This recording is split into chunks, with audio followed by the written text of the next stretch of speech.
we all doing tonight? Hi. Hello, everybody. Hello, Govs and Govettes. Okay, no, I'm not doing that voice for the entire show. But I will be taking a look at some shit that actually is British. And possibly not shit. I don't know, I haven't read it yet. But Crash Magazine is what we will be looking at tonight. How is everybody doing? I don't think anybody is in chat. At least nobody is commented, but perhaps they will shortly. Honestly, I'm mostly doing this in a vain attempt to get British viewers. Or a British viewer. If we get one British viewer, we will call the stream a success. If not, well, we will call it a success as compared to every other LDP stream, which is to say, not very much. This is issue 63 from April 1989. And this one is territory that may not be immediately familiar to many people on this side of the pond, unless you're a fan of Ashen's or Guru Larry or Kim Justice or Slopes Game Broom. So I'll explain a little bit about what we're going to be covering. Crash Magazine is a dedicated ZX Spectrum magazine. And it is meant to be said ZX Spectrum because it was only ever released under that name in the UK. It was technically released in the US, but it was by Timex. I don't remember the exact name it was given, but it was some Timex computer. It was released here and did fuck all, basically. But it was very popular in the UK and Europe as a whole. Very popular in the former Soviet Union as well. To a point where there were actual arcade machines built with ZX Spectrum hardware, because, well, it was pretty cheap and you could do some decently fun games with it. You could. Very rarely was it done, but you could do that. Yeah, we're gonna see kind of why that is, possibly. Because while British people have, and Europeans at large, tend to have very fond memories of this computer, as someone who has only really observed this after the fact, many years later, as somebody not only born in America, but born in America over a decade after the system's heyday, it makes absolutely no sense to me. Because a lot of the games that are considered classics over there just feel very clunky to me. And this is coming from somebody who has played every Atari 2600, commercially released 2600 game. Even compared to that, ZX Spectrum games a lot of times are very clunky. It comes down to limited hardware, but more so just very questionable gameplay decisions that were applauded by magazines like this one. You'll find on ZX Spectrum a lot of, I guess what we would now consider to be Metroidvanias, but sort of maze-like platformers. Except the way that they do it is very kind of collectathon-y.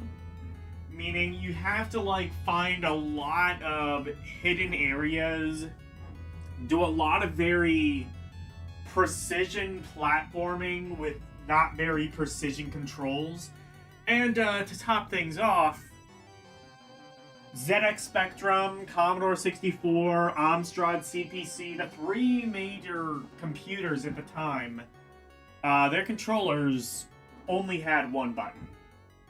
Just like the 2600.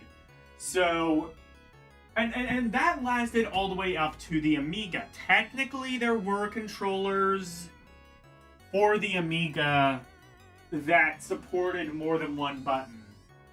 Very few games used them. So, even into... So this led to things on the Amiga like a port of Street Fighter 2 that only used one button. It was just a joystick and one button, and that's all you got for Street Fighter. Street Fighter 2, rather. And I think there was also a port of Street Fighter, which also only used one button. So, enough of that. Let's actually... I'm going to attempt to load this. I'm not sure it's actually going to work. Oh no, it's the thing. Wait. Never mind, that's right. Last time I did the PS1 thing, so... Okay, shit.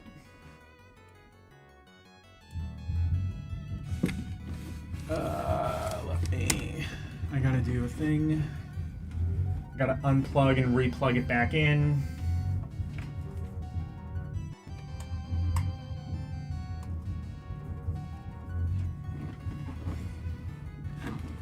Ah, brilliant. There we go. And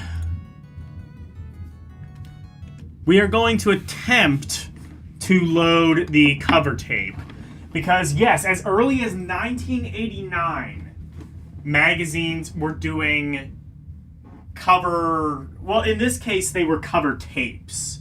So how it worked is most of the by and large, most of the software for the ZX Spectrum was released on tape.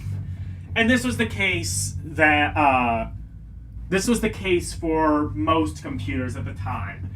There was early on, very early on, there were games released on cartridges, specifically for the Commodore 64. That fell out of favor very quickly once it was determined cartridges were too expensive to manufacture and therefore too expensive for the end user. And also, sneakily enough, piracy. It was extremely easy to pirate tapes. And weirdly, companies just released them on tape anyway. I don't really know, well, because it was cheap to do so, but also I feel like that would kind of eat into your sales. I guess it didn't do so too much to where it was still financially profitable to release them on tapes anyway. But no, cassettes, there was no real piracy, anti-piracy sort of thing. The only anti-piracy that existed were analog means. Like, there would be like, look at the manual, look for line 3, column 17, and write down the number. It was all kind of things like that. There were also, like, the picture wheels. There was, well, Carmen Sandiego was, like, arguably the most famous anti-piracy thing, because it included an entire almanac, of which you could not play the game without the almanac. And so, like, Carmen Sandiego was probably the best way to do anti-piracy, because it kind of incorporated anti-piracy into the game itself and made it even more educational. So it's like, oh, well, unless you know the answer off the top of your head, you're going to need to look at the almanac. And doing so will help you, progress in the game. So it's kind of like hey, we're educating you, but also it's not too ineffective way of stopping piracy. The problem with tapes, at least in the modern era, is I'm not 100% sure this is actually going to work. So we're going to load this and see if it does work. This is side A. Now, this should include a couple of different games.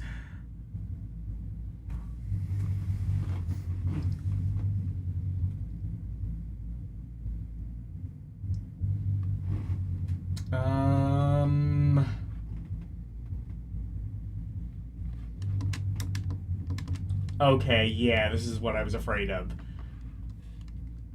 Let's try this.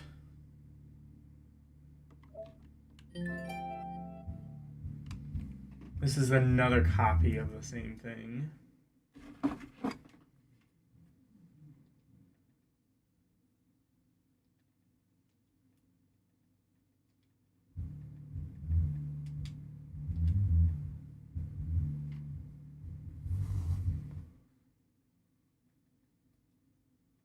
Unless, just wait a few seconds. I wonder if it might just have to load in real time.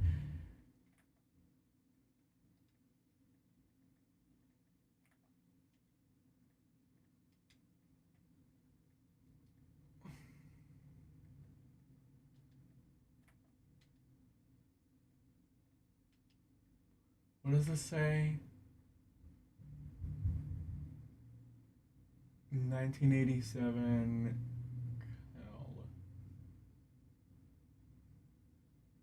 Okay, yeah.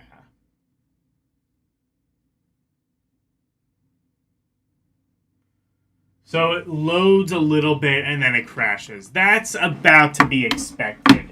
The problem with doing it this way is tape is a very linear format. So as a result, it would kind of have to be specifically programmed to work in an emulator. Let me see.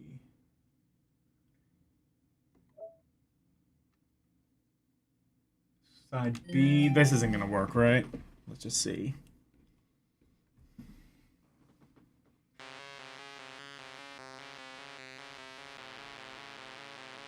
Ooh, real Ghostbusters.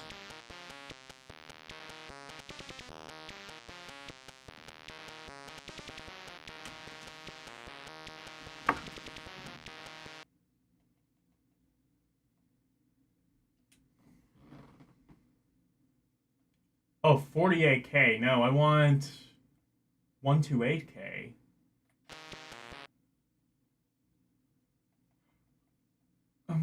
Actually, no, I was gonna say. No, I want 128K. Actually, now that I've done that, can I load this?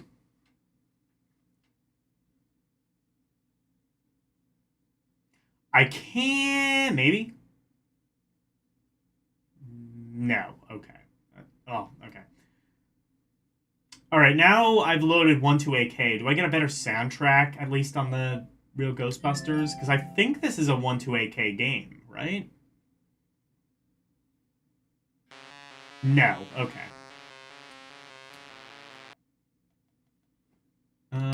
So should be able to swap the joysticks, right?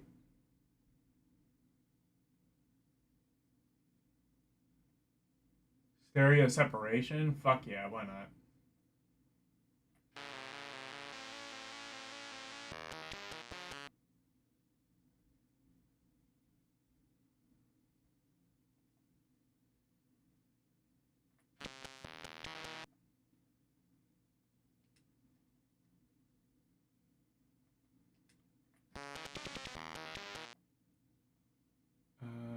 Tape load sound, I guess. What? Is there a way to swap controllers? Because I think that's what I need to do.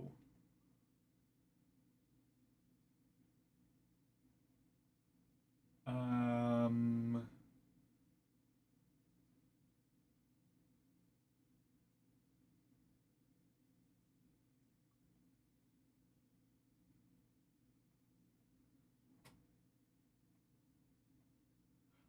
Oh, wait. Never mind. I remember how you do it. You have to do this. And then Kempston?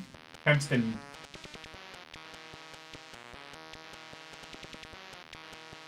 No.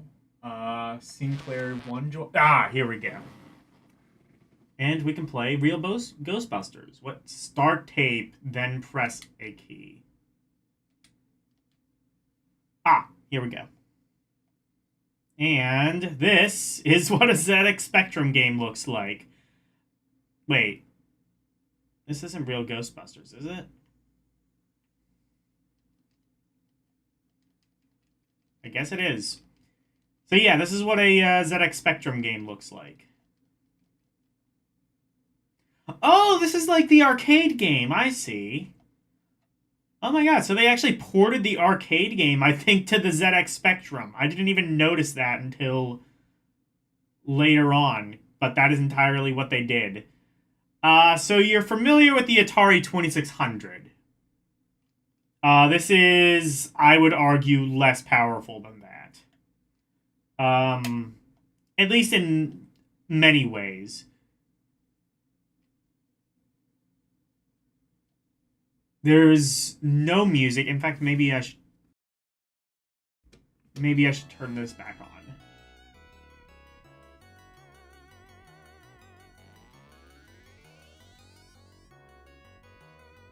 But this is, I believe, a port of the arcade game.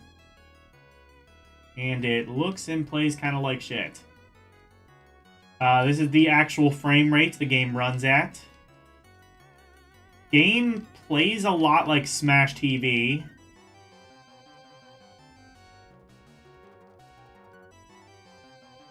As rendered by a flipbook. And this is just what the game was like. Now, that's the thing, though, is you would actually get full games on these cover tapes a lot of the time. In fact, quite a few of them. Now, granted, a lot of them were typically older. In fact, I don't think that's the full game. I believe that might not be finished. That version, anyway. But, you would get full games released on these tapes. And we're gonna take a look at them, because it should be listed in the magazine.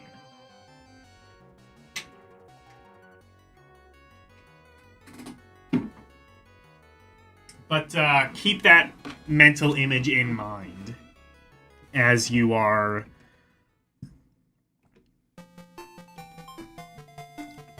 looking through the ZX Spectrum's library.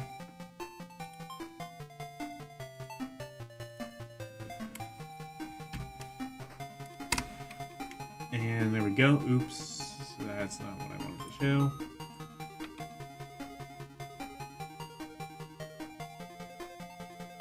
That is what I wanted to show. There we go. And in fact, let's say goodbye to MS Anna. She has served us well. Because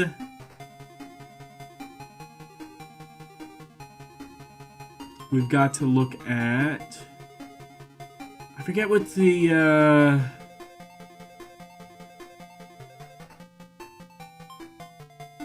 Libby, I don't know. I guess we'll just try a couple different voices.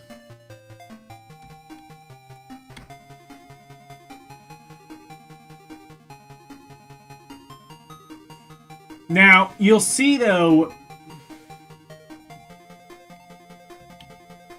92 pages. This is going to be a relatively short magazine. That's because as the cover tapes got bigger, they kinda sorta usurped the magazine. And as a result, the actual magazine over time got a lot smaller. There's an entire documentary about the cover tape wars. Crash was actually relatively late to the game, but they kind of came in swinging. The other major magazines, Your Sinclair, Sinclair User, I think those were the major three. They were all also doing cover tapes, and Crash was more or less just following the leader. But yeah, it got so big that the cover tapes kind of got so big that they sort of usurped the actual magazine.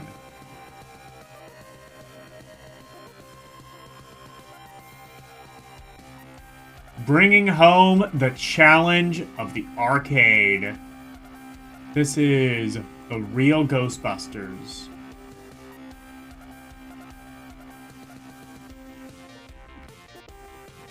I wish I could show the full thing of that, but I don't think that's going to work.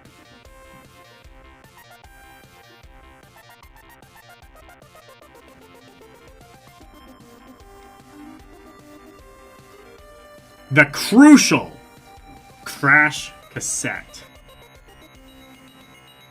Let's read this, because it might actually give us some more information on what's on the tape.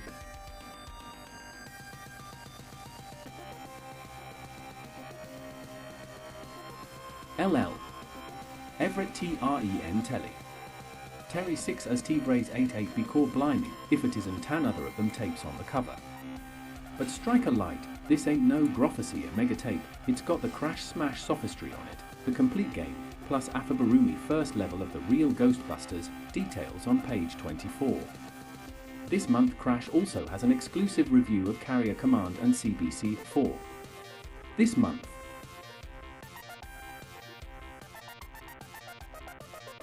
Alright, we've got Ghost in the Machine. Is this a different game, or just highlighting the fact that they put... No, this is the one I wanted. Not Ryan.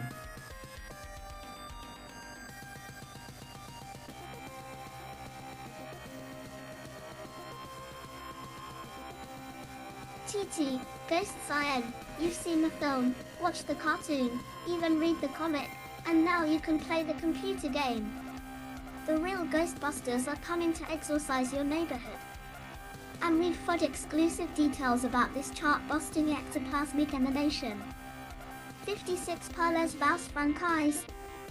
Well, ça fit in one. To coming French software house EATE second. Dash. Let me actually turn the music down a little bit.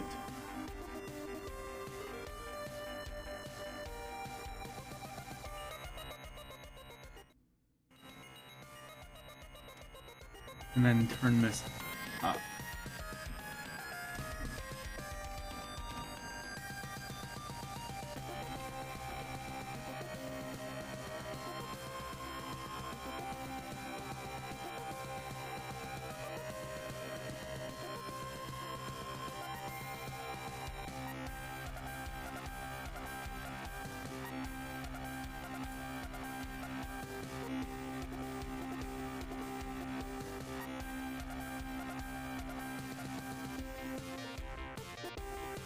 Ubisoft. Their next epic game is Iron Lord. We've got exclusive news and a brilliant pullout. Just Poor Mouse. French fancies once poor UPY Crash reader Stephen Martin didn't know what he was in for WI 1 hour spitting fetish competition. His prize was to The immortalize Crash is good. the latex Hello, Orc Raid. by the Hello, famous Arus. PUJ Kurzem _selves.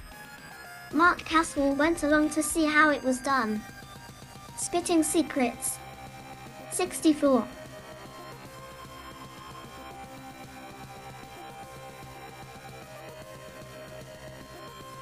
And there's the table of contents. This is what we'll be seeing. So it looks like it's only highlighting the Ghostbusters tape. I could have sworn they had more by this point. But I guess we'll see. In fact, let me actually look up the real Ghostbusters, because I kind of want to see... I don't think that is, like, the finished game.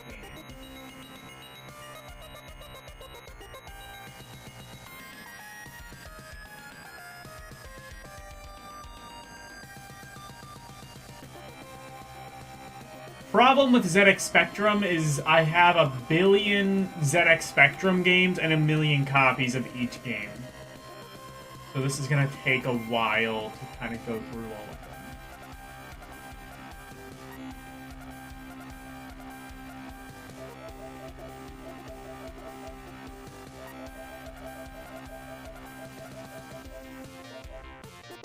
Teenage Mutant Hero Turtles, of course.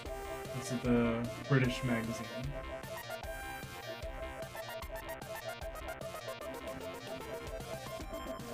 How did you lose your virginity?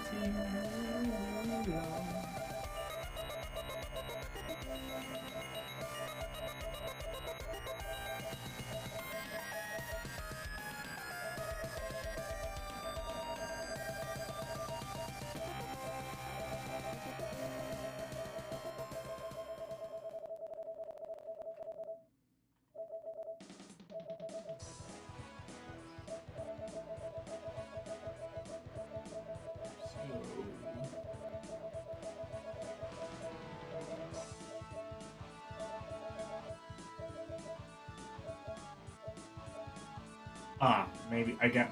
Okay, after all of this, I guess it's under Real Ghostbusters, not the Real Ghostbusters.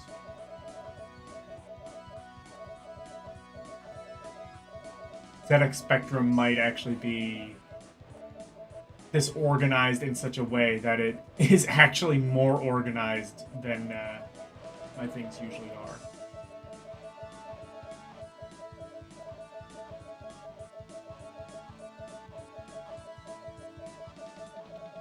Here we go.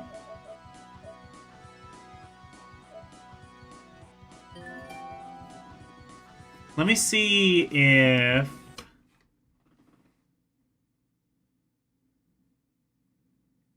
this version.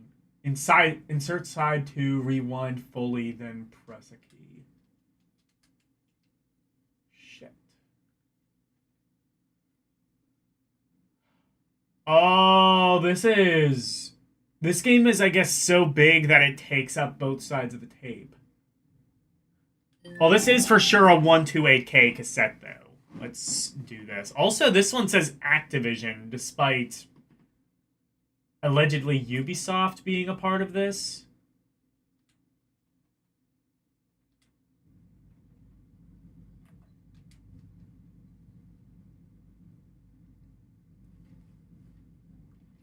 There we go.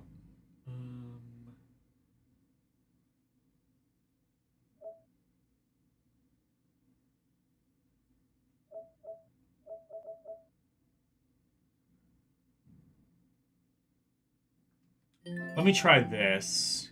This one might work better because it's a hacked version.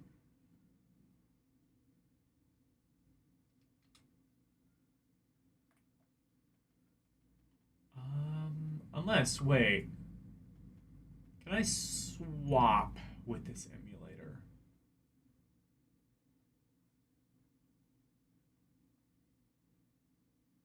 No. That could be a problem. Seeing what this game is actually supposed to be. Oh, here we go. And already you can hear massive improvements in the soundtrack, as this is the 128K version. I guess the 48K version was on the first... Yeah, I guess the 48K version was on the crash disc. So you can hear already way better music.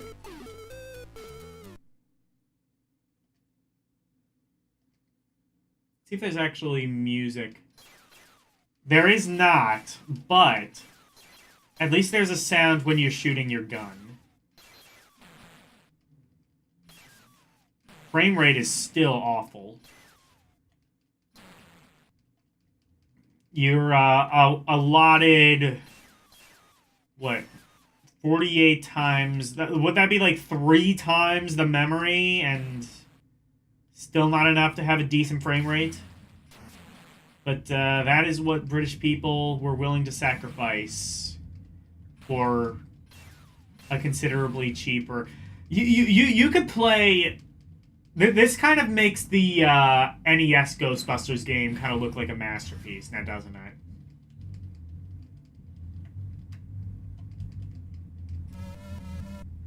And you're only allotted 1 life.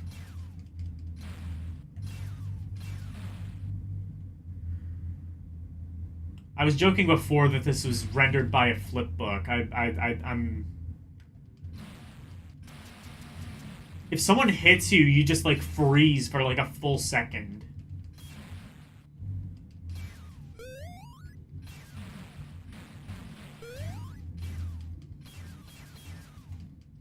I mean, it superficially looks like the arcade game.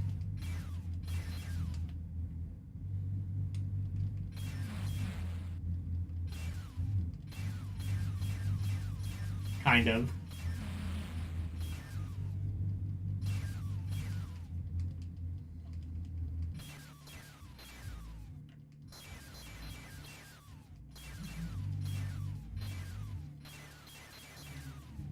You know, on second thought, maybe I don't want British viewers, because I want... Well, no, I do want British viewers, because I want to see how... I don't know. I guess just... If you didn't have a lot of money, this is what you did. Honestly, I would have just saved the money and gotten an NES. Although, to be fair, I think the NES was just really difficult to get a hold of in the UK. They did a really bad job at distributing it. Like, yeah, the cartridges cost like $50, but which was like 5 times what this would have cost, but also you kind of got a lot more for that. Hell, even the Master System, which was cheaper, but still pretty expensive. You got a lot with that, though.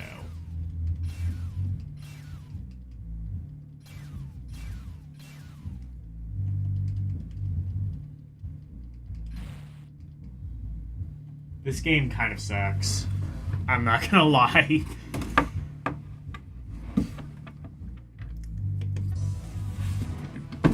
But anyway.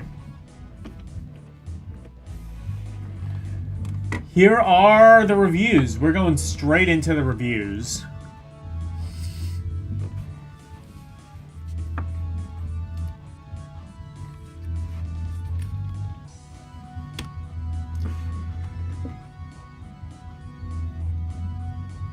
The Atari 5205 TFM... TFM? I don't know what it is, but it's apparently 399 pounds 99 inclusive. So what is this? Is this... Oh, I know what this is! I didn't know that's what they called this in the UK, though, but this is an Atari XE. Apparently, in the UK, it was called the Atari 5205, which honestly makes sense considering what it kind of is. Just sort of like a very slightly beefed up 5200 with controllers that, you know, worked.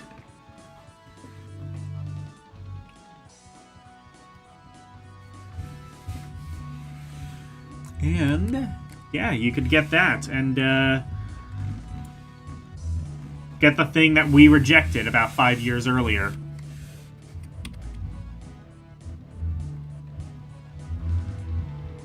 Yeah, the Atari XE, from what I understand, is kind of a hidden gem console. Essentially, I've heard Atari 5200 done right, and that's about my experience with it. What did it come with? Probably very Atari-esque games.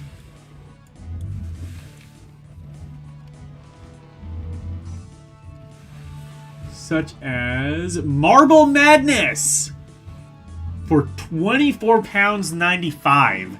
Again, you could get AAA titles for £10 on the ZX Spectrum.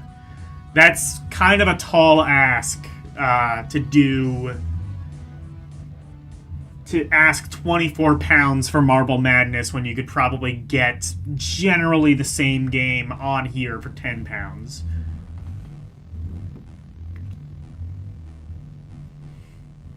Hello, Orc War Chief Reviews. There was also Test Drive. Test Drive? I didn't know Test Drive started on the Atari XE. Or possibly even the Atari 800, but it did. I didn't know it went back that far.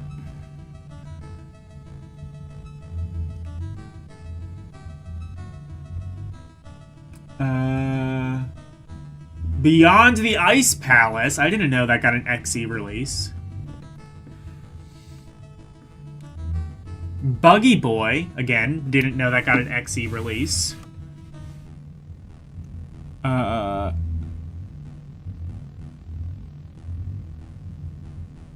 Eddie Edwards Super Ski. Alright.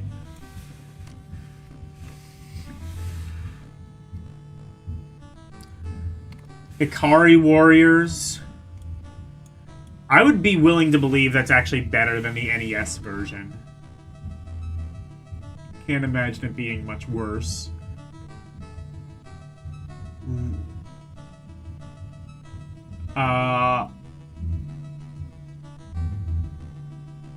Oh my god, Ranorama! Oh, I covered this on the C64 review. I played the C64 version of that. That one's actually pretty interesting. It's a dungeon crawler roguelike where you play as a hopping frog. It's actually a pretty fun game. Thundercats, ho! Is this... Yeah, that's the one that was like... There's an entire story about that Thundercats game. If you want to hear it, Guru Larry has the story. Znaps? Did I play that one? I don't remember. I don't remember if that one was on the C64, but it might have been. Yeah, there would be quite a few games that would have been familiar already to ZX Spectrum heads.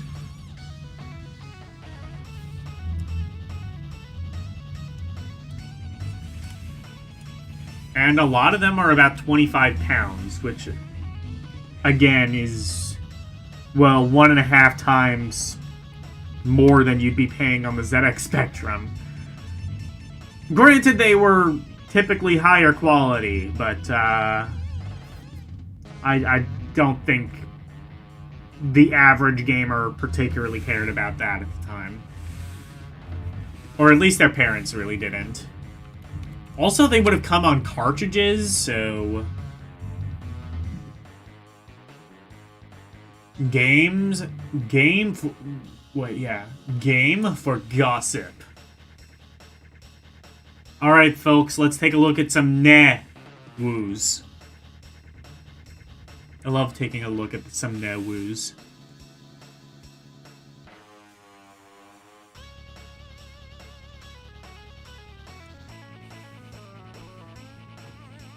Tragedy has struck the computer industry with the news that Bob's Full House is not to be released. Well, Domark think it's a tragedy.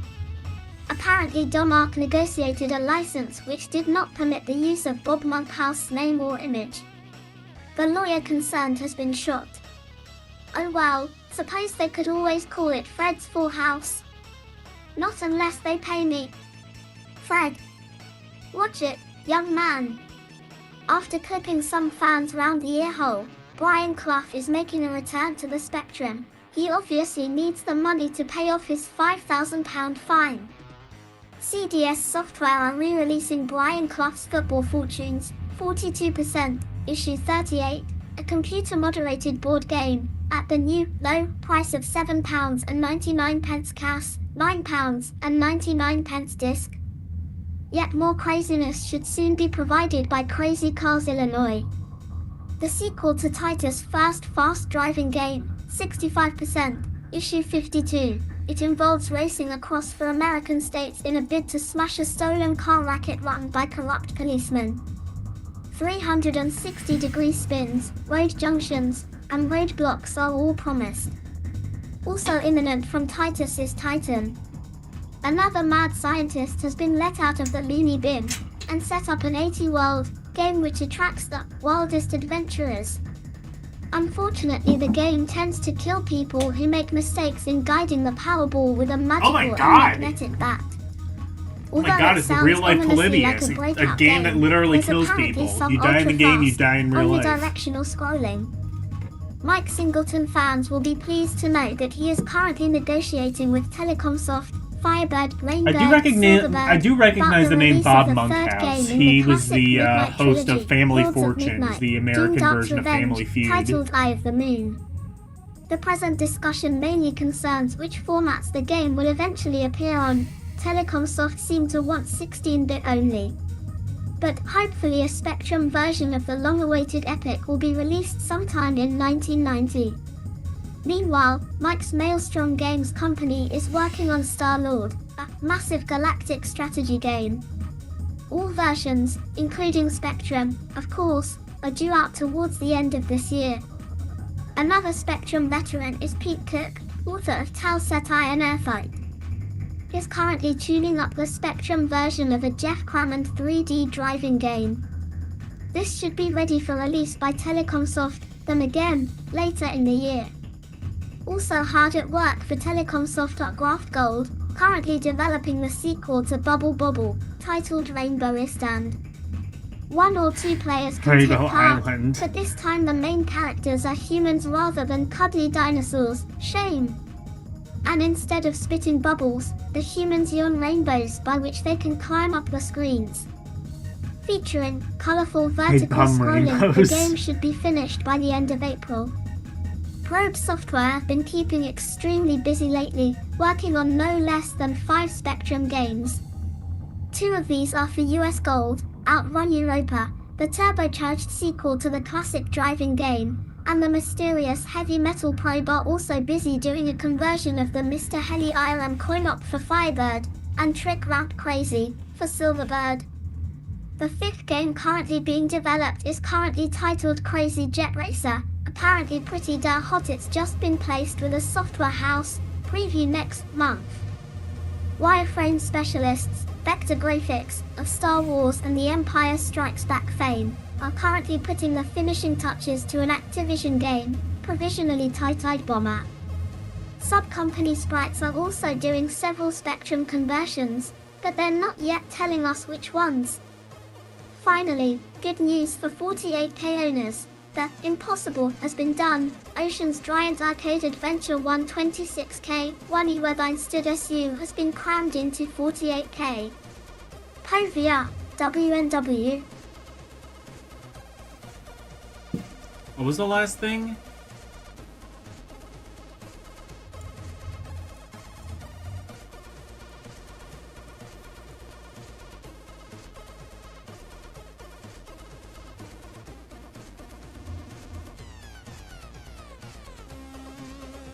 Oceans.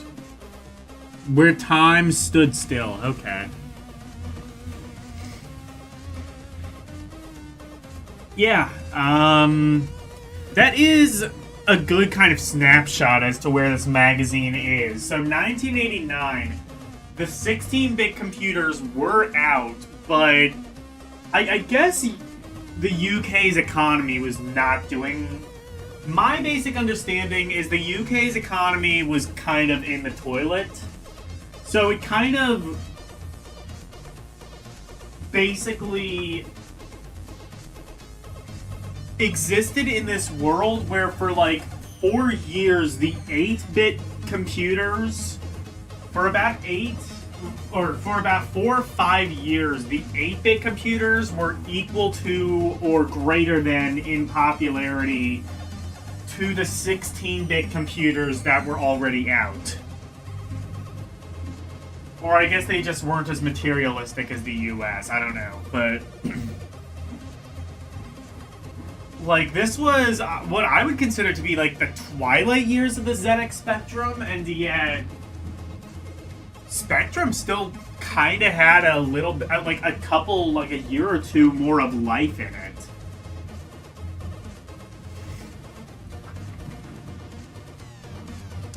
It was kind of just this weird thing where, like, it was very obsolete tech, even, like, compared to, like, the NES and other 8-bit consoles. Like I said, having played through 2600 games, I can safely say that there are 2600 games that look better than certain 128K Spectrum games. And yet, this thing still kind of kept going.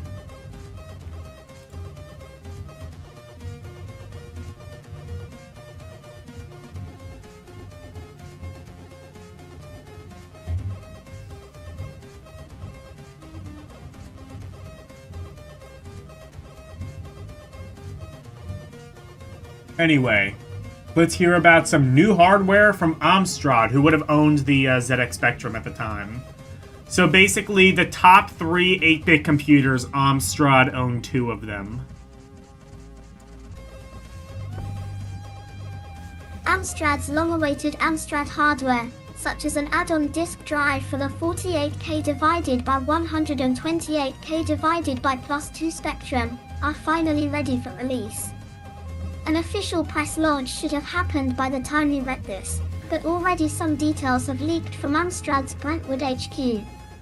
Add-ons are set to include a £199 word processor package, consisting of a rebadged PCW8256 printer, interface, mouse, and word prices.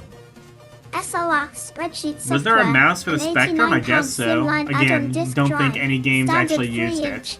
180K per side, and a £29 plus 3 HQ system, a dataset with a special interface curing the plus 3's legendary sound tuning problems. These new products are said to be a clear rebuff to industry cynics who said Amstrad had abandoned the games machine market for business computers and satellite TV.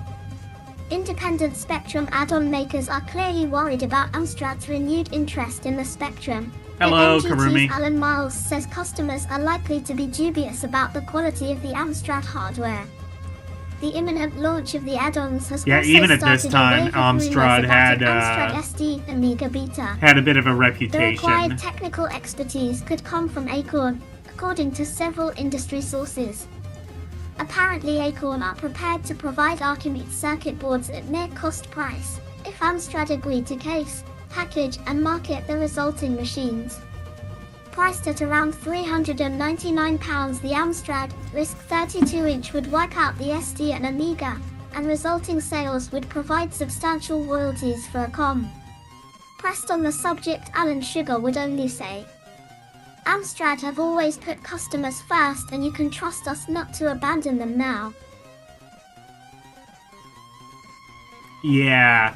So Amstrad... How to describe Amstrad? They basically existed as their entire business model was, instead of a bunch of really high quality components sold separately, we'll just put a bunch of really low quality components together and sell them at a slightly higher markup, but your brain tells you it's cheaper because they're all sold together. So, for example, like, if you've ever seen, like, those tower decks that are like, oh, it has a 5-disc CD changer and an AM/FM radio and a cassette player, and you can plug your iPod into it, and etc. Amstrad was basically the originator of that sort of thing. The major thing, though, again, was the quality was not good to any degree. So people bought it anyway, though, because again, and they would always have like some sort of like party trick too. It would be like some LEDs that would flash, but the LEDs themselves were also really low quality, so it didn't matter. It was basically just like, let's make some shit that looks really good on a store display floor, but by the time you get it home, you kind of realize how chintzy it really is. And they were the ones behind the ZX Spectrum, which, to be fair, by this point would have been like 5 years old, so that stands to reason.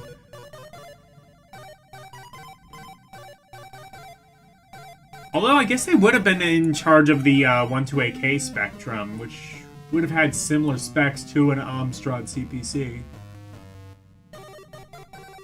Except a weaker color palette. That's a thing that's very notable about the ZX Spectrum. I think it could only ever show 8 colors at a time. It's either 8 or 10 colors. And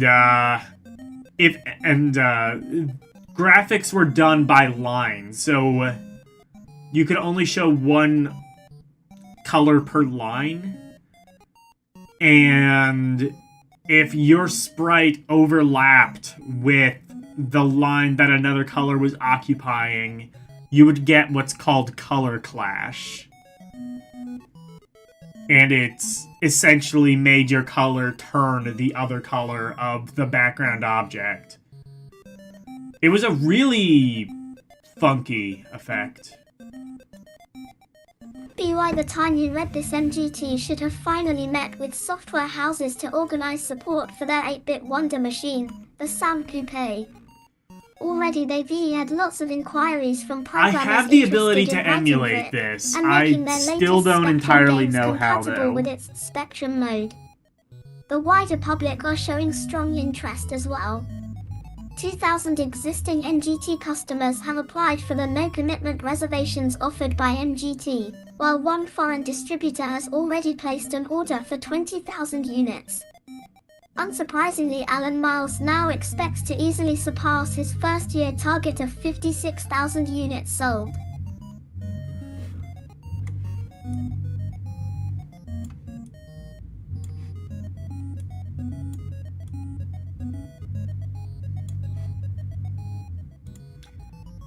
Yeah, the Sam Coupe is a computer that I can emulate and yet know nothing about, including how to emulate it. Due to these expected sales, MGT have begun expanding their mail order service with the aim of eventually dispatching hardware within a day of receiving the order. There is also likely to be an advanced technical hotline available to users willing to pay a subscriber fee. The existing helpline will continue, however, for normal users asking basic questions about how to get their hardware running. MGT expect a lot more such questions if talks succeed in placing Sam in chain stores. Also aiming to be on the high street shelves is the Connex multi-system console, which MGT welcome, since it also comes from Wales and is aimed at a slightly different market. While the Connex is sold as the ultimate toy, Sam is a serious computer, designed to appeal to the education market, technical fans, and overseas manufacturers. But at the same time, it has a strong games potential. I don't think it was ever really that successful. Definitely not with games. I don't know if it did. It might have been more successful in the education market that they were going for, but I don't think they really ever focused much on games. With has the Sam Coupe. 256K, 128K more than the Connex, a better sound chip than the Amiga, and static graphics to rival the SD. While technical experts doubt an 8-bit sustain, can TM quickly enough both compete with 16-bit machines, everyone agrees the basic design is very clever. After its launch in July, MGT plan a host of add-ons including a dot matrix printer and monitor. There's also to be a mouse which overwrites the cursor controls, so it should work with games written for a joystick. For more serious users, NGT plan an SD Amiga-style WIMP system, with the mouse moving a cursor around the screen, pulling down function menus and opening windows. For the future, NGT are considering more radical add-ons to increase the machine's processing power. For more on NGTC Tech Niche on page 60.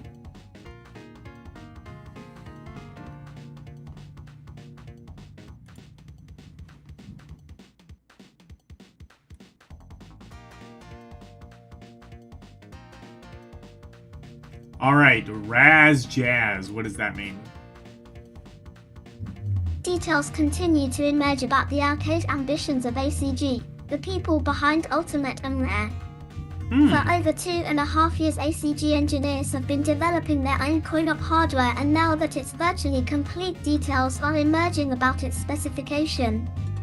With 1 MB of onboard memory, it is based around a 280 lookalike Hitachi CPU, running at 10 MHz, compared to 4 MHz for the Spectrum. That's right! And Rare 7 did make MHz some for the arcade Amiga. games, didn't they? Graphical capabilities are impressive. Although screen resolution is relatively low, 256 columns x 222 lines, up to 192 colors may be displayed simultaneously, chosen from a palette of 260,000. High speed is ensured by a number of hardware scrolls and a unique shape drawing system. 1 byte of memory is used for each pixel. The bottom 6 bits control the color, while the top 2 determine the direction the next pixel is in. This allows shapes to easily be turned upside down and flipped sideways. Sound is handled by a separate jazz board. Where do they get these names from? L. This utilizes stereo Yamaha sound chips with, in the current prototype, a total of 12 channels. Both Raz and Jazz boards will form the heart of new ACG coin-ops, including John Rittman's imminent soccer game, I Can't Wait, Phil, but ACG aren't alone in developing a coin-op system. It does look like a pretty Rainbow decent Games, a sister soccer company arcade of game for Rainbow the Arts, time. are currently working on a Although an 32-bit 8-bit Pluto CPU in motherboard. 1989 This for allows the up to arcade. 128 That's- colors per scan line and playfield, That's a chosen from a choice. palette of 260,000, the same as Raz. Screen resolution is programmable up to a maximum 640 by 480 pixels, and the graphics system includes hardware zoom and trimming. Sound specifications are also impressive. 16-channel stereo. The first coin-op to utilize Pluto will be Dark Chamber, a magical shoot dash 'em up, followed by Monster Olympics. RS. Dark Chamber? There was a Dark Chamber for the arcade? I know of Dark Chamber on Atari, which is essentially a rebadged version of the game Dandy, which was basically the progenitor to Gauntlet. And I guess they put Dark Chambers in arcade as well. TTTSSDSD. What's this? Are relations between Microprose and Electronic Arts 50 bad that they took up arms? Well, not exactly. The two software houses recently took each other on at the combat game. Teams from both firms armed themselves with paint guns and went into battle. Extensive training on Airborne Ranger enabled the Microprose combat crew to storm Electronic Arts base to claim victory.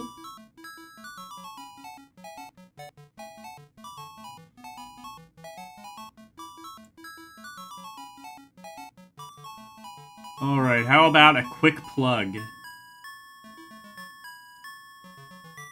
A quick plug. Duh. Now is this the computer plug or the one for the toaster? Oh no, I've pulled out the wrong one. Oh well, at least can scoff my burnt toast while try to remember 3,000 lines of basic. For me, I bought some Identiplugs. These nifty pieces of plastic fit onto any normal plug, and the protruding 00L identity tag tells you which device the plug belongs to. Ooh. So now you can unplug the TV. Safe in the knowledge that you're not thawing all the Yep, food it's in the British freezer. Anna. That is, as long as you didn't accidentally put the tags on the wrong plugs. Identiplugs cost 9p for a pack of 3, of the same title, very useful, who's got 3 kettles, or £5 for 20, including Couldn't VAT you just, and like... postage, are now available from Identiplugs, Unit 39, I guess this would be a White little House bit Enterprise easier, Center, but, like, couldn't you White just, House like, Road, label the plug? Newcastle upon Tyne, Maybe that would have cost... Well, this is only 9 NE1560p, pence, so I guess that would be cheaper to do it this way. 0912280068.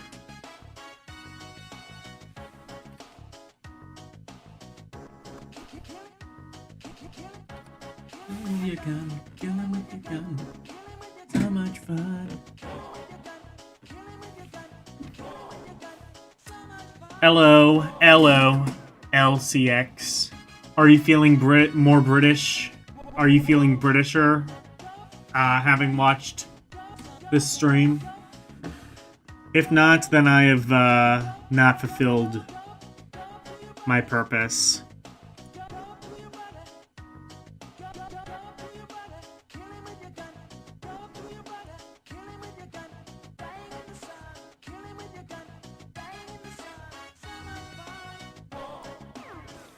High-quality Blasty Eye producer Houston EEX £12.99, author John Wildsmith, or This Eliminating Cianci Fun.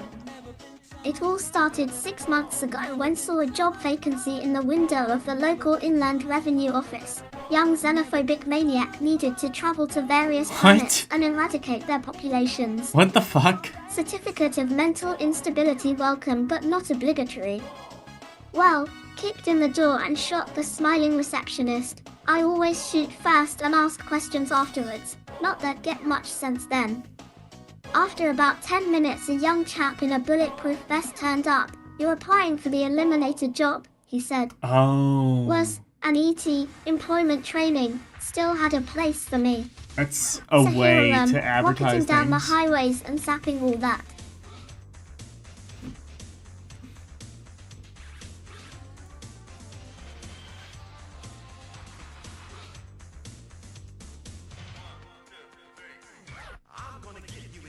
Till day everything's gone topsy-turvy. T1 watching the road disappear round bend is most fun.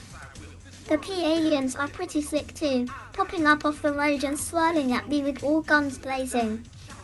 To start off with they seem a bit indistinct, but once you get used to them you can't stop blasting.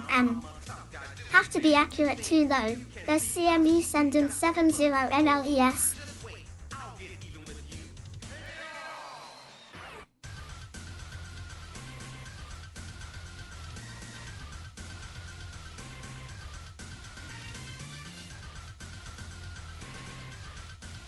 Not much ammo and no energy recharging until the end of the level. Also have to be careful about collisions, since never wear a safety belt, it's instant death if hit an alien. Then there's all the barriers they put up. Some of them block the road completely and you have to use a ramp to flip over and travel.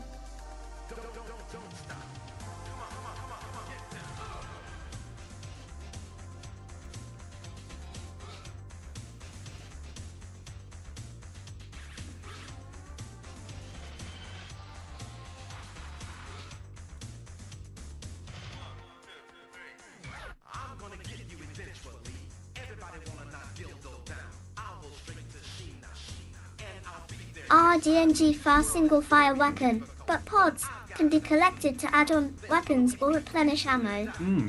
Of course always travel at top speed, and the checkered road zooms by incredibly It kind of seems like a top-down shooter, a little bit like that real Ghostbusters game we saw.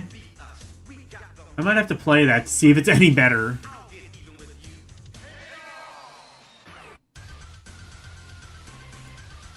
Watch out for those lethal barriers.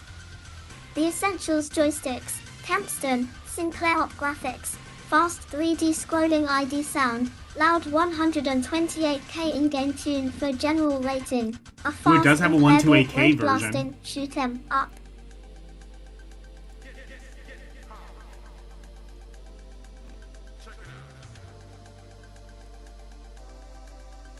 I think they usually, like, rated the games, didn't they? Others have segments you Were can they the shoot ones that out did with the a steady exploding aim. heads rating? No, that's They annoy game. Hardy eliminating things, I think. and that's why I decided to take part in this ad for ET. Mark 84%. CK Eliminator looks a Nick Oh, type 84%, Trailblazer, I see. or even Plexer. but it's super fast and very slickly presented with a neat 128K in-game tune and some nicely drawn graphics. My only reservation that, unlike other versions of the game, there's no password system so that once you've completed a few levels you no longer have to keep playing through them. A fun game for a while, it might eventually prove repetitive. 83%. I see. So he reviewed 84 and then 83. 83%? Where do you come to 83%? That's a weird...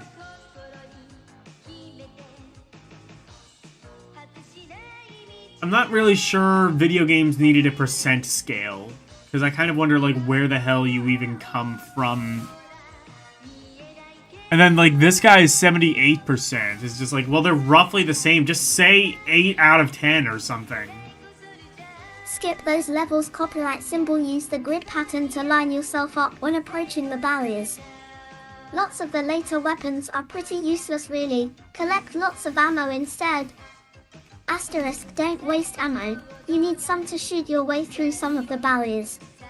Copyright symbol. Send £10 million in used notes to Skippy, Crash, P.O. Box 10. Although Mark loves this, probably because it's even faster than Afterburner, I've got my doubts. The graphics are fast and fairly smooth, but the screen often looks a bit cluttered. Still, the concept is okay, and the general feel is that of a well-polished and playable game which somehow falls short of being brilliant. Mike 78%. So, I like the fact that it's sort of like EGM where it does separate the facts and the opinions. It's sort of formatted in a way as to separate the facts from the opinions. Like, if you just want to know what the game is like and you don't care about the opinions, you just read, like, this main part there. And then if you care about the opinions, if you want to actually know if this is worth whatever the game costs, again, probably under £10, you can read the opinions.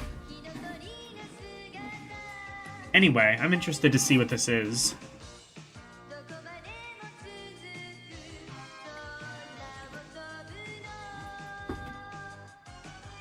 Fire, fire, fire, fire, fire, fire, soldier.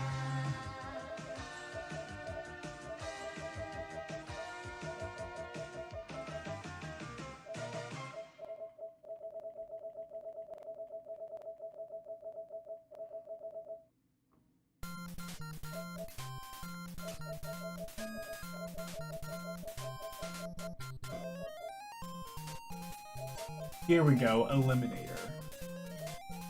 What does this look? Well, it looks exactly like on the screen.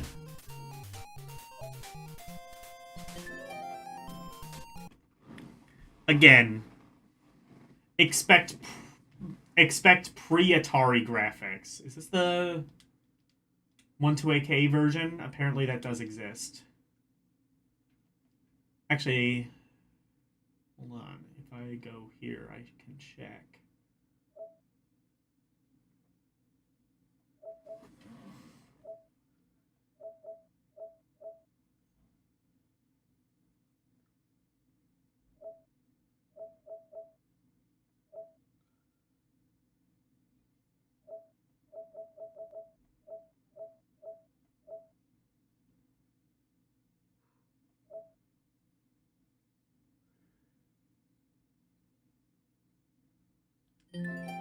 Okay, this should be the 12AK version. And switch the controller.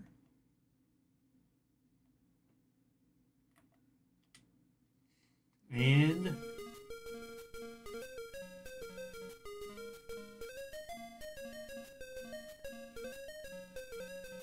decent soundtrack.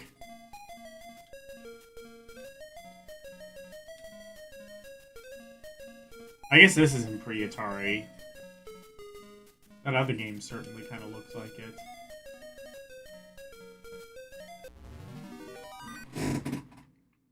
Whoa! Oh, it's fast.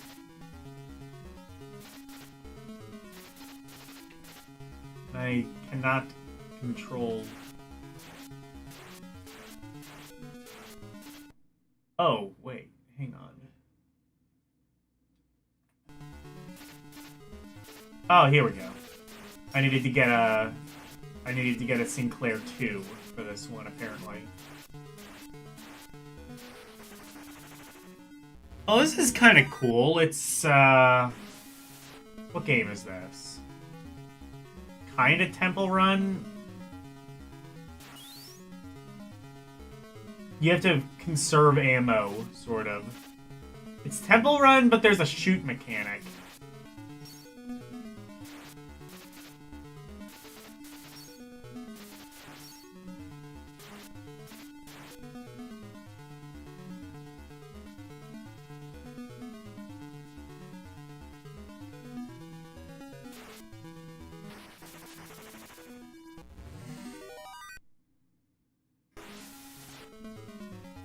Want popularity? No, I don't want popularity. I'm playing old ZX Spectrum games from the 80s. Why would I want popularity?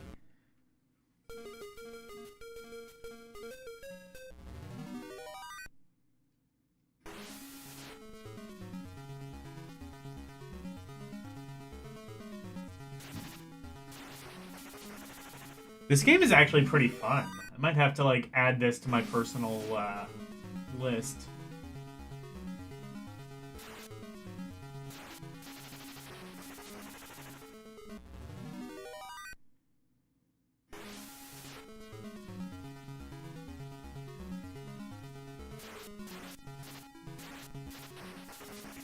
Okay, you gotta, like, go through there, then.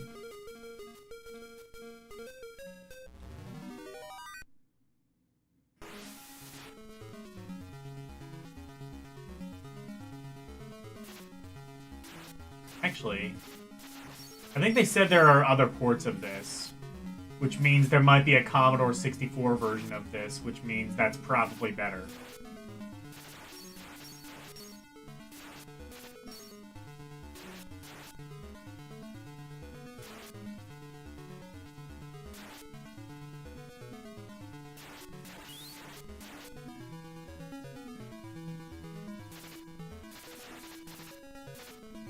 What is that? Is that supposed to be a tunnel, I guess? I don't know. All I know is I actually kind of like that game.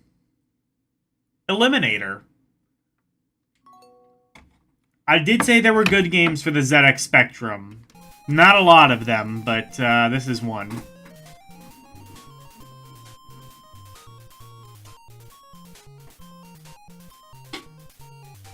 That said, I might have to look and see if this was ported to other consoles.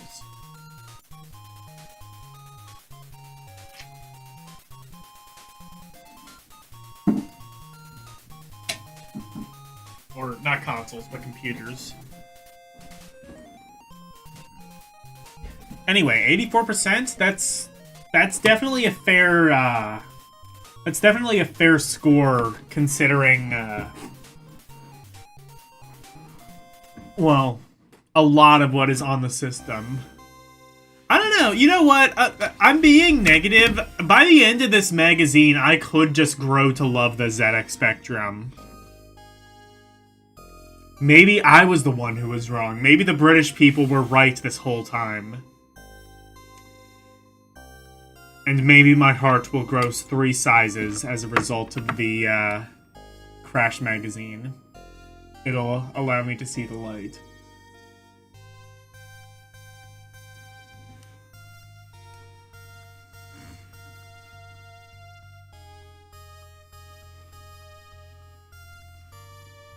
I wonder if Lagrange Point should be my next one-off game. Anyway.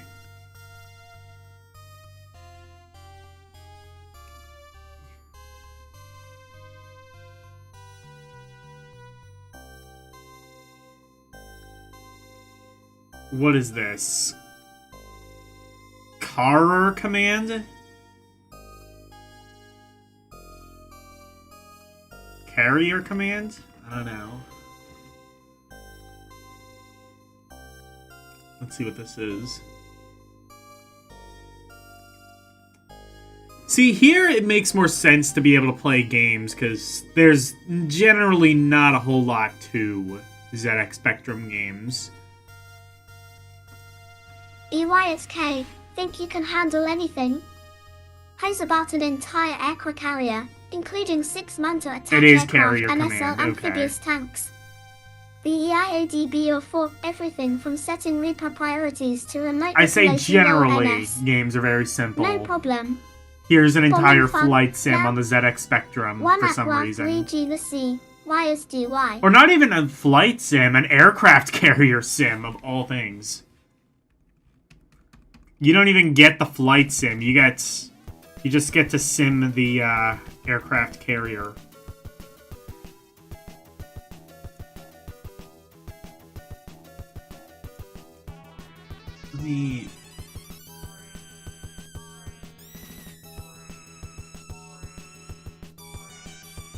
Let's read that again. Hey, think you can handle anything? How about an entire aircraft carrier, including 6 Manta attack aircraft and 6 amphibious tanks? The carrier's semi-automated, but racing one eating That does one look repair pretty priorities decent to for remote ZX your piloting Spectrum. a low level no problem. 407N not.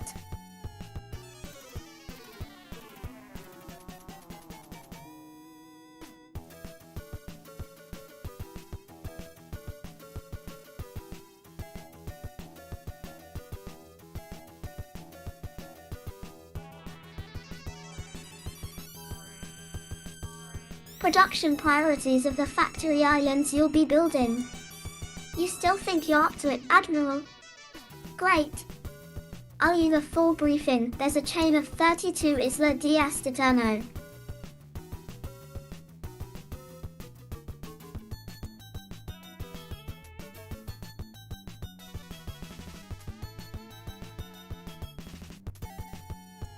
Three the Omega into a war machine.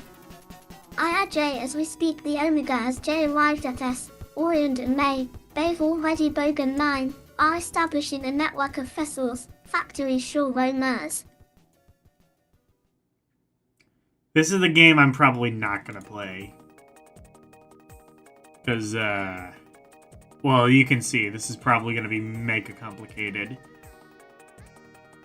And also probably gonna require the keyboard, which, well, I guess I could do that, but not sure I really want to on stream. IB 1 be converted into various supplies. All the islands have TR Islands * back caves which launch aircraft. To 1, combat the Omega you must set up your own island. Network, to produce vital IPs such as fuel for your Comelu Devon replacement science producing supplies you must set how many units, bis item yok, and set car BA lit. Oh, this is actually a pretty involved sim. Okay.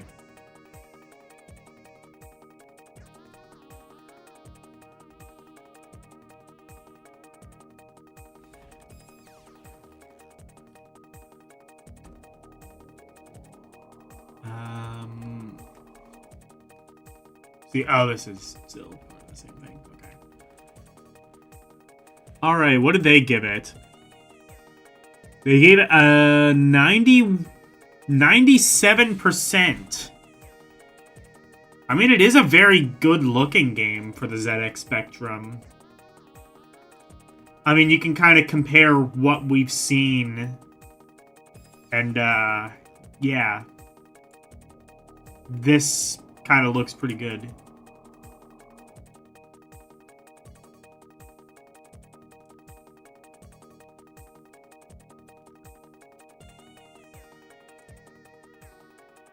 What?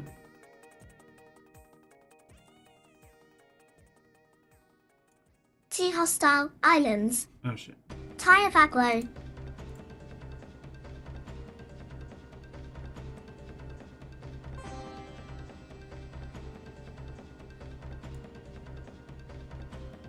Mark after umpteen years, World 2, of why he marks their CE armored ship around fry or sell a huge prey to NCK.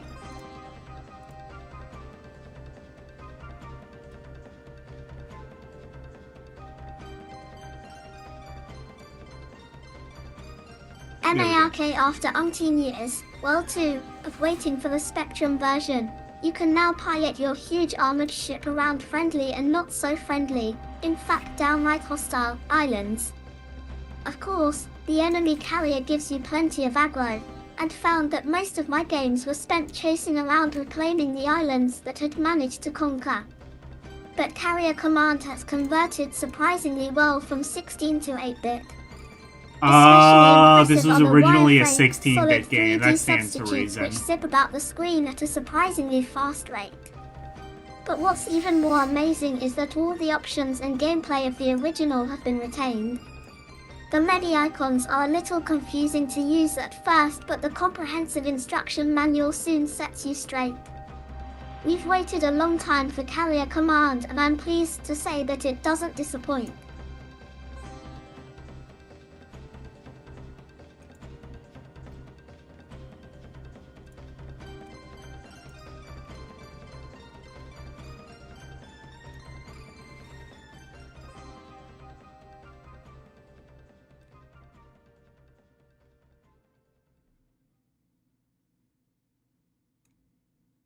One sad tilde low TT for white pain, to the offensive.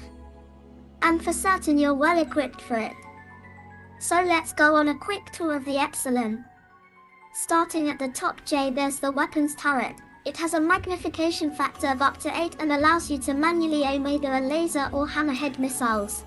You love those handheld LCDs. No, that's just what the Spectrum looks like. In a variety of patterns. The more they get hit though, the less effective they become, and if the carrier gets H, and this shows a This is just what Spectrum games look like. Is provided by the multi-role aircraft for nautical tactical assault, or mantas. There's room for 6 on board, but away.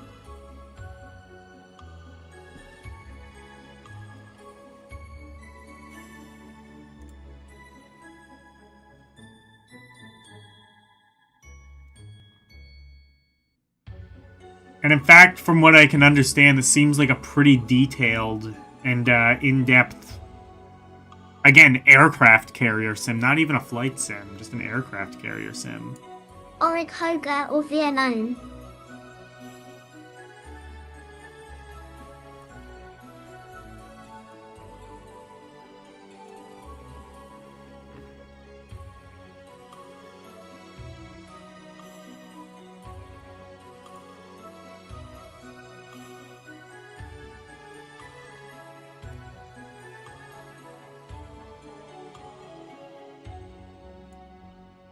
Time.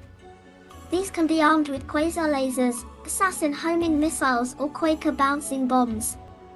As with all other vehicles, you can either program mantas to target a specific point, or take direct control of them looking out the cockpit window. Also on board the Epsilon are 6 Walrus tanks. Those come with avatar lasers, Harbinger wide-guided copyright symbol missiles. You control the missile in flight.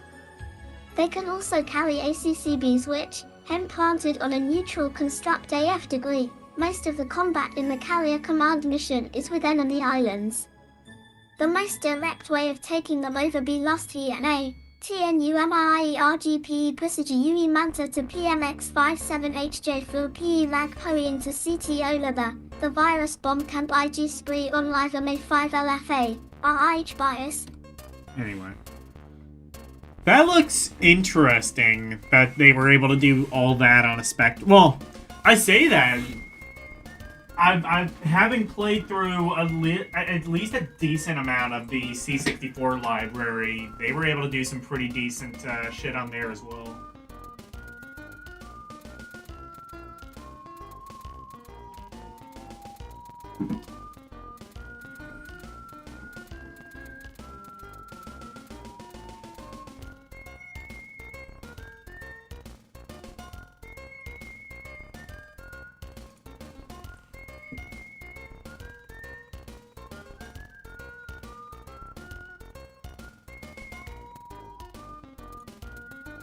TTR. Programming carrier command is something of a tocacles. IFSTENRTENSSF 1988's most revolutionary and complex SD Amiga games and put it all into a Yeah, endgame in Wonder Boy. Spectrum. The Dragon's Time Trap. acceleration Neat. feature has been added, so cruising between islands is extremely quick. You get a sword More later, and that lets however, you is the dramatic improvement transform in gameplay with both the strategy and arcade anytime elements to any significantly form. tweaked. Oh, that's cool. An example, to take an island on the ST, you simply stand offshore in your carrier and use the laser turret on the command center. On the Spectrum, the laser has been weakened, forcing you either to command range of the island's missiles or use a manta. The Omega about to be hit by a well-aimed missile eye.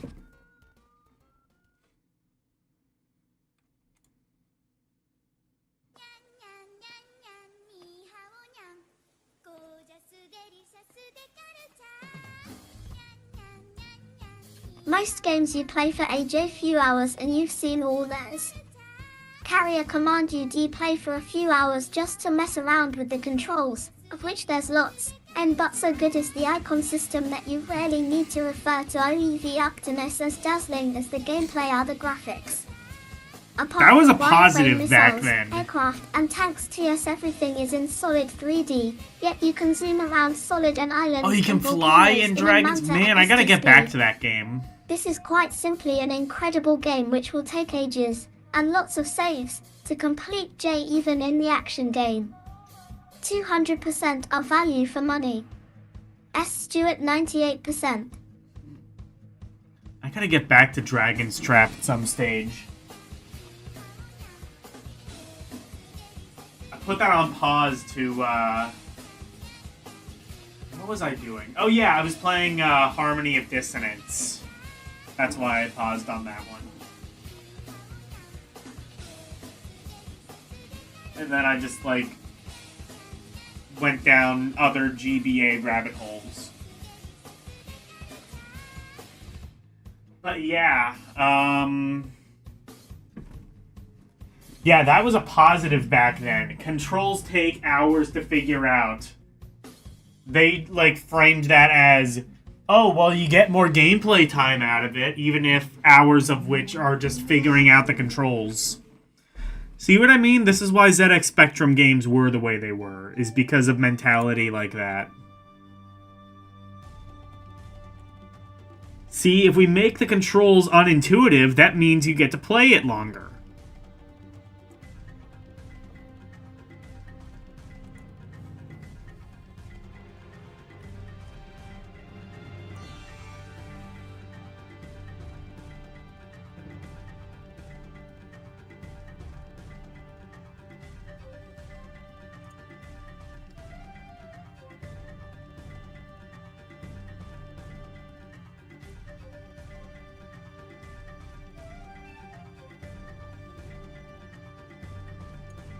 ETP equals PO.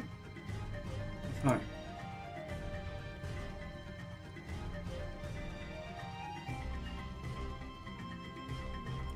EAA. Read the fucking thing.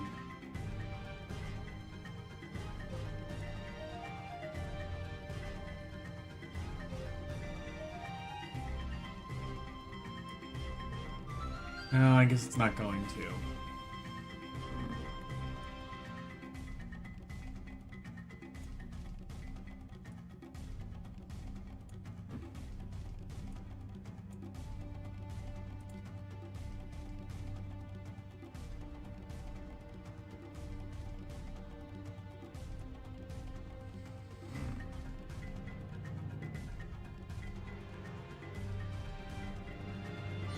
C.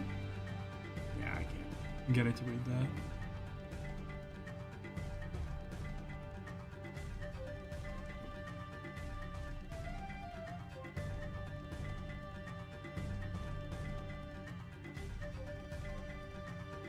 I got bored of it while trying it out. Well, maybe I need to come back to it.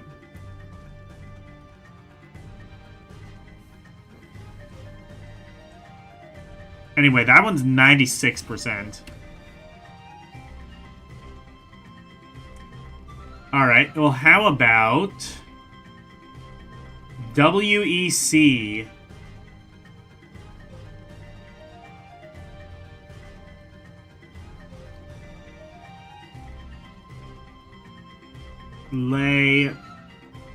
Layman's. WEC Layman's. What the fuck?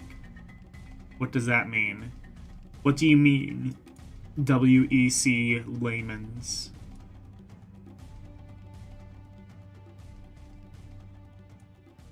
WEC Le Mans is the 24-hour Oh, Le World Mans. Endurance Championship. All for other races pale in comparison. No other race challenges a driver, physically or So it's a emotionally, racing game. as WEC Le Mans 24. The racer must push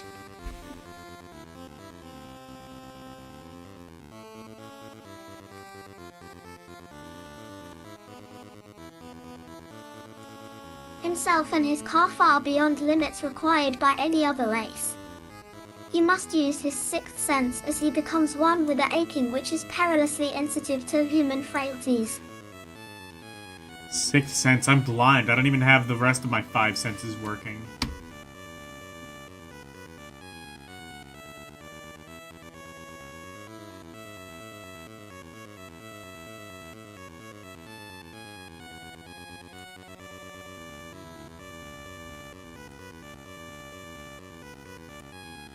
Equals rapper yourself for a fantastic voyage. You've volunteered to undertake a dangerous mission in... Wait. Oh, is there no review for this one? Oh, this... I see. This one's just an ad. Okay. What does the game look like? That, apparently.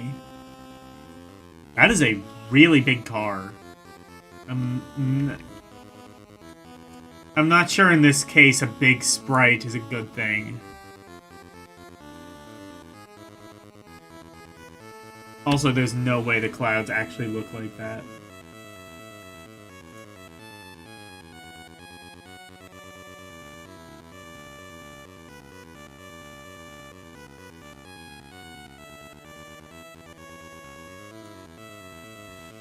Back in 1984 there was 3D space game called 3 Deep Space. If you looked at it through the supplied specs at a distance of about 15 feet, when you could hardly see the graphics, then it almost worked. 5 years later compact discs have arrived, household satellite TV launched and another 3D no, space game the released music which, is Rygar. if you squint at it through special specs almost works at about 15 feet distance, so unless you've a profound desire to be cross-eyed with head-splitting headaches, the question is, what's the game like with the 3D off? The scenario is that there's this evil tyrant Vad who rules a star system of 10 planets. The governments of these worlds would like to eradicate Vad and have hired you to this. Naturally, the solar system is jam-packed with Vad's ships. In the center of the system there's Vad's sector. To enter it you must have a mega disruptor. You get one of these by collecting for normal disruptor.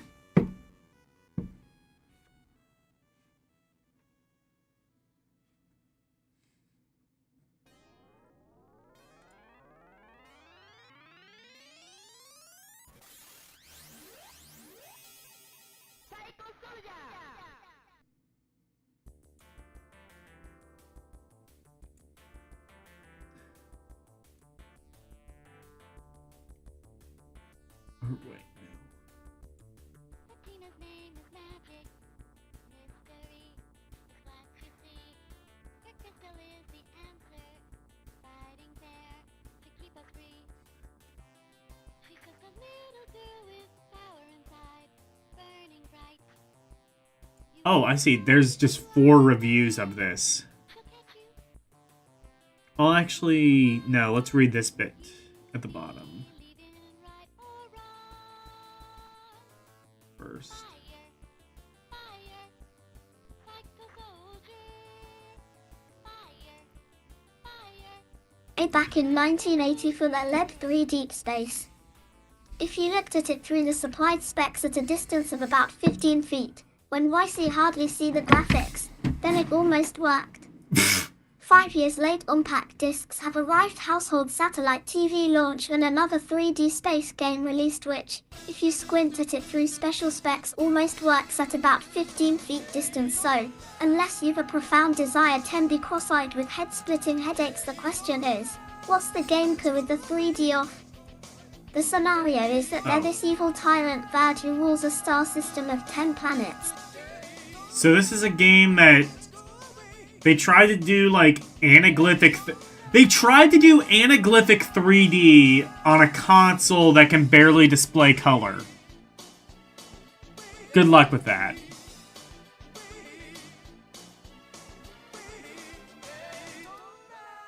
With a knapsack on my back, the essentials, joysticks, cursor, Kempston, Sinclair graphics, fast vector graphics, but the 3D effect doesn't really work. Sound, catchy 128K title tune, sparse in-game effects options, normal or 3D2 general rating. The novel 3D effect fails to inject any excitement into a dull space game. Hello, Renee.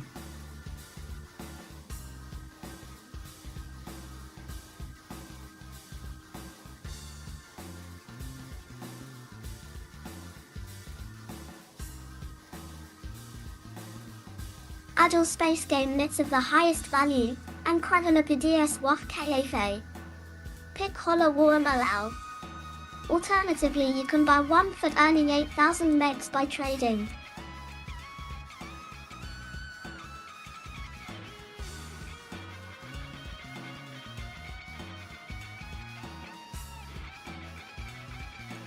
Normal disruptor units with the 10 planets.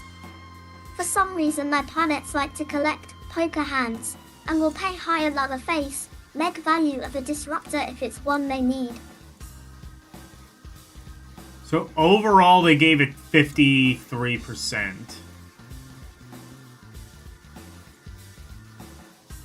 I guess it does aggregate the other reviews. So that's helpful, but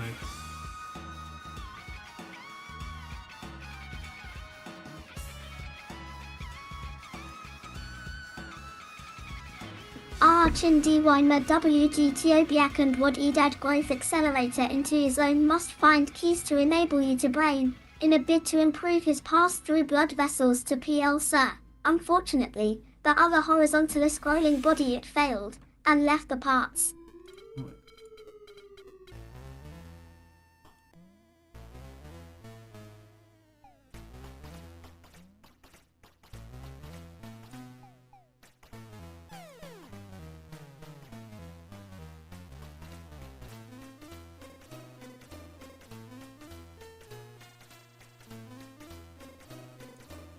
Easy rapper yourself for a fantastic voyage.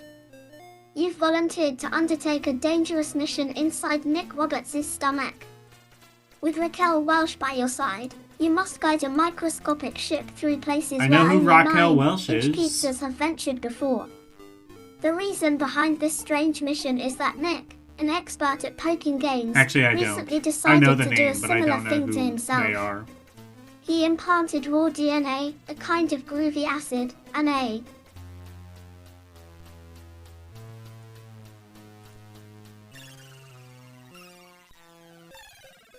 Alright. Mike gave this a 50%. Why?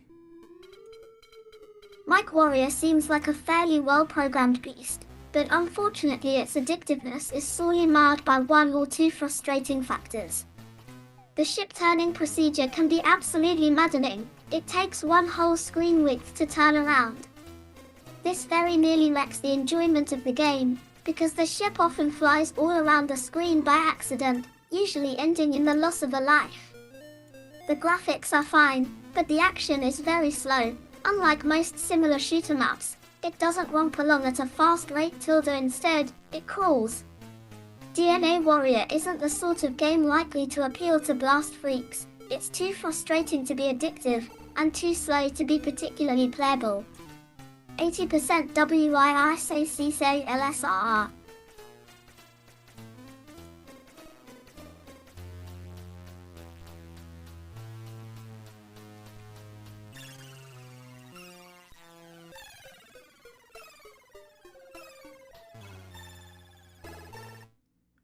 And what about you? You gave it 54%. Game is initially quite playable. Control of the craft is a bit suspect though. Even with the speed up feature active, it moves very much like a drunken tortoise. Despite its unusual setting, DNA Warrior is another unexceptional shoot 'em up. Mark 56%.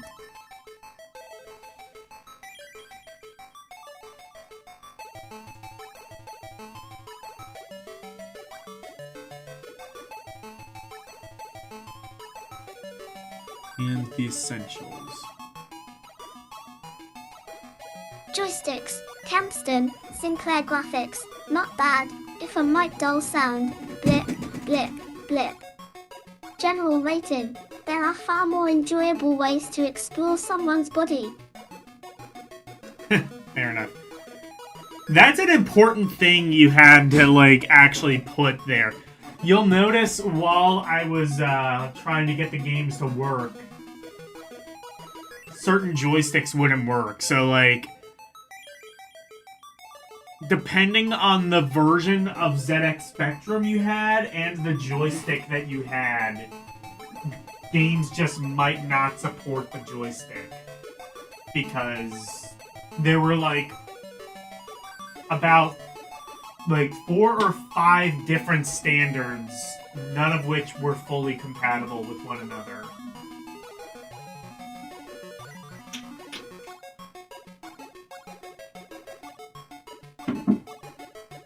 And you didn't exactly know which one was which either, because... So, like, all models of the ZX Spectrum used a 9-pin joystick. It's the same thing that Atari 2600, ColecoVision, Sega Genesis all used. But some were, they like reversed the pins or something, so not all joysticks were compatible with all models of the ZX Spectrum, even though they all fit in the same holes. There was just a lot of fuckery going on with this system. So, like, yeah, like, even if you bought a joystick, there was no guarantee, even though it would plug in and play just fine, that it would in any way be fully compatible with your system. And even if it was, there's no guarantee the actual game would be compatible with that joystick.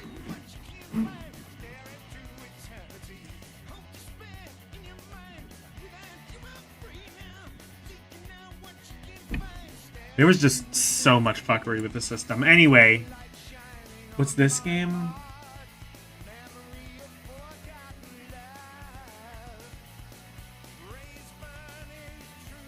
Ah, yes, Warrior.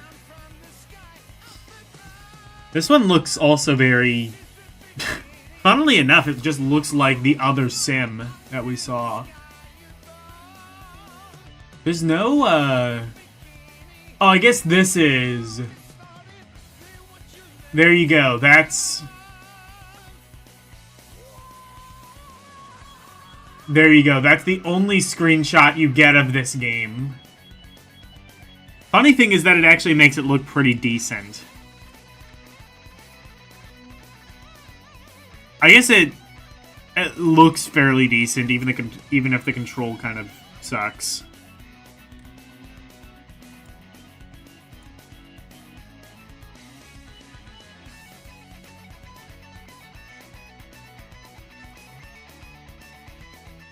Anyway, what are your thoughts on the Warrior? Or Warrior, I guess. Megs can also be spent on replenishing shield and energy levels. Unfortunately, blasting alien after alien soon becomes dull, while trading is overly difficult. The vector graphics are fine, sound is pretty good, but with little variety in its gameplay, Wanderer soon causes your prog more interesting games. Copyright symbol fill 56%.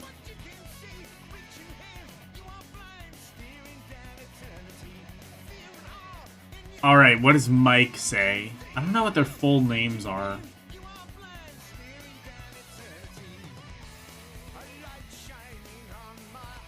I don't recognize any of these names immediately. Unlike any bafflement at what the apparent complexity of Wanderer soon gives way to disappointment as the gameplay proves to be nothing special. The most difficult part is trading, the instructions are terrible, and there is no on-screen help whatsoever.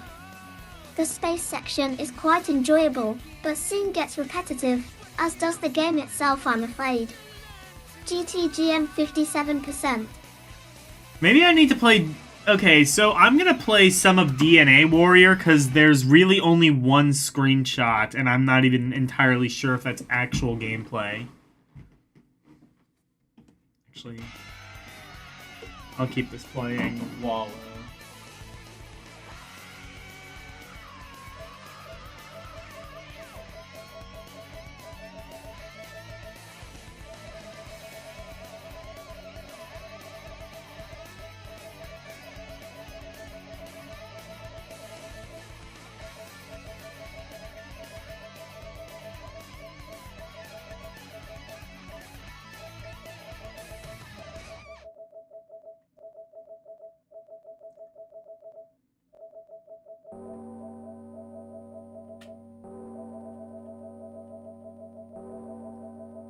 Let's go to DNA Warrior.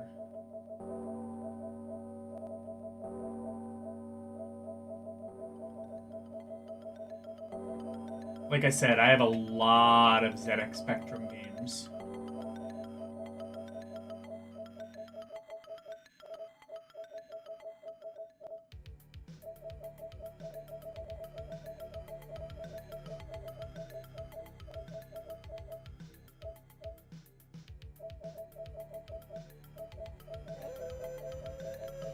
Next time I might have to do this on my main PC. I should really, like, actually migrate over to the main PC. It's got, like, more than enough power. It's just, I don't know, I've become used to this. I've become used to, like... Yeah, I don't know.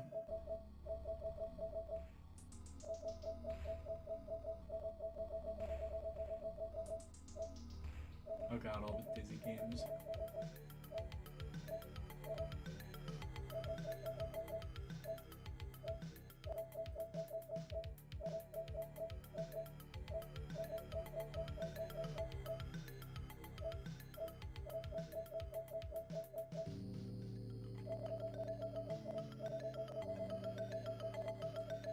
God, how many fucking Dizzy games were there?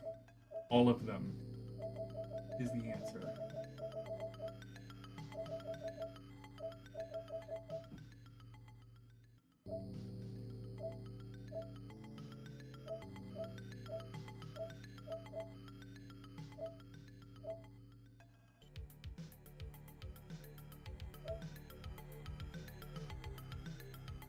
Okay, never mind. I guess we can't play DNA Warriors. Unless it's Warrior DNA? I don't know. I don't think it is.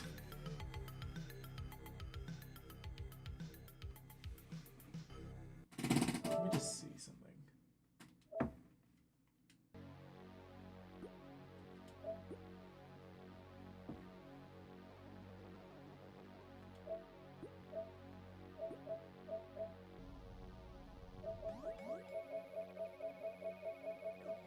Oh, okay, it's D dot. Got it.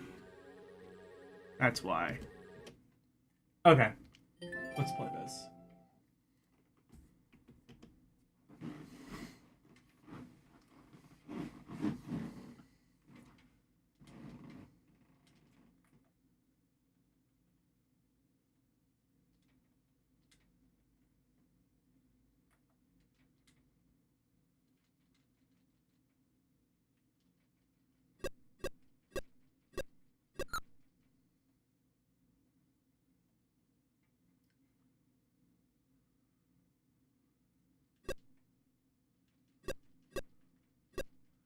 Oh, I see. It's the Fender style. How do I... Wait.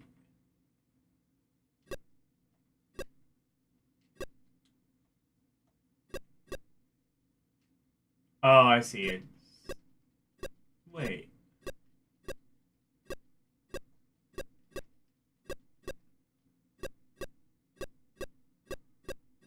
How do I turn this around?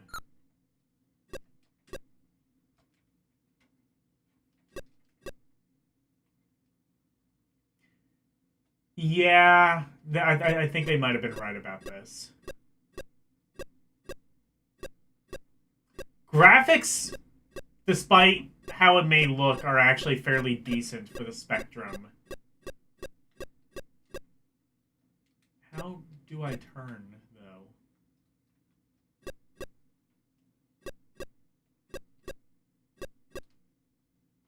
Oh, I have to go up. I see, so I have to... What?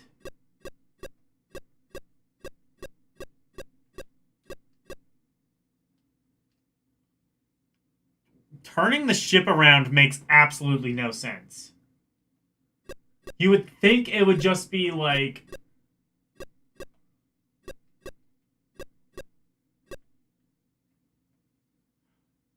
Oh! You have to hold the button down for like 5 seconds and then it turns you around.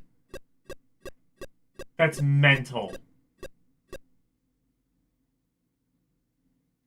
And you have to do that while you aren't shooting. That's absolutely mental.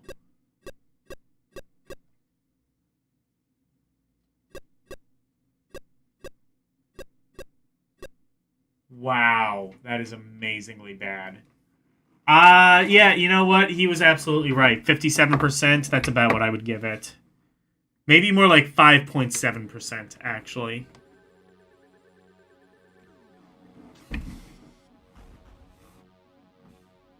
Anyway, don't play DNA Warrior if you've learned nothing from this stream. Hopefully you can learn that.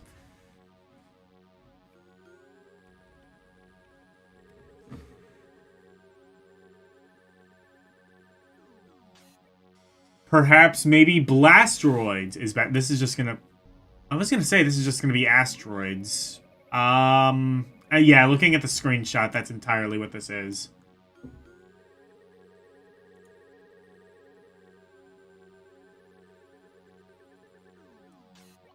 But that's the cool thing about ZX Spectrum games, is we can kind of look at that for like 30 seconds and be like, well, we've got generally the gist. I'm trapped in a time H, Doctor. Every time load up my computer, games like Breakout, Pac-Man and now Asteroids appear. Don't worry about it, they're ISA-cure. Buy our View magazine like Crash and carry it everywhere tilde this will warm you when you're... Honey, I'm Elvira. Honey, I'd do anything to get out of here. There was an Elvira game for the Amiga. It is very much a thing. Which must be cleared to go on to the next sector. Most asteroids split into smaller fragments as they're shot, others are indestructible but freeze when shot, and some asteroids even chase you. The most welcome asteroids are purple, as they contain energy pods to boost your power. Asteroids also to be are looked just out for other pods released by the... I don't know if Karumi is still in chat, but if you are, did you watch the James Rolfe and Mike Matei just did a video on 20 years of the James Nintendo Nerd YouTube channel.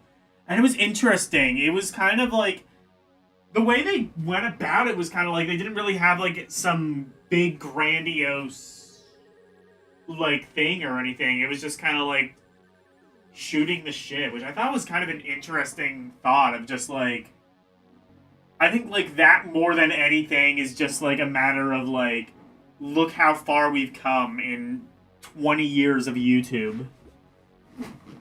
I thought it was kind of cool. And they like brought up like a bunch of deep cuts. Like they like brought up videos and I'm like, oh yeah, I do remember that. Wasn't all just like obviously AVGN. You know, they did a lot more stuff on the channel, like Monster Madness and stuff. So if you're not like a fan of the nerd character, there's like movie reviews and stuff that are pretty genuinely informative. Map. You can enter any adjacent sector, and when all the sectors have been cleared, it's time to take on Mukor, a giant green alien. Defeat him, by blasting away large wart-like growths on his sides and it's on to the next galaxy. On easy level that's just 2 galaxies, which rear DE.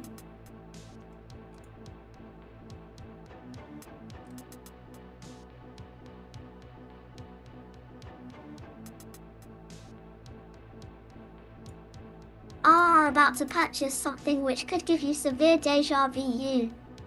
Now, here's an example. Just Blasteroids may be the very latest coin-op conversion, but is on. In this case the knobs are a 2-player mode and a host of gameplay isn't too bad though. 005 when the game begins there's a choice of 4 different warps of varying difficulty. Warps contain several galaxies, each comprising 9 or 16 sectors. Each sector is predictably chock-a-block with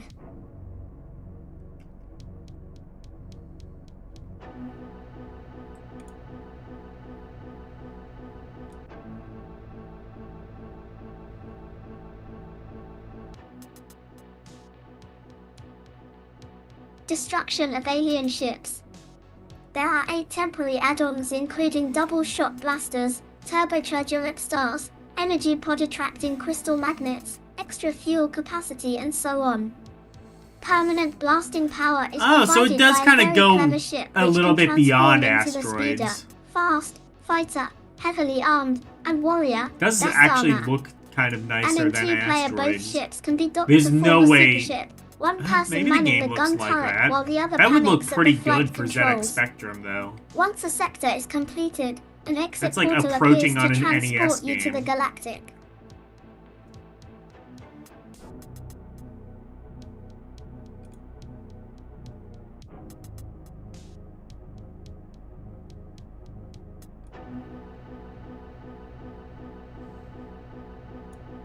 RSR, surprisal, easily completed.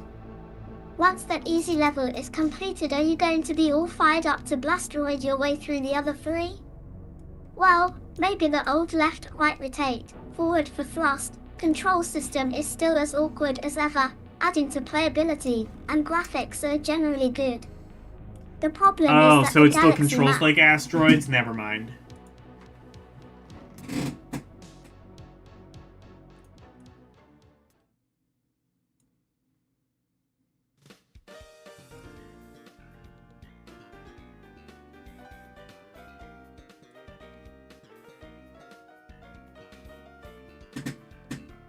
Alright, what are the reviews?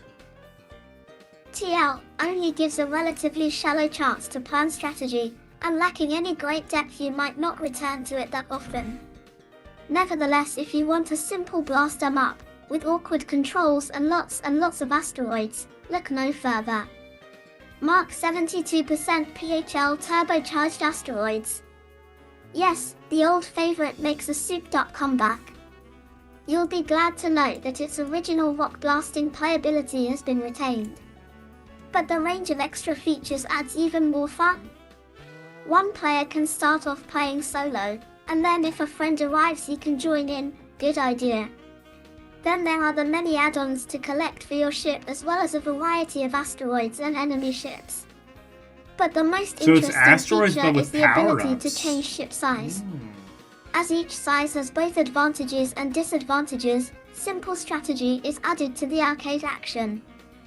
Unfortunately, clearing sector after sector eventually gets repetitive. The inclusion of 4 skill levels marginally improves lastability, but 10 quid is a lot to pay for a few hours of fun. T3%.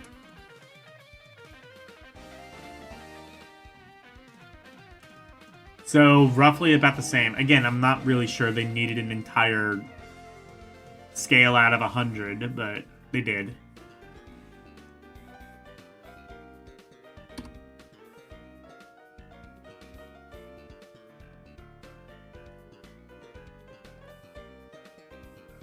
Oh my god, they had a comic!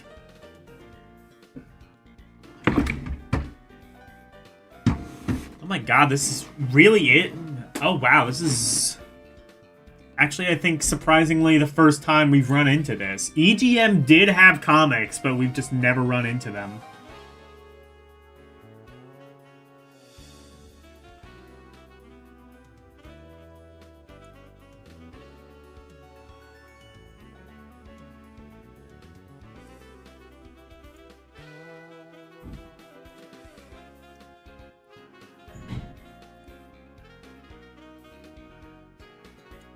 Our head the ball herd is estranged in Ming's flying hide. Away with a PPR of murderous robots, but he doesn't know they are. Out Tete, for one.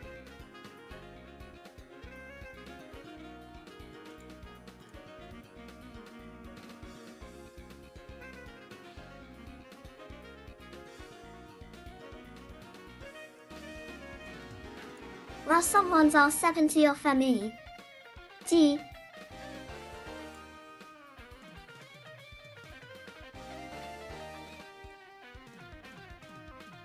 PSSST. Mebo vs disguised AS / Adagspla. Yeah, it's not gonna read that very well.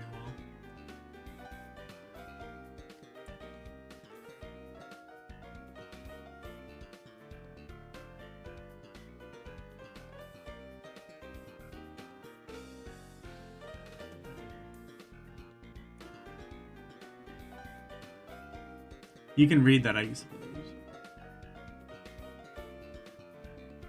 Had a regular comic strip with reoccurring characters. Yeah.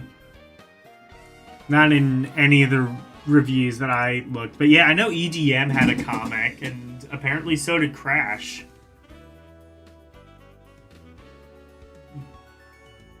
Did EGM steal it from the puny British magazine? OMG, exposed. They'll never see it coming. Okay, Oh, actually, no, they didn't. I think that's just an ad. Okay.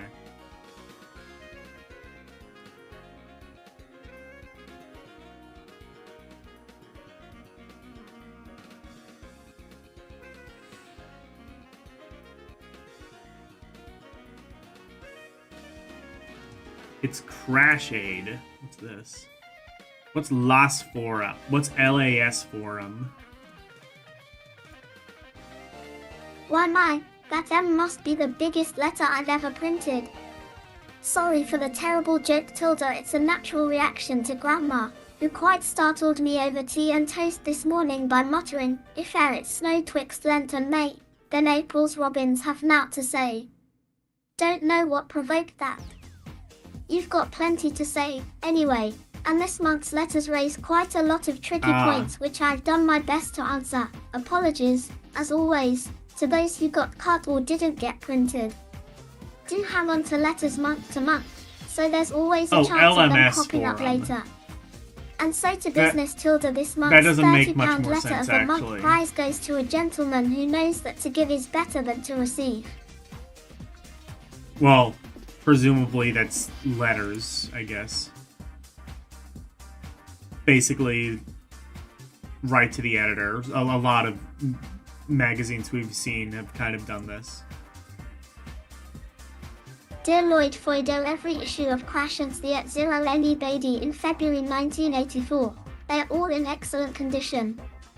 Phil, it would be nice to use this collection to try to raise a small sum, perhaps for those less fortunate than me and my fellow readers. What do you think? Maybe you could raffle or auction the collection through your magazine and nominate a suitable charity or cause to receive whatever is raised. I hope you like the idea and that you can help. My collection is at your disposal, and look forward to hearing from you. Robin Harley, sure, and by CP, what a generous person you are, Robin. A complete set of Crashes is surely worth at least £100, but my suggestion, which I'll it's probably surely put worth to more Ed than that Stewart, now. is that we raffle the Especially if collection you live in the either UK through the where magazine itself people or have at a actually show heard of such as this. the free microfair or PC show. Outside of In weird either case, Crash would take care of all the Anglophiles organisation like and me. publicity. But I don't even know if since I'm you're giving away the knowledgeable prize, enough you to call should myself an wear Anglophile. More planes the I don't even think I like the term maybe Anglophile. essay. In the meantime, in a devastating proof of the do as you would be done by principle, you win this month's £30 software prize. You can take it as a prize, or add it to the money raised for charity equals let me know. And thank you again, on behalf of whoever ends up You're benefiting snapping by your pictures? offer. Alright. Trademark.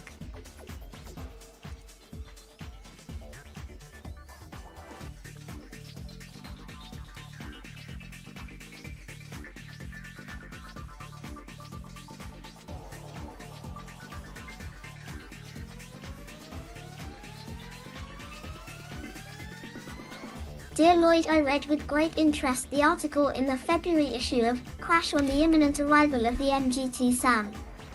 Had decided to bury the SAM as soon as read the first article early last year. And then it was only 128k RAM and 2 screen modes. And now, well, let's just say that MGT will have, at least, my order for the machine. However, the main point of my letter is to ask a few questions, some to do with the above-mentioned computer. 1. Will Crash be following the progress of SAM and its software hardware support? If so, will it be a regular, dozen-ish pages set Well, aside? they did, Or will it be put on equal in this billing with the issue. Spectrum, at least till it warrants its own magazine? Or will it, horror of horrors, be relegated only to the pages of the TGM? Oh, you realize that it really depends upon the success of your other machine, both initially and in the long run. So for the sake of argument, base your reply as if it was as successful as, say, the Amiga. 2. How much do you expect of MGT will charge for SAM's 2A disk units? N. 3. Why is it that the staff at Crash keeps changing about? The constant swapping ping about does not help the as consistency necessary to stay an excellent magazine. ID Butit still is the best 8-bit mag-L about. There again, it is better tie than most 16-bit mags. G4 Bino, you will no doubt have received many a letter complaining about the adventure.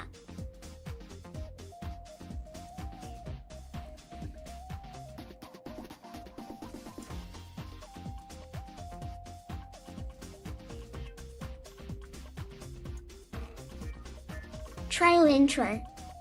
Don't you think it was a little too far taken? Sure, it was different, but maybe a little more gentle. Style of approach is called for. At this point I'm going to cry because my pen has just thrown up all over the February issue of Crash. Be sure to have one of Philpi BDR Ola Dominic handy and new font. The latest is too readable. Lastly, and this has just come into my head, how about a Val, Retog WTVDCN's LED can write in with messages and add announcements, etc. No sales, why no sex and no swearing, could AM be the rules? Even half a boon, it can do Jersey shooting Neil Rumbold, Oxfordshire Myes, Ed Stewart, they do change EN, quickly, don't they? Assures me that Crash will cover software, and, presumably, e-peripherals, for SAM as they oft come out. He reckons that if so the machine takes off there will sure be a separate SAM section in Crash, but obviously it's going to be some time before there's a rush of SAM-specific software. As for the disk drive quest of Prio GRT heat anybody at today. Last time looked into the Matofta, however, the cassette and loading version was going to be sold for £149.95 and the light disk drive model for £220. In other I don't words, think the there was a 3.5-inch disk drive drive costs model of the Spectrum, £70, was there? which isn't a bad price in itself. Imagine MGT will be prepared to upgrade SAMs from AA Pen reminding us about issue. Crash should keep readers informed on this. Your third question is a difficult one to answer, but camel history. That's what GYN kept at the towers for, IG after all, although it seems that staff constantly come and go from Crash. Many of them remain VE at Newsfield and so they're always available to put ideas, or even a spot of hard work.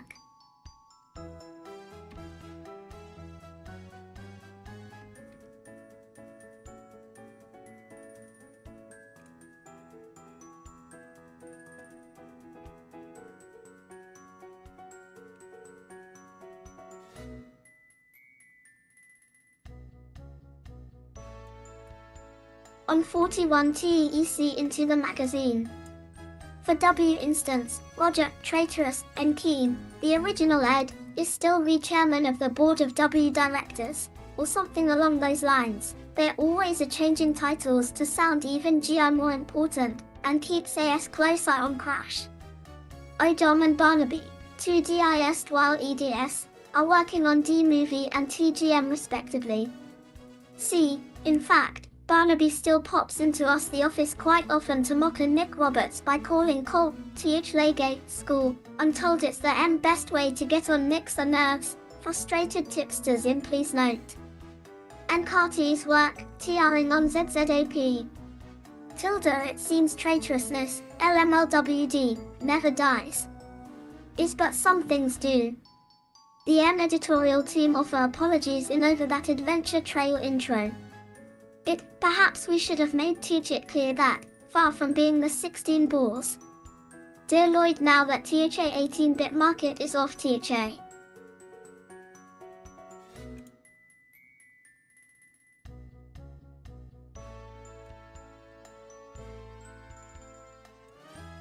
Work of a blood-crazed imagination, it was an accurate report of the unfortunate end which Summer met. And after much consideration we felt that, though the grim facts were likely to offend some readers, we had an obligation, nay, an immutable duty, a sacred trust handed down by all those who have carried the torch of truth and understanding through the ages, to say what was said, that generations yet unborn may learn from our mistakes, and also, let it not be forgotten in these dark hours, from our triumphs. Finally, and this is true, there is a reader's page of sorts tilde my forum. And don't believe in money, sex, or swearing, so it's obvious that great minds think alike. Yay. Alright, so here are the... Alright, now here's the thing. The top 10 software houses. We don't call them software houses anymore. We need to bring that term back. Because, like, what would you call, like, Nintendo, EA, like, development companies or something like that? I don't know, software houses. Makes more sense.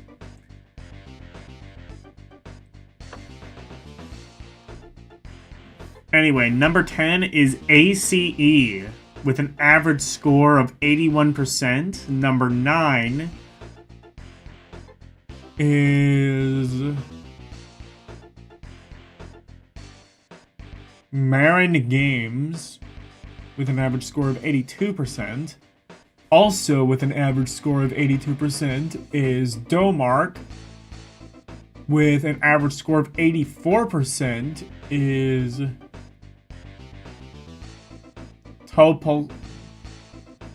Tapioca, I think. So yeah. With an average score of 88% is OC or CCS. Average score of 89% is Reynard. Not sure I've recognized that one. Digital integration is 89%, but they only have one game. Fair enough.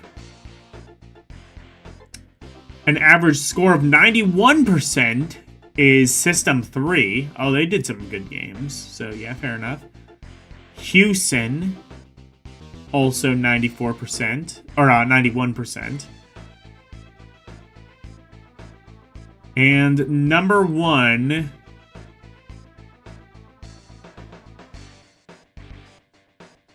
Incentive. They've only had one game, but it's 96%. Okay.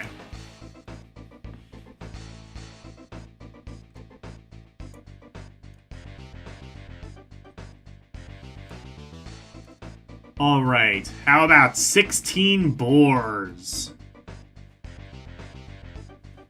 What is this?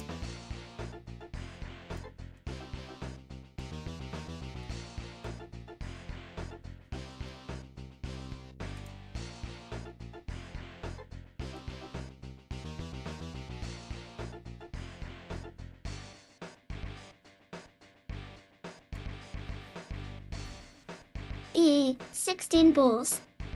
I dear Lloyd, now that the 16-bit market is off the ground, think it is about time we assessed the argument for and against these new machines. The market has now passed its Horus ghost-skiing stage with alarming rapidity, and enhanced versions of modern games are appearing in either shops.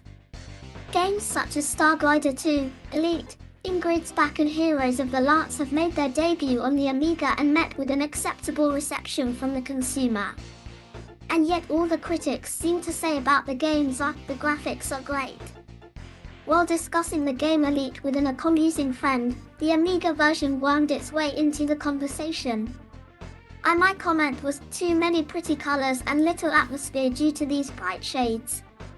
I's reply was, yes, but have you seen the menus and information screens? Beautiful.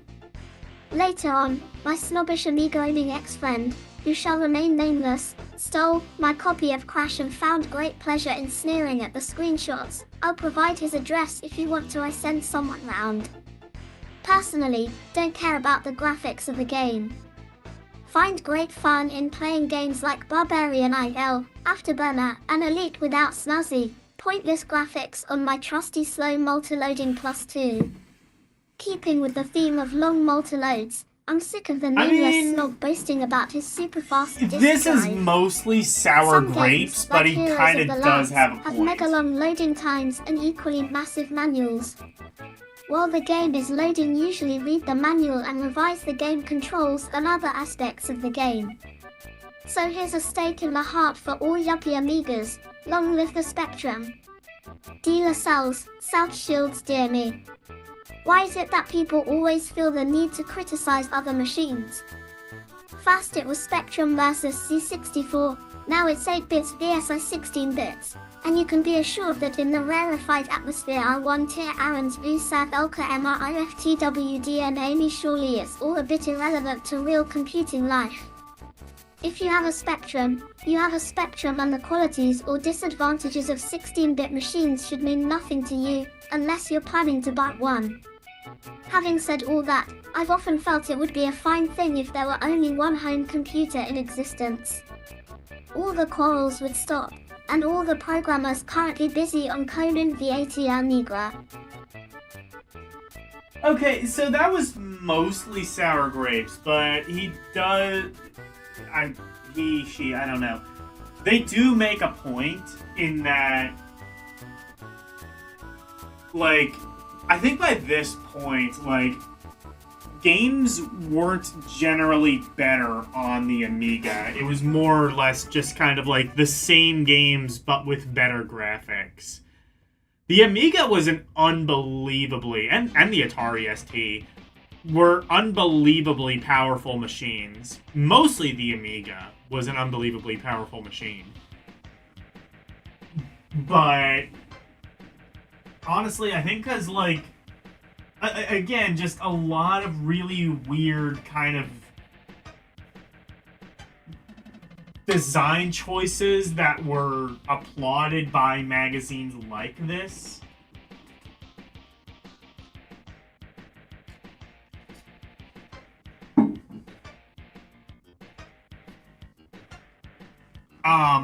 A lot of them kind of were a lot of them were kind of like that. I think ultimately it hamstrung both machines. The Amiga was a really powerful system. It's just a lot of the games that were on it, I feel, kind of failed unnecessarily due to, well, initially only allowing for one button joysticks, one, and two, just having some really questionable gameplay and design choices.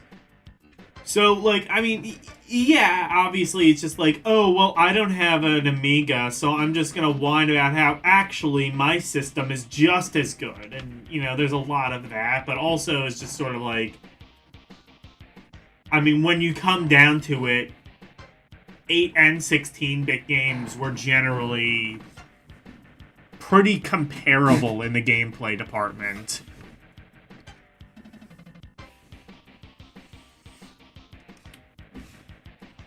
It's definitely, like, something you gotta, like, put into perspective. Like, when you're looking at it, like, from someone like me who can only really look at these things in retrospect, you often kind of lose focus of, like, well, actually, like, games Now, the difference between 16 and 32-bit, that was much more, and 64-bit were a much bigger leap, but like 8 and 16-bit, 16-bit was more just like kind of refined 8-bit games. Like really, like the best Super Nintendo game could technically have been done on an 8-bit machine. Same with, like, the best Sega Genesis game. It could be done. As proven by, I mean, what I would consider to be the best Genesis game, Streets of Rage 2.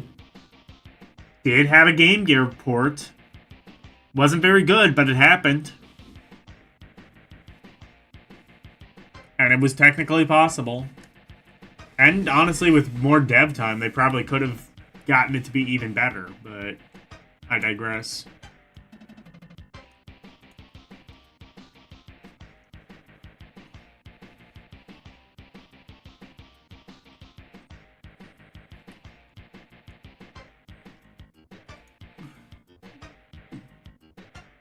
Miscellaneous musings.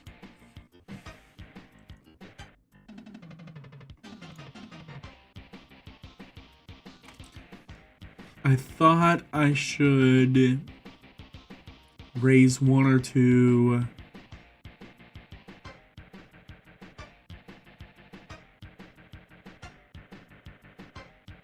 very good mag.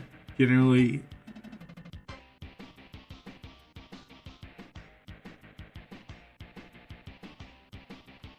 please bring back the cartoons in the forum. Well, it looks like they did.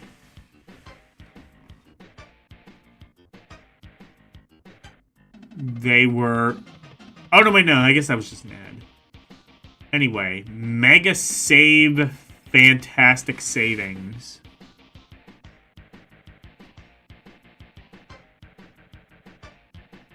Not entirely sure what that is, but okay.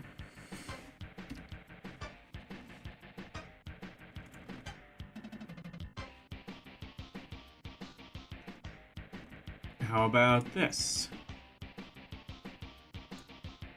Lie, SR finally. I'm fed up of those people writing in and making unnecessary changes. Do not print their letters.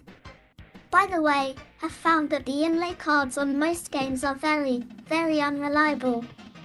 Take Renegade. You are not told how to do the moves, and a lot of games don't even tell you the pause and quick keys. Yours sincerely, Timothy Jeeves. Adele PS, you wear a bag on your head because you are so ugly, don't you? Everybody. Lloyd is ugly. Ugliness is in the eye of the beholder, but your comments have been noted, as bank managers say. Loe.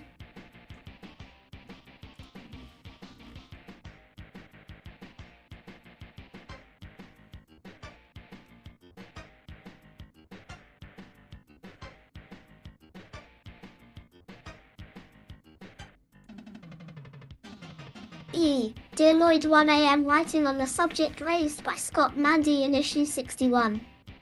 For the past few months I've been writing an adventure with the PAW utility. The problem is that I'm unsure if it is legal for me to include a copyright message in it. I'm not sure if a fee or some such thing has to be paid to someone along with all the red tape. One book I've read states, in the UK, in order to qualify for protection under the Act, it is not necessary for a British subject to make any formal registration to bring his work within the protection of the Act. My older brother, who is extremely experienced in the field of large business computing, seems to disagree with that statement.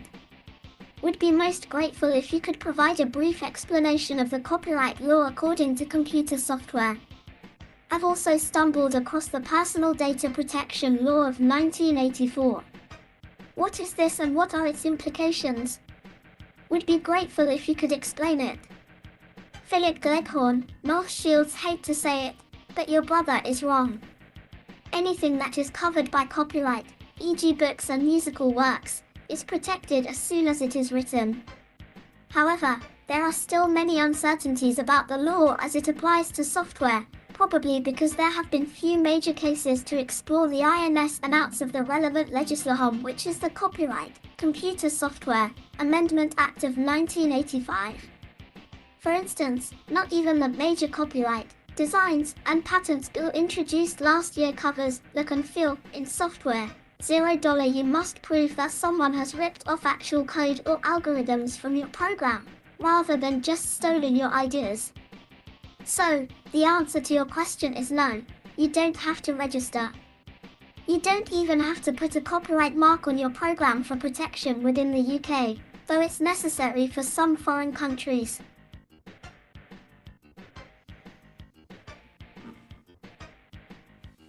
Hello, Caleb Boo.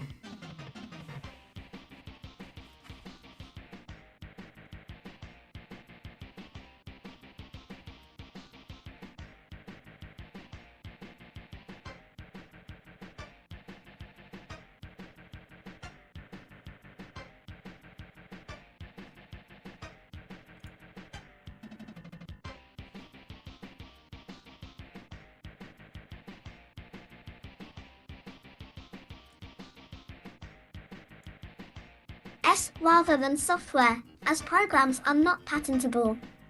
Finally, as you're writing with PAW, suggest you look at its copyright symbol documentation to see if Gilsoft demand to be acknowledged on any program produced with the utility. Even if they don't, if you decide to put produced using PAW on your packaging anywhere, you'd better find out whether PAW is a trademark.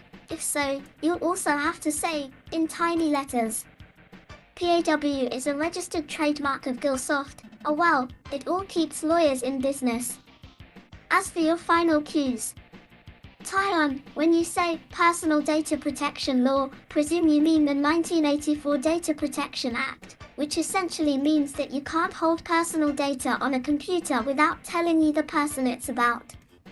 I hope this clears up some muddy legal waters. VVWM. Okay. No idea if any of that information is still relevant. Probably not.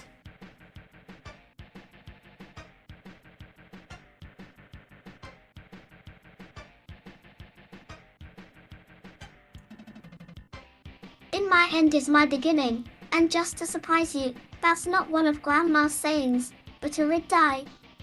Forget the answer, typically, but it might as well be Lloyd's Forum, because as soon as I finished reading each month's letters and writing the replies, another huge batch arrives. Well, don't forget that there's £30 worth of software out for grabs for the best letter every month. So set quill to sheepskin and get writing to Lloyd Mangram's Forum Crash Towers P. Okay.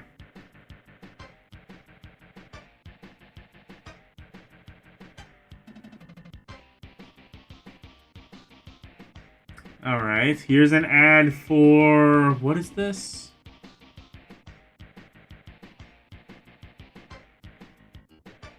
Something of Might.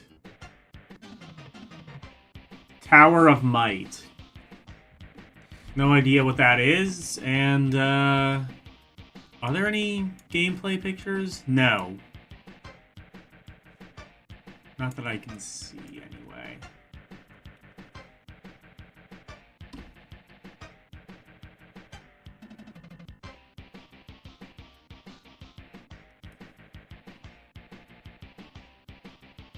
Alright, what is this, then?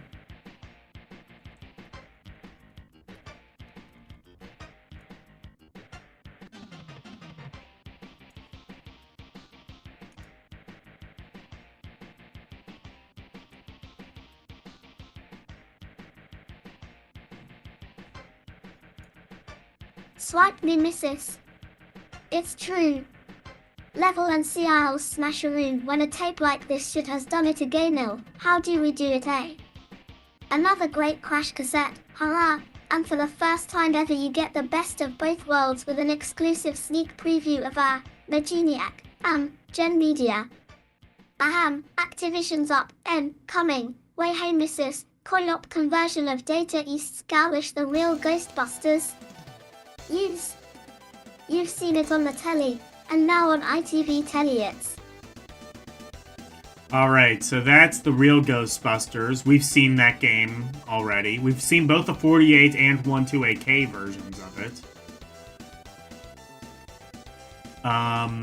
The game is kind of shit, if I'm being totally honest. Mainly down to, like, the frame rate and how just enemies will generate you and you don't really have much ability to really react to it.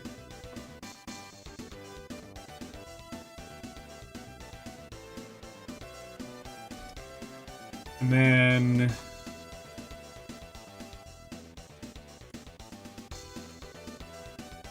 Sophistry? Is that the name of a game?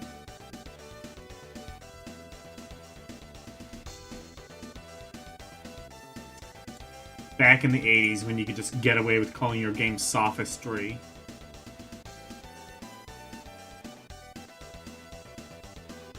ZZ Game Hot, give your brains a run for their money with this Dead Brill arcade puzzle game.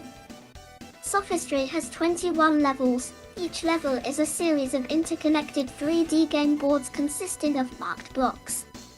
The objective is to go through all 21 levels, opening the structure level by level. At the start, 20% is opened, you have to get it 100% opened. What you have to do is take your hopping pod around the 3D BOS, searching for each of the 64 keys and amassing points, and as all viewers know, what do points make? Prizes. Yes, you can exchange every 50 points for a key. Each block on the board, which the pod can hop to in any of the 4 compass directions, poros. Qualities. Some pick up your points, some disappear tilde, though if you miss a point or fall off a board then, doing, you can say cheerio. Okay. Doesn't look that interesting. Actually, I should have probably... What was that one game that we didn't see, any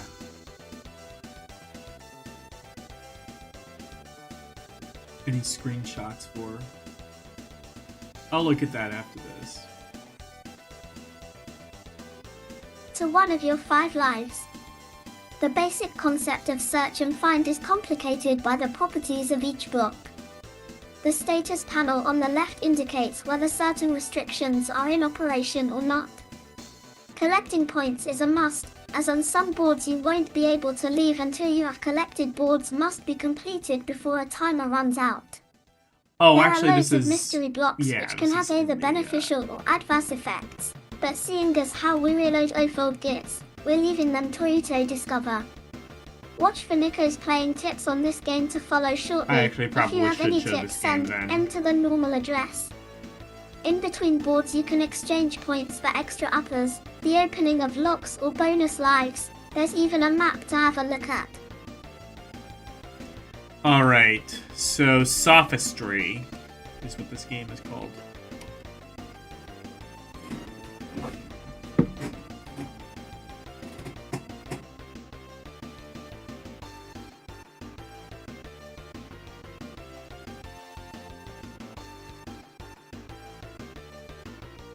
Oh, you know what? It's gonna be quicker if I just do this.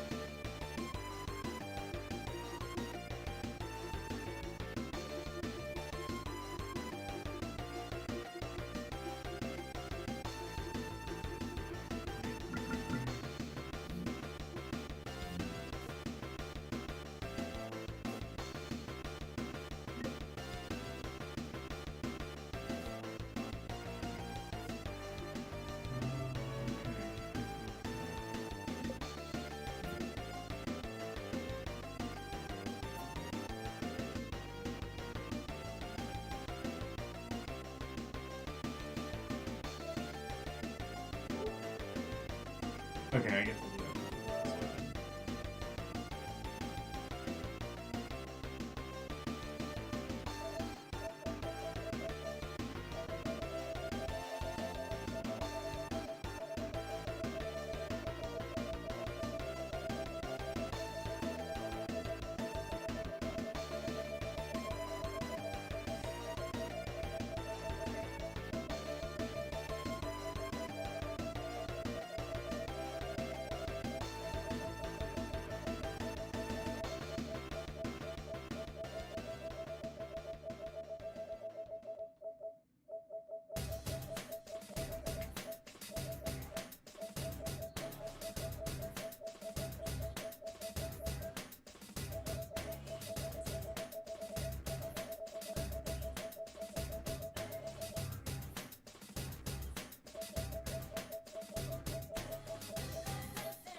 strip game. I don't think we need to see that.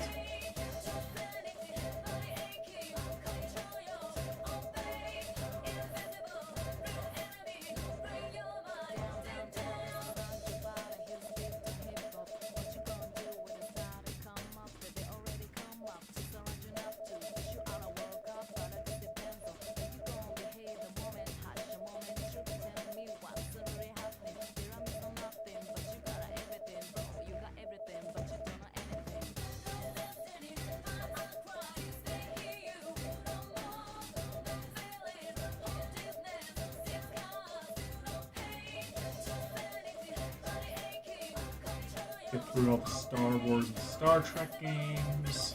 Oh, Stargate. Shit. Remind me never to do an Alphacade on ZX Spectrum. Squidge. Wait, is Squidge in here?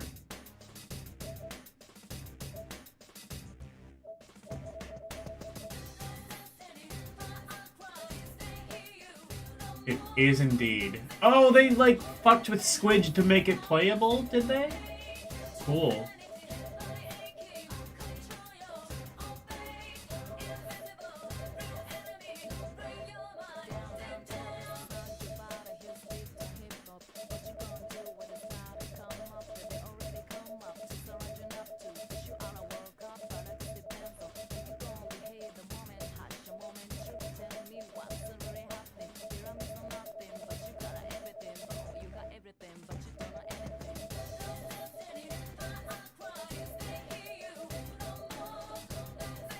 Still going.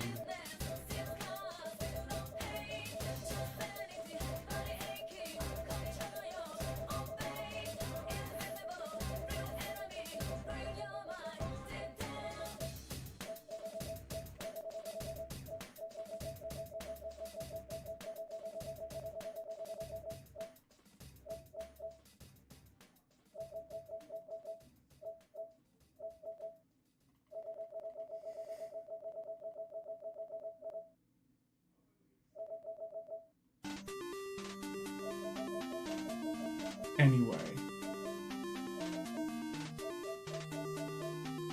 Here we go, sophistry.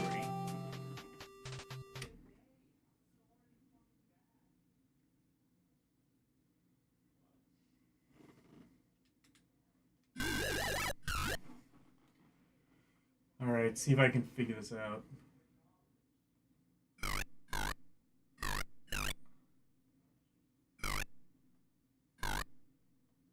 Oh god, is this the... Oh, it's like this. Okay. First of all, let me see. Is there a 128K version with better music?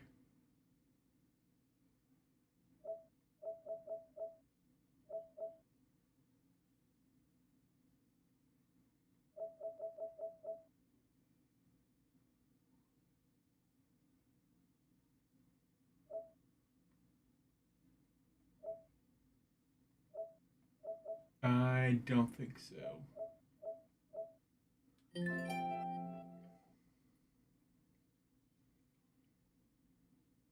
So this is it.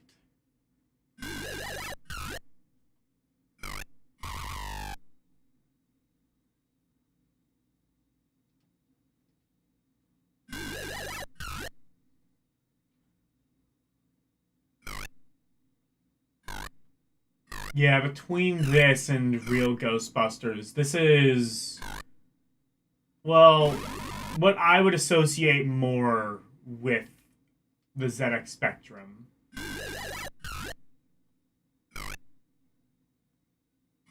This does look pretty decent, I'll give it that. Okay.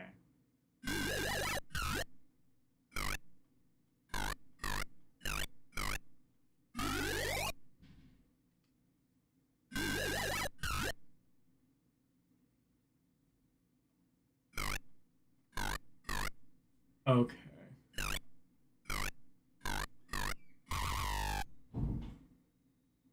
Oh, okay. I see how this works. Oh, do I have to... Okay, never mind.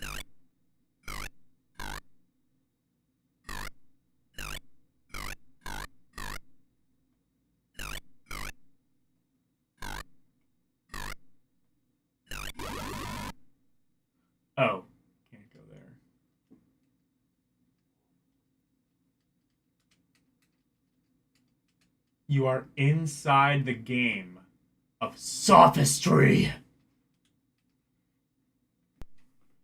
That existed.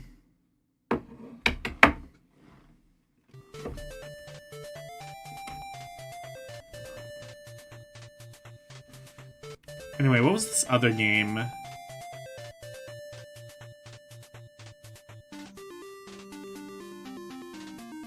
Tower... Oh, actually, it's Tower of Light. Okay.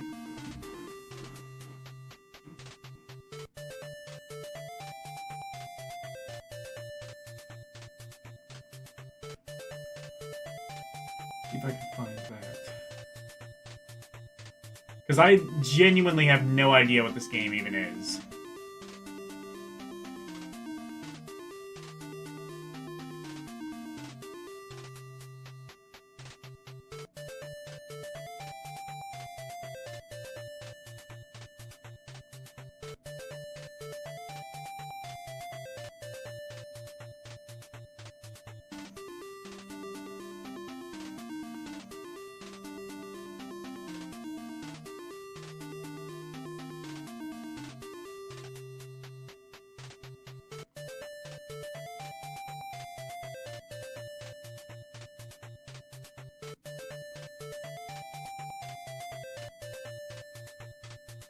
Here we go.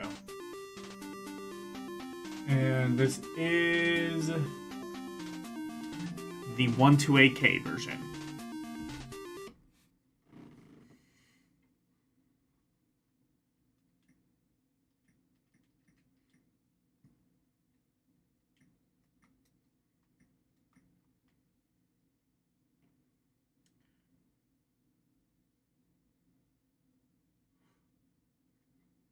Wait, let me...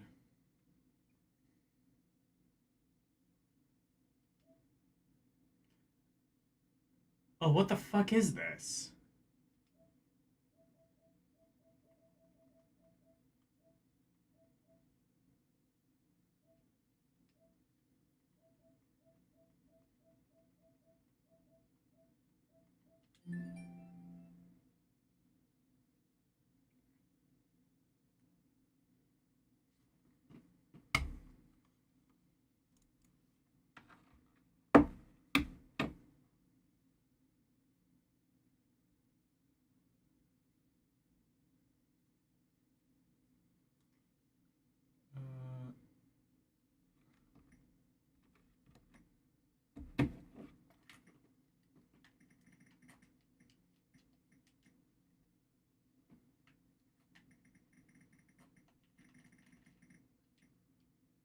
Oh, is this... Oh, I understand why. I think I understand why they didn't have anything for this. Because this is what the game looks like. There's seemingly almost no graphics to it at all. I understand. It's one of those types of games. Okay. Now we know why there was no graphics to it.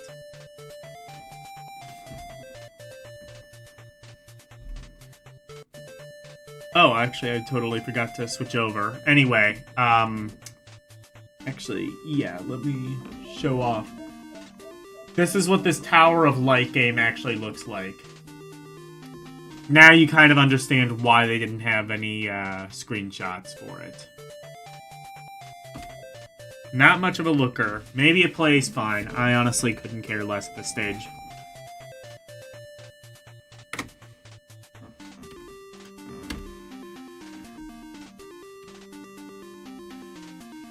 How about this game?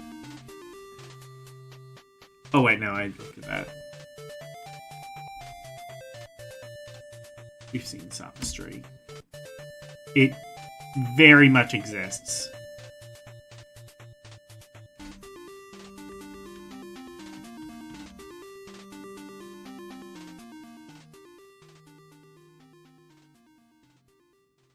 Repton. No idea what that is. Are those screenshots? Gaming in the Clinton years.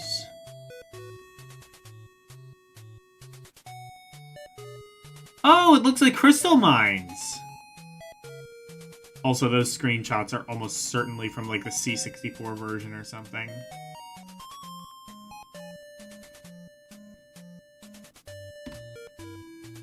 That actually does look pretty fun.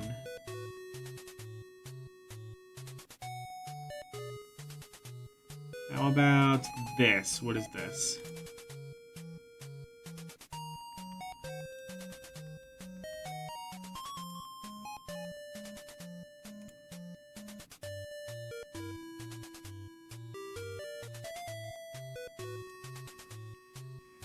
Olympia recently hummed to the sound of bells, sirens, and heavy metal, as the 45th Amusement Trades Exhibition International turned the venue into one huge amusement arcade for 4 short days in January 16 to 19. Exhibits ranged from the latest line in drinks machines to the many new coin-gobbling fruit machines. But of most interest to us were the new coin-ops on show. Many of the big names such as Sega, Atari, and Taito were showing off their latest arcade machines. So Crash sent roving reporter, Mark, the coin-op kid, Caswell, down to the bright lights of London to give them the ultimate test. Take it away, Mark. Alright. So, what were the new upcoming coin ops that would be coming out in 1989?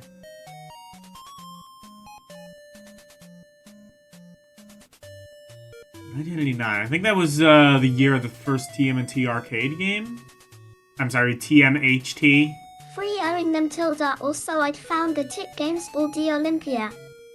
No D all the games, wax. All the joist.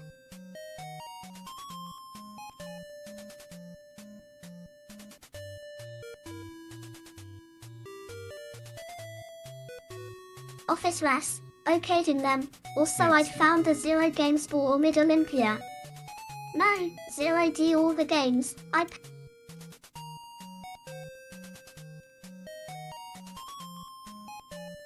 see if I can read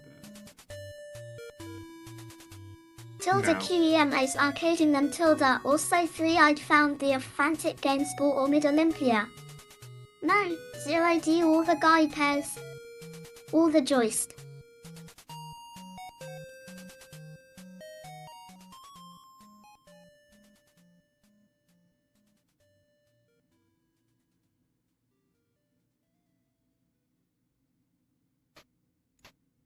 Was purely for research purposes, Matilda assured by an orderly gentleman, smashing the high score on Superman. It didn't sound like scientific conference though in the ear de restil are you of the deafening racket of fruit machines URD, out Iron Maiden on IC PR, after waiting know there was others a CFCs oh, I one do know. tilde eventually I do think I RSD know to about reach those. elusive for tilde new coin-ops which made it all second worthwhile. In this, the first of a 2-part report, I'll be telling you about the Oneg that particularly CA up my Yuan, BFF. Alright, so let's learn about the Superman arcade machine. I think I know of this, but I didn't know much outside of that.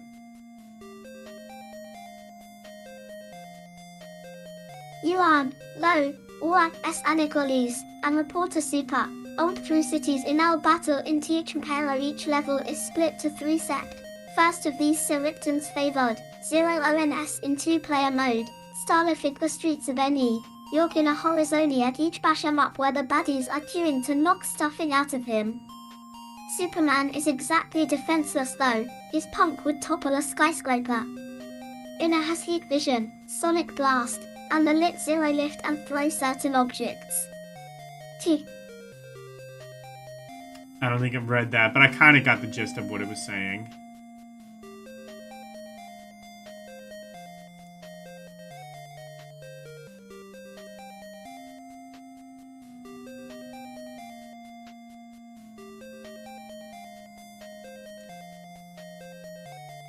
He of Yellow Rectar RS Farnila Aor and Audi Seville Guardian Philbin RS 83 VL Whirlsling Ili FL equals OAZO Ho RX equals tilde biffing session. It takes place 9 setter HG equals BSFYW 488C Eighth proper GP of ball and theft defeat yet Gilbetha F equals ut 1 JBSS ruins. Yeah, it's not gonna read that properly.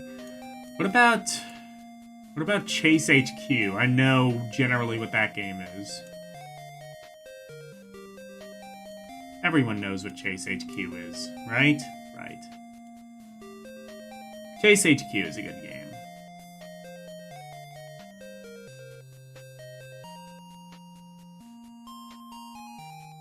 Got an MR.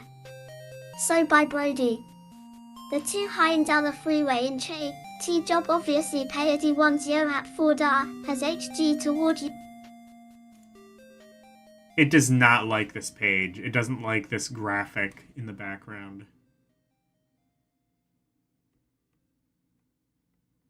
Honestly, I don't like it either.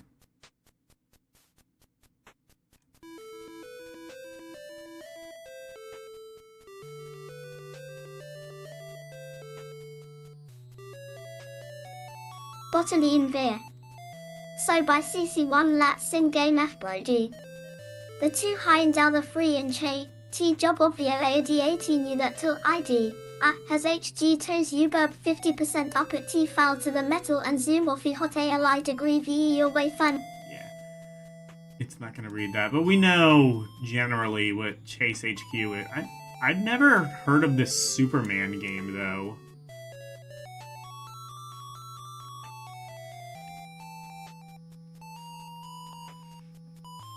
I don't know if that was ever released. Oh god, RoboCop!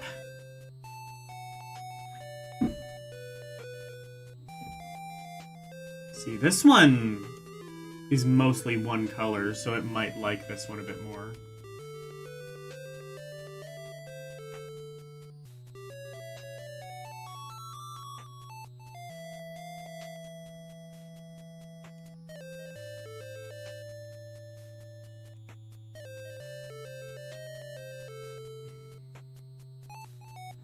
£5.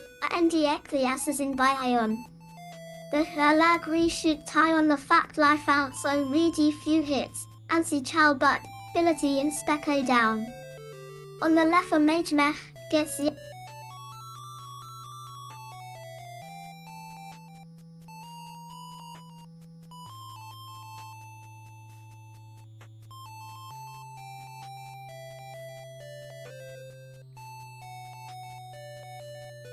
Yeah, let's try this.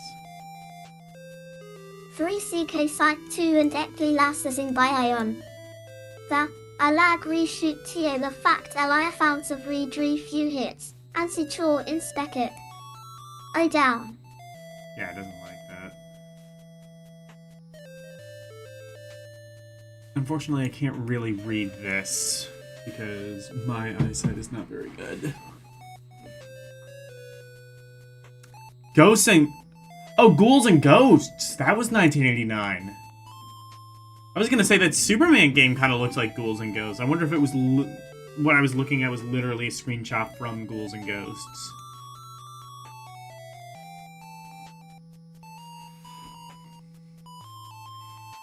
Man, back when Ghouls and Ghosts was just about to... and Hard Driving was just about to come out. Man, 1989 was just kind of the golden year for good arcade games. And also hard driving, but we won't hold that against it.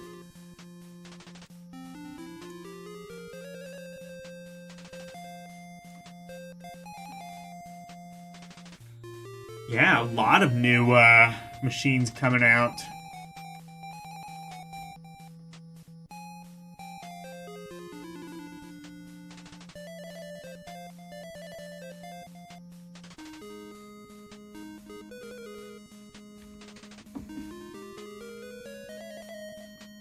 Alright, maybe we can read this. Playing tips. Okay.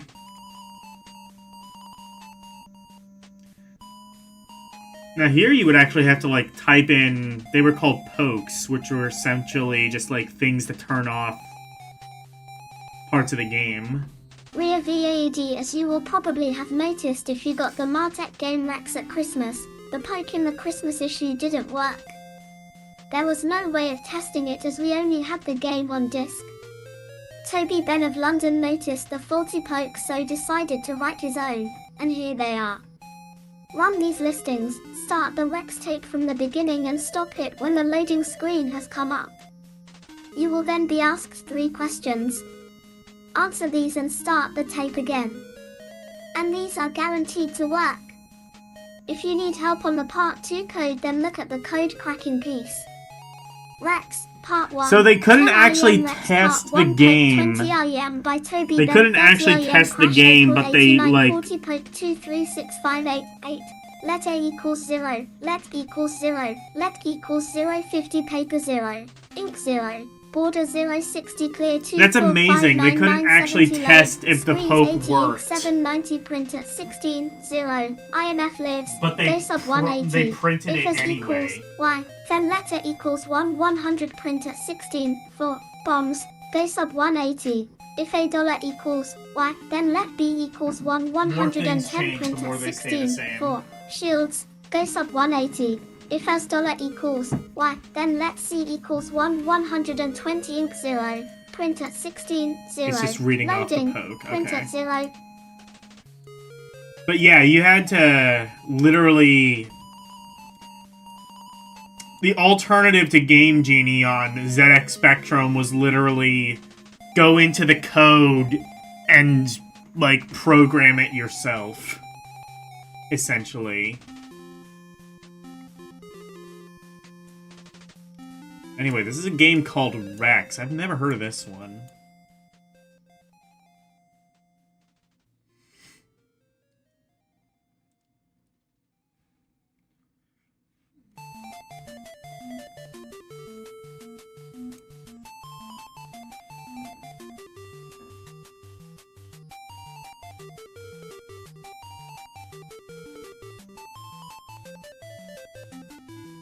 And what is this? What does all of that actually do? ETTD party. Anyone who has played Marotech's great game Rex will no doubt be befuddled by the 16-figure code in the game and all the different combinations of numbers that it can have. Oh! Well, befuddle no more, because a bright spark by the name of Neil Campbell has worked out what it all CE means. Neil This piece Campbell. of brain I work think I know has that earned him name. 40 pounds of software. 0. The 16-figure code Maybe not. consists of 13 numbers for game attributes and 3 for the cheat protection code. The uses for each number are listed below, with the first number letter I might A be and getting the him last confused B. with Stuart A Campbell, first figure of weapon energy 1 must always be 8. who's The a second writer figure for of Amiga score, Power. C third figure of weapon energy, must always be 8. D lives, maximum 9. E second figure of weapon energy, must always be 8. F third figure of score. G weapons collected, 8 gives all weapons, equals H fifth figure of score 12. And D figure of shield. J fourth figure of score. K smart bombs, maximum 3. L first figure of shield. M first figure of score and third figure of Anyway. protection code. 0 first figure. Yeah. So I was just showing you how to do the code.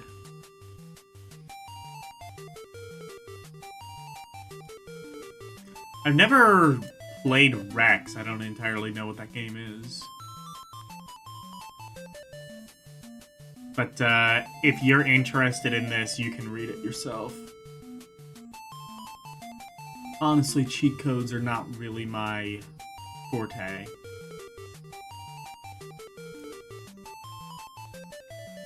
Hello, and welcome to page 31 of Crash, the magazine with large quantities of Mark Caswell. Oi! Wait a minute, have you been messing with my disc again, Mark? Hi, this is Nick Roberts speaking. You have just tuned into the best playing tips section for miles. This is the part of Crash that makes you so excited you feel like taking off your socks, filling them with rum and raisin ice cream, and serving them up with just a little sprig of mint, optional. Right? Or alternatively, you can just tie back in an armchair and read how to improve your skills on all the latest games. As you will have heard if you listened to last month's hotline, I've got maps of Robocop and Fox Fights back for you this month. Pipes are a bit short in supply, so there are just hacks for Rex Part 1 and 2, and the 40 pounds of software is for the hard work that Neil Campbell has put into cracking the Part 2 code in the same game.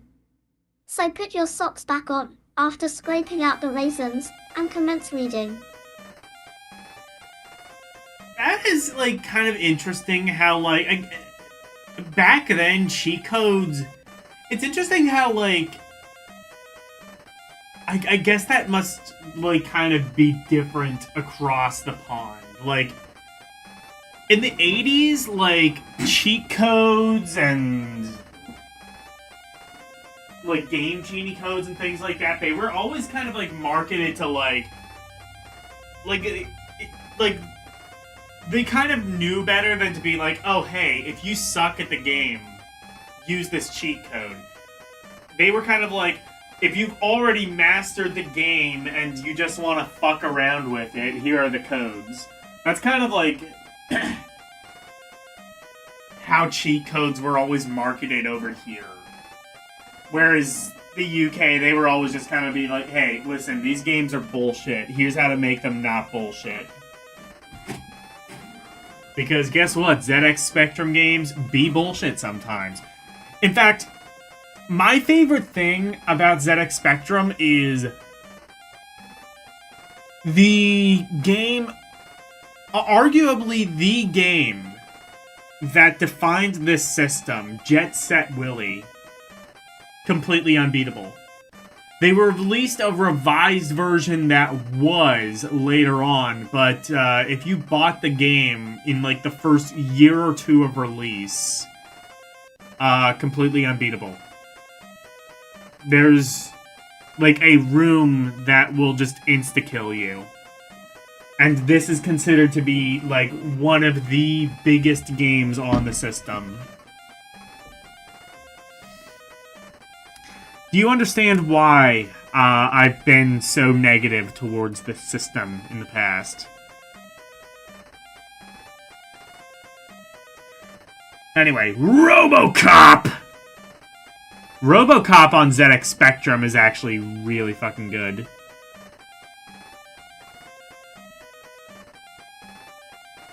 This is one of those, it's a classic and actually kind of deserves to be a classic.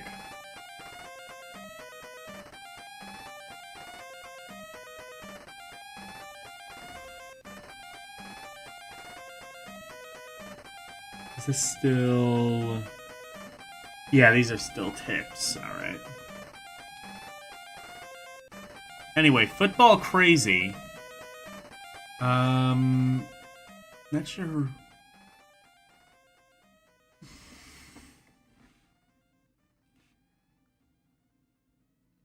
Actually, maybe I should show off... Nah. I was gonna say, maybe I should show off RoboCop. If you want to check out RoboCop, do so yourself. But... suffice to say, it is arguably one of the best games on this system. And if you've ever played the NES RoboCop, it's similar, but not exactly the same. And also, it's a little bit jank compared to the Spectrum version.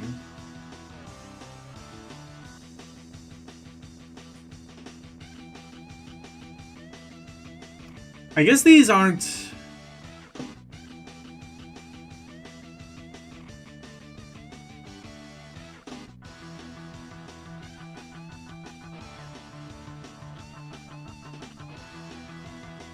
Okay, I guess these aren't pokes. These might just be general tips. Because it doesn't... I don't see, like, a poke written anywhere.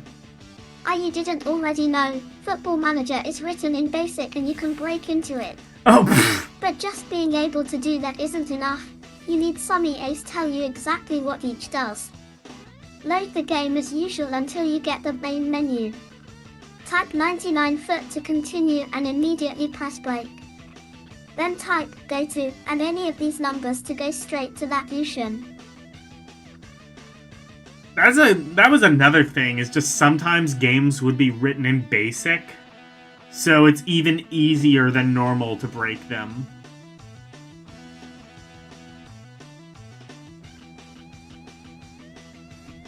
There's handy BMX hints. Must be joking. Yeah, so there's a couple of tips and tricks in here.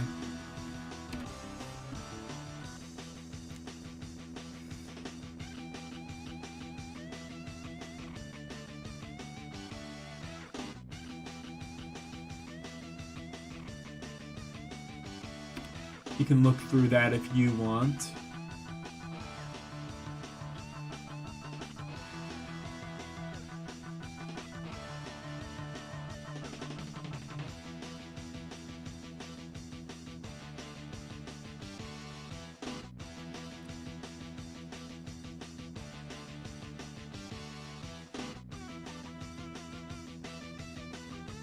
Looks like those are ads, presumably. All right.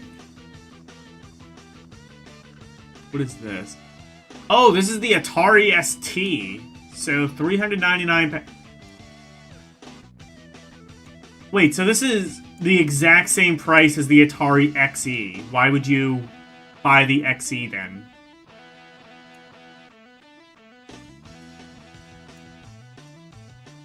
Oh, no, wait, no.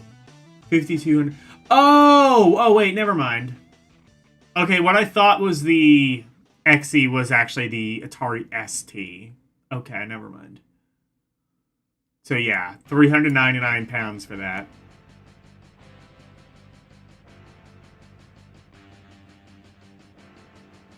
FM Pro Pack. Oh. So there's another version, or I guess some other bundle that costs £499.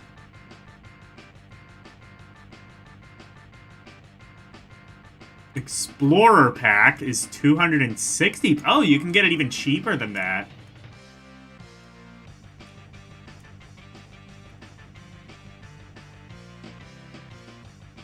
But yeah.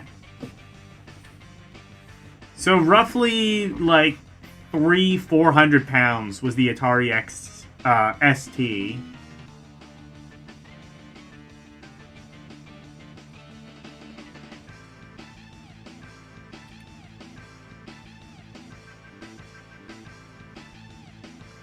And yeah, now that I'm thinking about it, yeah, Beyond the Ice Palace, that was an ST game, so I thought it said 5,200 or whatever.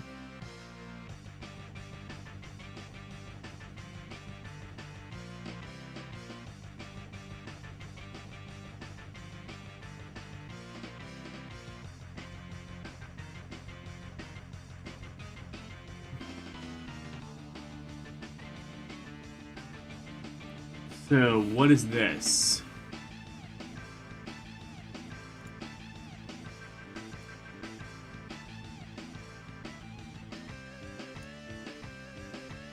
A not IFALTDG1 and no apologies need his issue I'm star, sent in gay series of special features concentrate, being on one company T-WW at a time, showing how they started and what their T intentions are for the future. This T-month the subject company is sent Project Basilisk, but smaller F companies needn't worry, I'll be sent covering them as well. T1, excited BY crime in June 1986 Robert Fortune Let me redo that.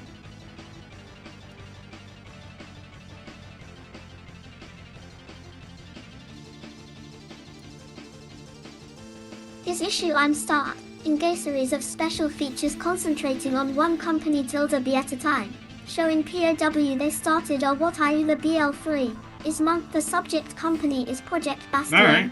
but smaller companies needn't worry, I'll be covering them as well.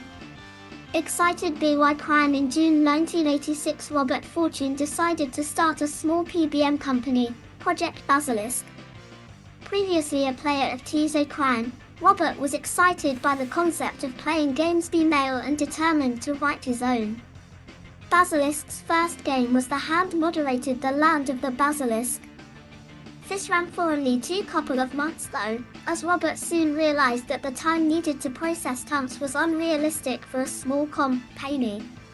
His next game was Why Poor FBSD Illinois Jewished by its extraordinary title, R.I. Bottom Feces inspired E. Pierce Anthony Sankt series of books and was planned on scraps of paper and FSM Pactile Bissell. Robert then borrowed £500 to buy an Amstrad PCW 8256, and 40 Crash April 1989.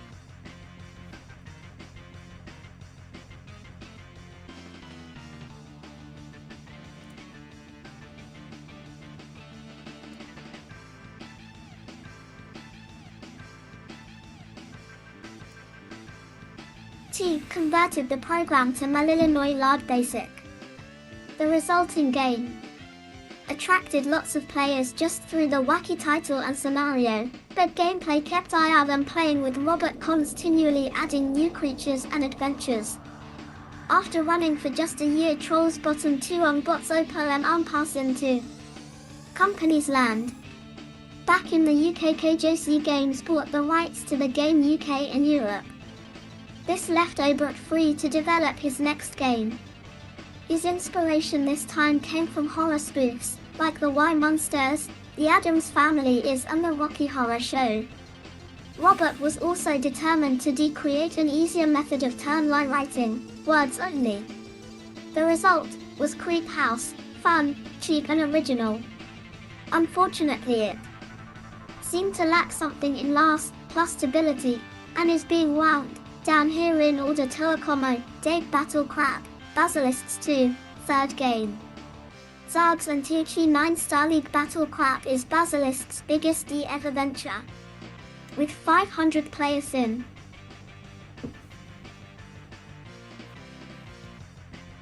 So this is an interesting article, just kind of showing off like how some of these British mags, or British software houses, as they called them, kind of got started.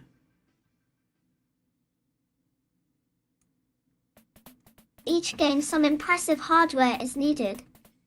Whereas Trolls Bottoms took £500 to set up, Battle Crab required £3,000. Despite a couple of adverts you may have seen to the contrary, Battle Crab startup packs will cost around £3.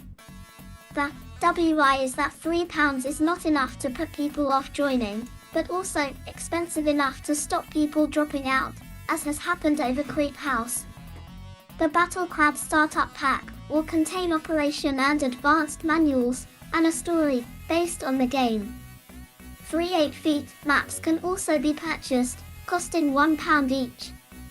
Tilda the Battle Crab Somo was inspired by Star Wars, the spaceships, and the Spectrum version of Elite, the trading side. At the start of the game, Elite was a the very... goodies, Storm the Zarg, baddies, city and Elite was one of the better looking games of the time. You control 2 time. computer robotic armored battlecraft, crap. With these, you can either help the Star League for money, or hinder them, gaining criminal status and equipment from enemy craft. Once the invasion is over, the Star League withdraws and the players adopt the roles of goodies and baddies, fighting each other. Yuan actions are written as words, as in Creep House, enabling a wide range of inputs per turn. You also get ship construction orders free, once it is suitably equipped, and a 75-character message. The program for such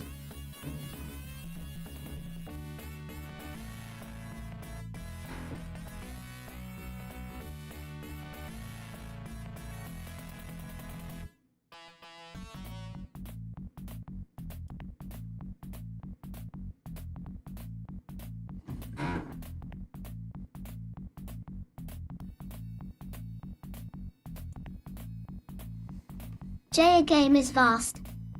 Just the database for players' ships and possessions uses 5 megabytes. 486 having seen Rome PN, 4 tom sheets and reading CDs. Touch with Basilisk as soon as possible. The game is so vast Rishi Block Lie, Project Basilisk hype to launch Batai Crap in the near it's called Dragon and Shidberta part of 1989. Project Basilisk can be found at P.O. Box 24, Sheerness, Kent, ME123QU, Castle winner of Jades The Chronicles of BA The Knights of Avalon. The 5 game winners are Yuan JE Senior Enecoms, Game 2, Thick and 5 Fingers, 4,441 Game 3, Dragonar tilde 4,187 Game 4, Farmers 3.410, Game 5, Plabble 2,650. Now it doesn't take a mathematical genius to work out that the winner by 254 points, is Ifikan 5 Fingers. And a castle as will be winging its way to inset soon. Well, a scaled down 000. Sion anyway. So congratulations you to him, and all the other Game A winners who made the competitive tie on a good one. If you'd like to play Avalon, or find out more about Jade Games, you can get in touch with them at Jade Games, Freepost, Southsea, as Hans, POS 1DR8. RARTBOFEFD degree in the flesh. Tory must also mention the first 3 feet London Postal Gamers Con, AEY 10 Assembly Rooms, Maplewoods Road, Surbiton on the 22nd of April. The convention was set up to replace the BPBMA annual IG convention, which fell through. Zag behind the new convention is very good, and all the major PBMOM companies will be in attendance, teak, as will I. If you really want to speak to him, then just speak to a UE trade stand and ask, most knowing any, Shocon via 2.50p in advance, or £4.50 on the door, ETH, or £2 and £2.50 respectively for UPGA members. The reason for this is that the PGA newsletter SD, also the convention program, and members will already have a RDS copy. So don't think it's a members only con or whatever, and contact John Woodall at the Ion PGA, care of MJR Games, Belay Firs, Flat 3, 10 Palace Road, East Moseley, Hampton Such Court. Okay, so that's kind of some insight into the game Basilisk, which I'd never actually heard of, but if you're a fan of that game.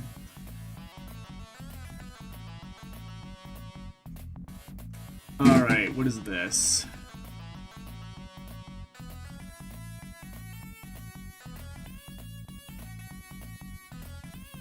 Pale King's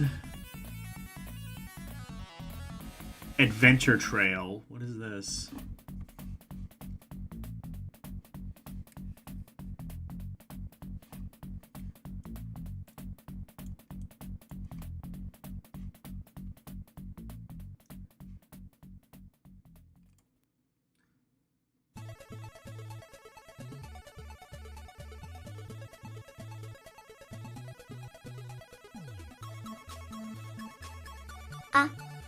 To smell that fresh country air in spring, the sweet aroma of newborn lambs and fresh dung. And just when you think winter is over, you fall into a snowdrift. Yep. Oh well, roll on spring. I can't wait for warmer weather, and April 1st when I can get revenge on my sheep flock. Last year they told me my green cords had got lost in the wash, but luckily I found them hanging from a nearby tree. This year I think I'll shock them by making a large jug of mint sauce. This month I found out what it's like to live in a goldfish bowl. I had always wanted to know. My 15-year-old pet goldfish Jack reckons it's dead interesting, swimming around plastic castles and shipwrecks. I've also been honing my powers of deduction, investigating a train robbery, although I saw no sign of Phil Collins. So until next month, wear a peg on your nose and watch where you're treading. My flatulent sheepdog even leaves messages on the crash answering machine. Okay.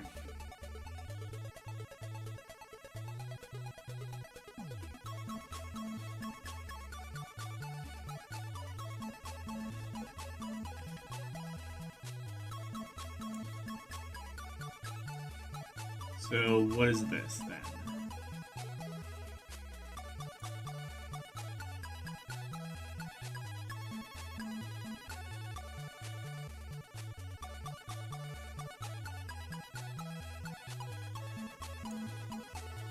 Three Rainbird, £15 and 99 pence, plus 3 only luck, glug. They're 1 AM inning in my goldfish bowl when some stupid human plonks a great big plastic castle in the water. After my initial confusion, one decide to investigate tilde something fishy going on here. I think to myself, so in I swim, only tilde to be confronted by a familiar voice. Suddenly, everything comes back to me. 1 AM actually a daring interdimensional espionage agent, currently taking a relaxing break in the guise of a fish. The voice belongs to my boss, Panchax. Trust him to interrupt my vacation. He tells me it's an emergency. The infamous 7 deadly things have sabotaged a project to conserve water on the fish-inhabited planet of Hydropolis. They have also dismantled a focus wheel which would row me to warp to Hydropolis. Warping fear transferring in K, agent's mind into the body of another creature or person, and is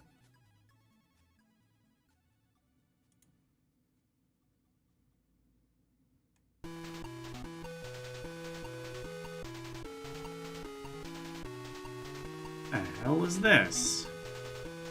extremely painful. To find the 3 pieces of the focus wheel, T must first complete 3 separate sub-adventures. On entering one of the 3 warps in the cast, 1 AMY immediately transferred into the back of a This is clapped-out just a van game belonging that to a doesn't hippie band. exist but In not should. around poise moment. I have D also become human again. Well, I see one would have floundered in my pre-Elvias fishy form. Finding some tea clothes and a torch, it is night. One time, T wander outside. I plod lie across dark fields and soon find a ruined abbey. Inside are a group G of drunken hippies. The band lie sitting around a campfire. It's all hard to believe that a part of the IG focus wheel is in the vicinity. On completing this section, number 1 won't tell you how. IMS, return to the castle where I can PT enter one of the other 2 warps. And one Yeah, of these it was sends me to a Pitfall 2, forest yeah. Inhabited by a warp junkie and an appraise rice or The last PPT song was Pitfall refers me 2. to a recording This studio with a is... short-tempered, I forget what song, but it's off of the Genesis version of Action 52. 1. When I recover all 3 parts of the focus wheel, I can use Inito enter the body of Dr. A. Roach, of a scientist on the water world of his Hydropolis. This strange place is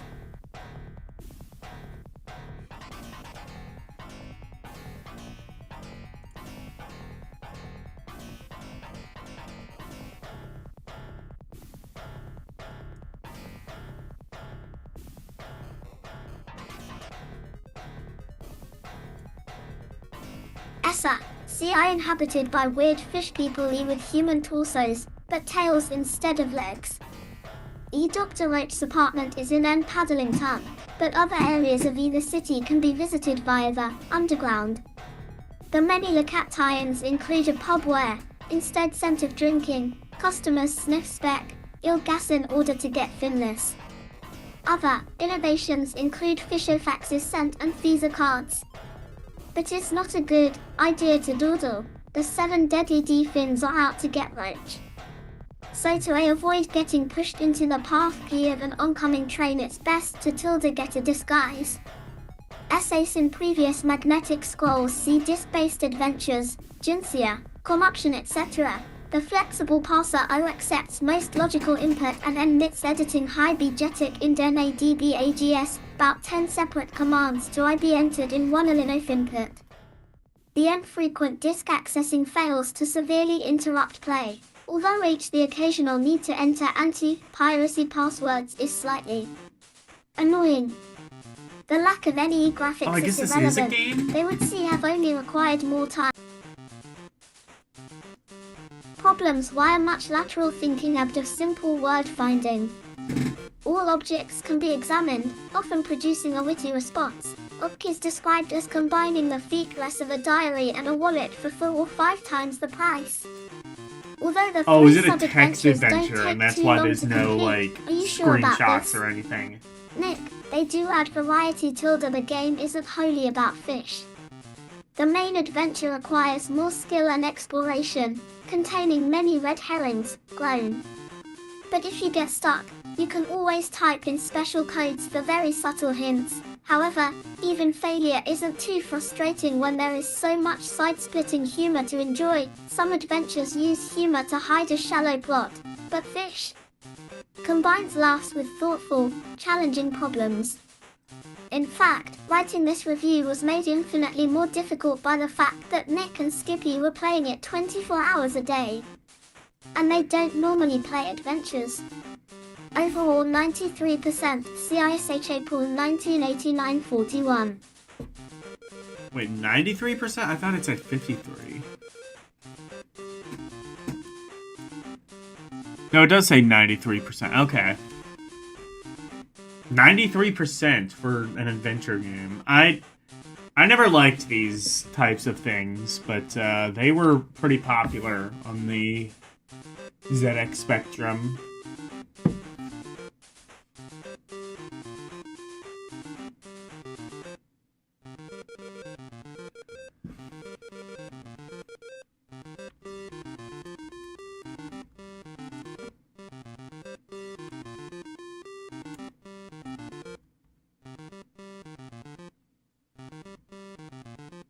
Okay.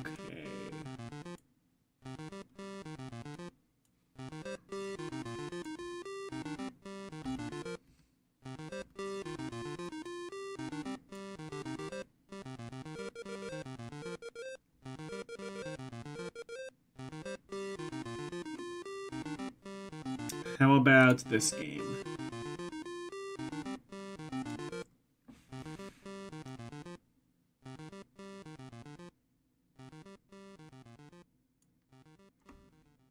Handban Lukites the name, and detecting crime is my game, FF, a lit to help from my clumsy assistant blunders.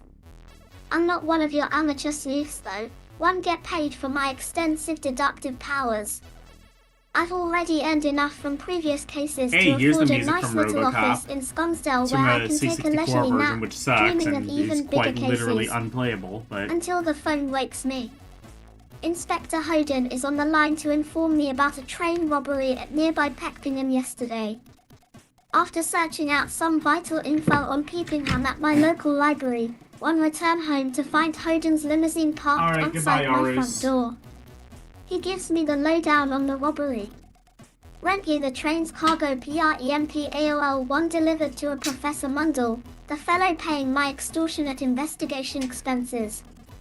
He wants me to find the thief and recover the device. Piece of cake, I think to myself as I climb into the limo.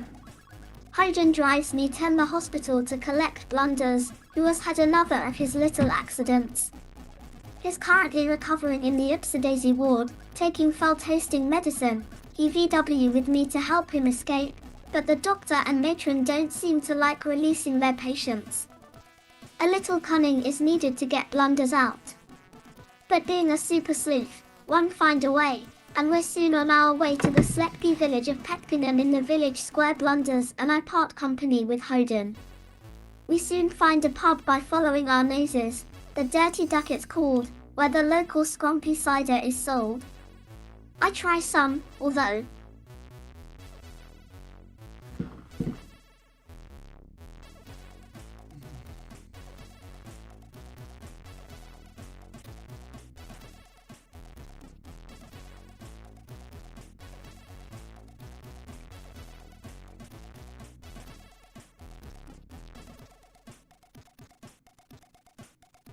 Blunders refrains, being $0 clumsy he falls over enough without getting legless. Downing a pint on one go, soon with Hatilda I continue to burp for the next half an hour. Be between burps book a room for the night, with twin beds of course, we're not married. The room's okay, but it's too colly to go to bed so we set off to explore the village. All the usual shops are here, while further afield are the railway station where the crime occurred on a lake with a monk-inhabited island in the middle. The folks round here seem quite friendly, perhaps they'll tell me something about the robbery. Ambling down the high street, Blunders bumps into my old rival, Sam Shovel. He's on the same case and reckons he'll have it sussed by midnight on Sunday. Somehow Blunders and one must beat him 10 at the Peckpingham adventure is presented via two windows. The top and largest shows graphics plus all the text, apart from input which appears in a small window below. The simple but colourful graphics only appear on 128K machines, and brighten up the general presentation, and they must scroll up to reveal the rest of location descriptions. Although the game has quite a limited vocabulary, communication with other characters is possible via SAF, ASK, TEL. Realistically, other people won't always do what you tell them, but apparently all characters can perform many actions Flukite can do himself. This is due to the use of the author's own worldscape system. No utilities have been used, allowing non-player characters to lead independent lives. Unfortunately, the response to input is slow, although not 100 irritating when you become accustomed to it. However, the ability TW repeat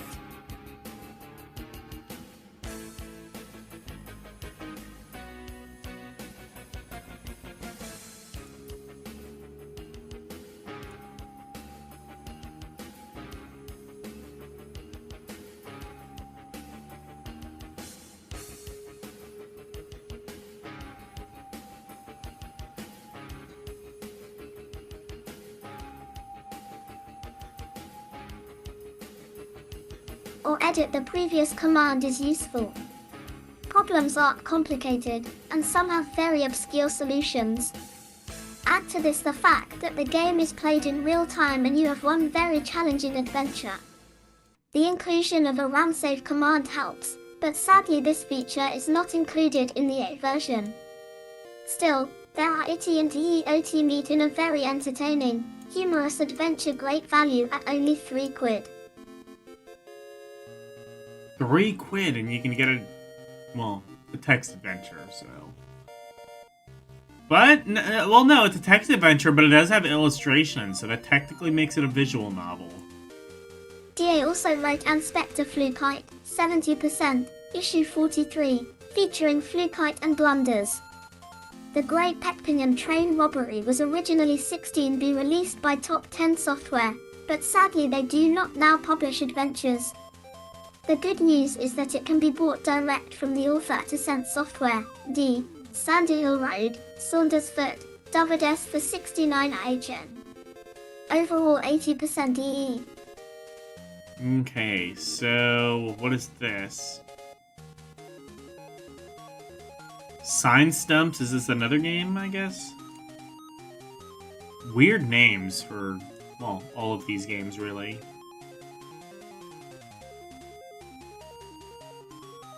Oh, wait, oh, never mind. I think I see. It's just telling me, like, some of the commands I can use. PE2, tilde, dollar Arroyo, GTSEE. Sal VPS WLLUMPPFD tilde I by XERE. 3 at TTTM I guests FRHL obeyed Comlia pages impossible to answer them all 0 EAS when it would be worthwhile to start up at please a contact section like ZZAP. And TGM, clever so-and-sos who's joished loads of games right are with STS of TE games they've mastered, these are you primed so the less brainy come right to them asking for HL. Oh, man.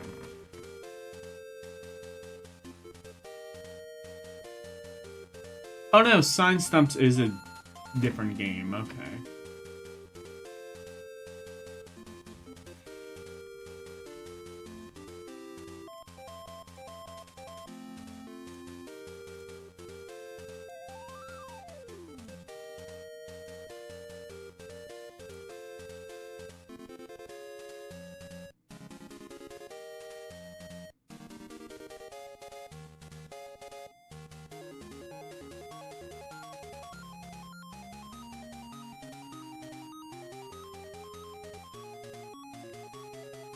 TLASR 8NN YADIBR.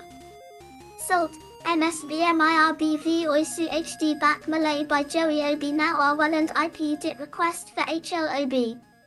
Us SSBDR LS while to start up a Cleaser contacts section like ZZAP. And TGM, Clever S0, and SOS Huoye Stods of Games Arting with Fits the Games HYNTN. These are pride for big Comrio HM Cycle, going on SAE, a free. Dope Allen and Mike Geo are 1 ABVS Serenit tilde Doom Dark's Revenge Alla Samra, Pathetic, Appia for helping Seth 56, Paul Stefenso. N has comma IE plus Ruble we. However, instead of correcting its original routine, he has found an easier way to counter pokes. First, load up the game in the normal way.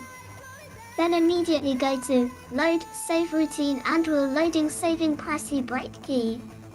This returns you 10 basic in which you and any of you play below. B name is Poker Poke 2552503 Movement Poke 33888624.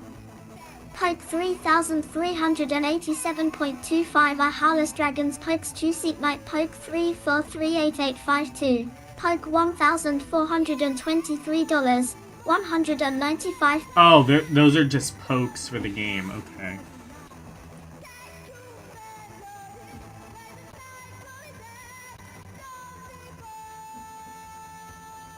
Apparently, and I just found this out, apparently there's a new version of MAME that corrects. So that, like, bad loop, I always assumed that's how it was in the actual game. Apparently, there's a version in MAME that, like, adds, like, a second or two to this song so that it loops more naturally. Apparently, that was always just a MAME glitch. I never knew that.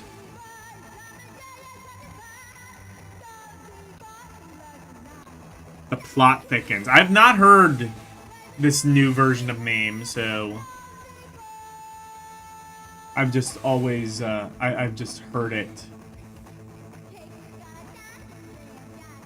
Apparently exists.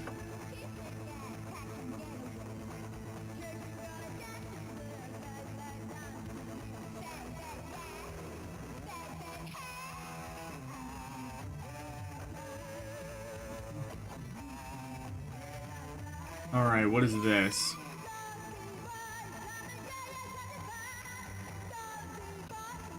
I'm also not entirely sure if it's Come Get Your Satisfy either. Once upon a time there was a little French software house called Ubisoft. Born in 1986, it employed just 30 people and took care of French distribution for Elite, Domark, and Electronic Arts, among others. Ubisoft was such a hard-working company that in 1987 it had sales of almost £3 million and soon decided France wasn't big enough for it. By the end of 1989, Ubisoft planned to be an international software house publishing on most important formats.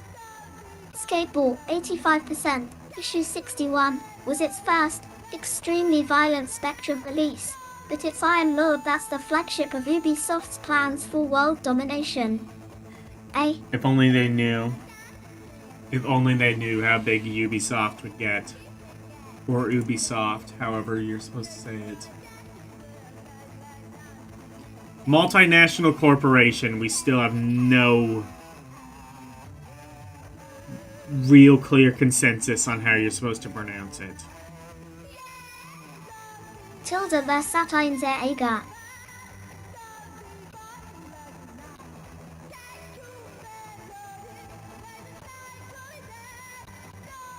Oh, it's gonna be dark, so it's not gonna like that.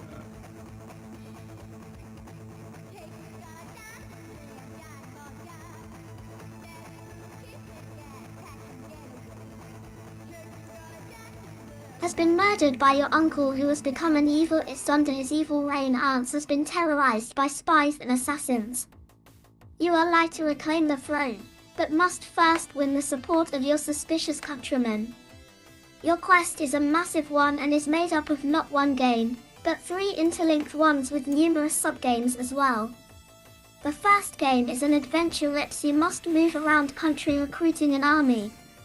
The graphics of you walking tilde around are basic, but compensated for by the main window arches of the village streets. When you enter a building, the main picture changes accordingly and options come up, allowing you to trade and have versatines. There I am, Alan.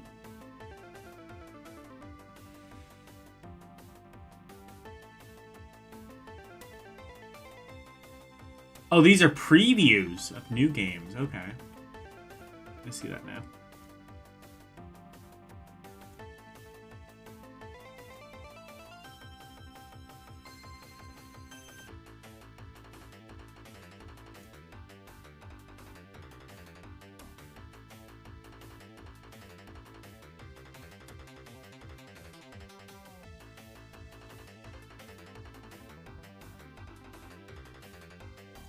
A first eye.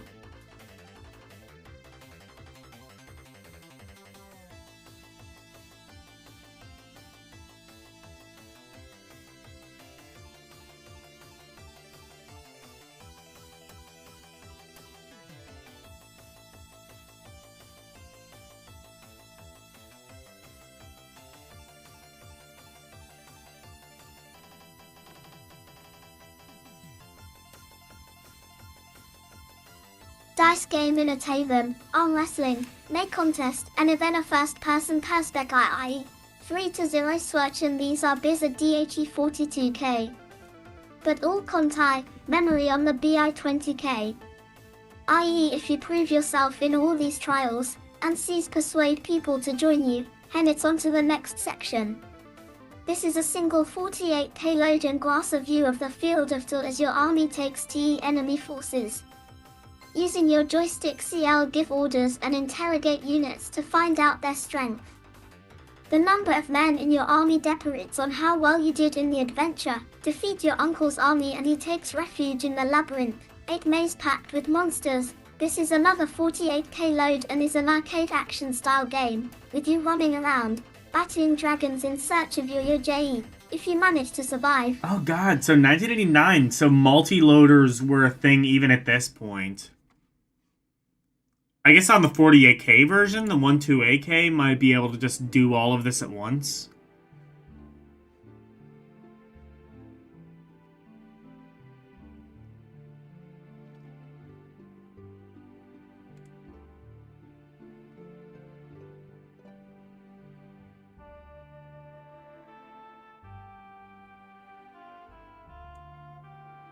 SV so you will now see, Pete, what must be one of biggest games ever to be released for the Spectrum. Iron Lord was originally developed on the Atari ST by people, including David W.H. Taker, who wrote the music.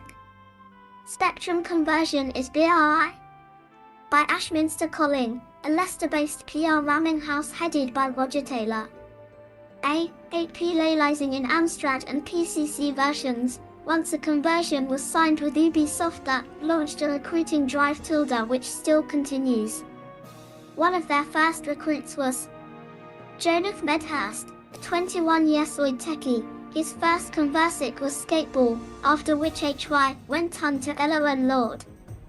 His past project is Nigel Kemmer, a freelance graphic artist in early 30s who provided me with the graphics for Skateball.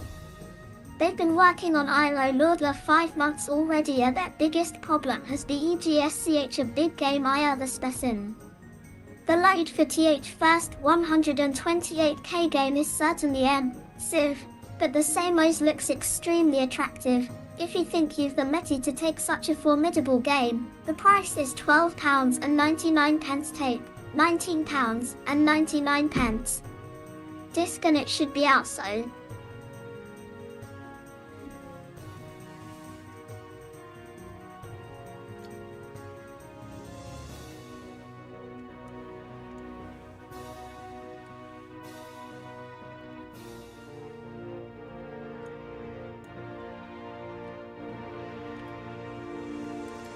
Alright, this is,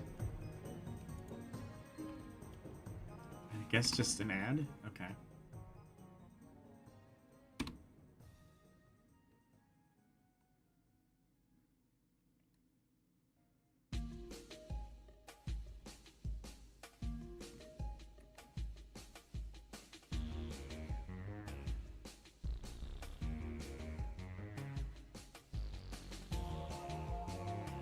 Iron Lord, okay.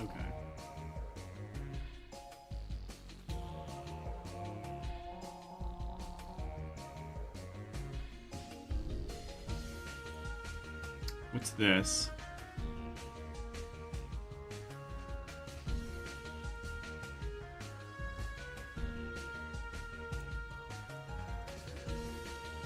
Intane Bike. Iron Lord is the title of Ubisoft's latest game, set in medieval times when princesses were saved from fire-breathing reptiles by men in tin suits. As one such chap, you're determined to destroy your wicked uncle who has deposed your father, the rightful king. Not an easy task, But then it's not easy being a comp's minion either. A suit of armor would come in handy once in a while to protect me from the variety of projectiles hurled around the crash office. Knights of old may have been rugged, but none were as tough as the first prize which Ubisoft are giving away. An amazing mountain bike from specialist firm Muddy Fox. Oh shit! The bike on offer is the Muddy Fox Courier, equipped with 21-speed hyperglide So if you do well in the game Shimano and brakes, beat it, you can win a wishbone mountain forks, bike. quick-release sealed hubs, need tilde ISO more. Oh yes, the guy at Plus Muddy Fox, Gerard Willis, is a Crash fan, so no wonder he described the bike as having 5 stunning graphics. 2 10-second prize winners will receive a copy of Iron Lord, while 10 further runners-up each get some Ubisoft goodies. So what do tilde you have Todo to stand a chance of winning? Well, it's dead easy really. Just tell us which king owned a round table, the name of his castle, and the name of his queen. When you have the right answers, jot them down on the back of a postcard or a stuck-down envelope, add your name and address, and send them to Knights in White Satin Comp, Crash, P.O. Box 10, Ludlow, Shropshire SY81DB. All entries must reach us by the 30th of April, and everyone has to obey the normal competition rules. 30th of April 1989, presumably. I think we might be a bit late on that.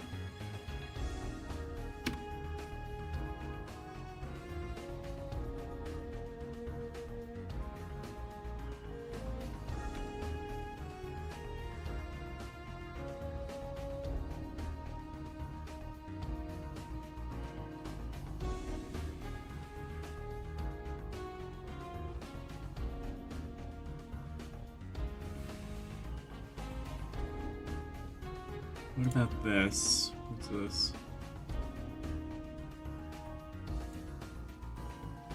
Underscore DRER Omni 6 IT Axiesield is one of the best I've seen. Well done, Ben. What can waffle on about now? It isn't easy thinking of things to chat about month after month. Could mutter about the weather and how much food prices have risen, but then would probably sound like Lloyd. So won't bore you with any more of my banal wafflings, except to remind you of the prizes the lucky few receive when their hard work is shown in OTS. One fortunate individual will get £40 worth of software, while the runners-up receive £10 worth. So transfer your screenshot onto a cassette, remembering the SAE if you want it returned, stick it in an envelope, bung that You can take a into the screenshot postbox, and put that on a making sure that you have cassette? written our address on it, and sit and wait. All entries to Mark Rembrandt Caswell on the screen. I didn't know you could do P.O. that. Box 10, Ludlow, Shropshire How would that work on a SY81DB. Spectrum? I feel like that would just take all of its processing power to screenshot an entire screen. Or, I don't know. Maybe I don't understand what they mean by screenshot. Because they don't mean, like, transfer, like, the picture of the screen, right? I don't think you could do that on a Spectrum. Jay, the office is nice and tidy now after the spring clean. We gave it a couple of weeks ago. All except Phil's camera, that is, and that always looks like a bomb's hit it. The Bermuda Triangle of Ludlow, it's impossible to find anything under the piles of envelopes, press releases, and old copies of Farmer's Weekly. It will soon be time to go on that diet again. Just when you thought you had lost those extra pounds you gained over Christmas, prepare to stuff yourself with chocolate eggs. Easter is in the air.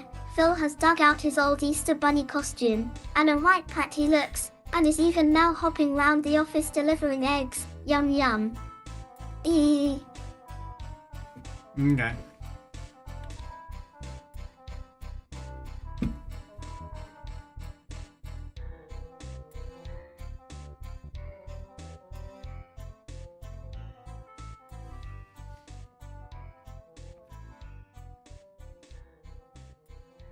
How about, what's this?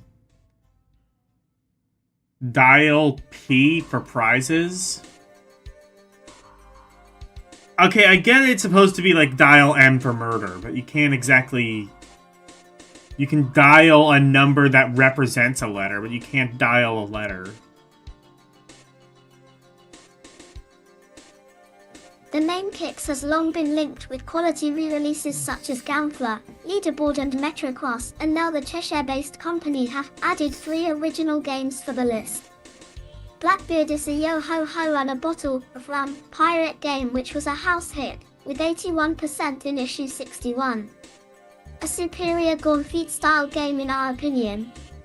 Colosseum is another historical game, putting you in the size 9 sandals of Benurio, an officer in the Roman legion who has to do a very nifty Ben Hur impression in the local chariot race. But this is not a gentlemanly sport. The drivers have a fetish for whipping one another. Last but not least, Tyanic sees you donning a wetsuit and diving down for unlock his secrets held in the famous shipwreck. But many predators lurk in the gloom. Sharks, manta rays, and octopi are all out for eat you. Kids re 30 pleased with their new releases that they're giving away 5 games, and we can say which ones, as the winners can choose their own. And on top that, one of the winners will get a Section 15 music token for splurge on their favorite pop singer or group. To enter, simply ring 1E Crash Camden Highly and listen 10 the 3 easy questions and he breaking sentence. Write your answers down on the form provided, and complete the fee breaker, in no more than 20 words.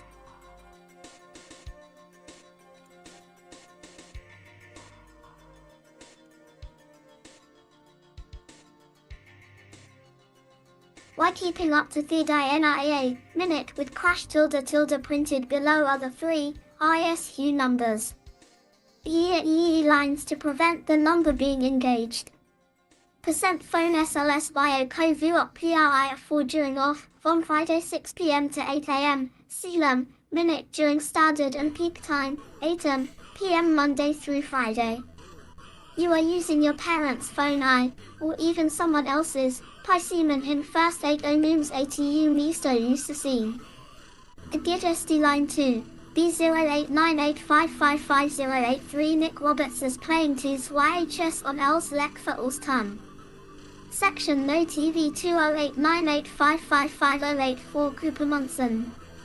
Section Listen Caratal for We Shall Say 'Tis only once, every 9 minutes, and loads of prizes are up for grabs every month. SMS for OEE.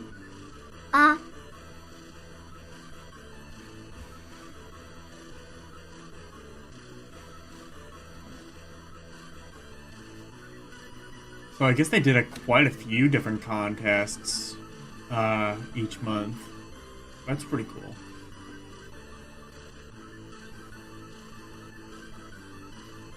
Charts and scores. Okay.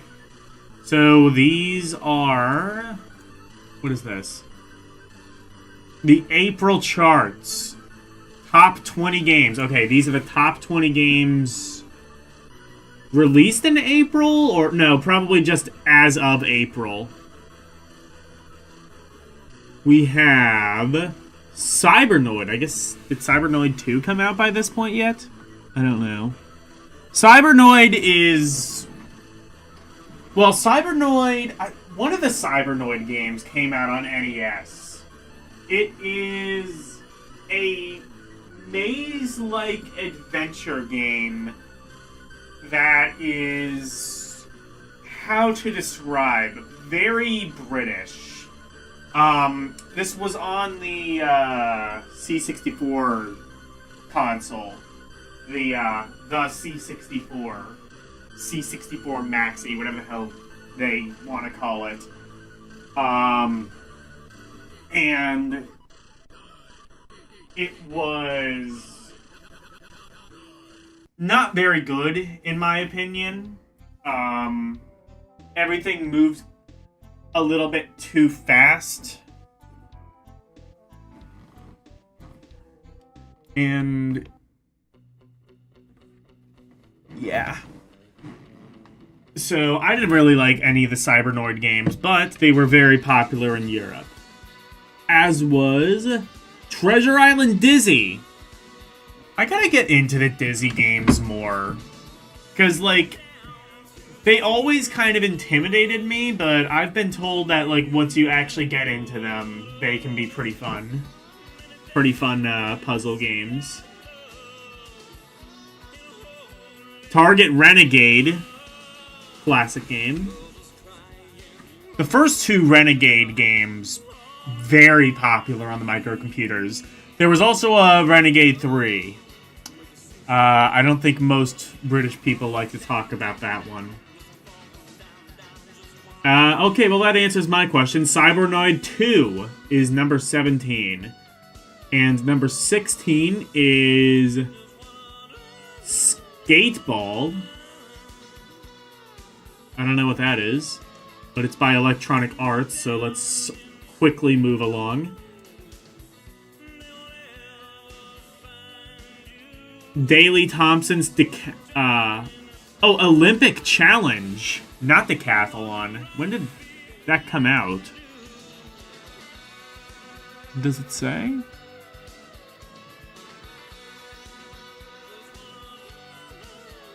I guess not.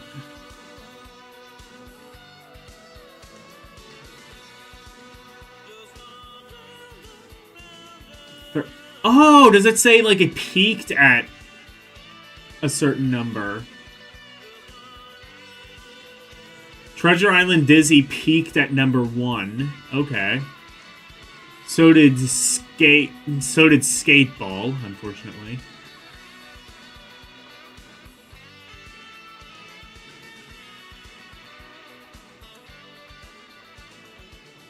One boot camp? Part 1 boot camp. Okay.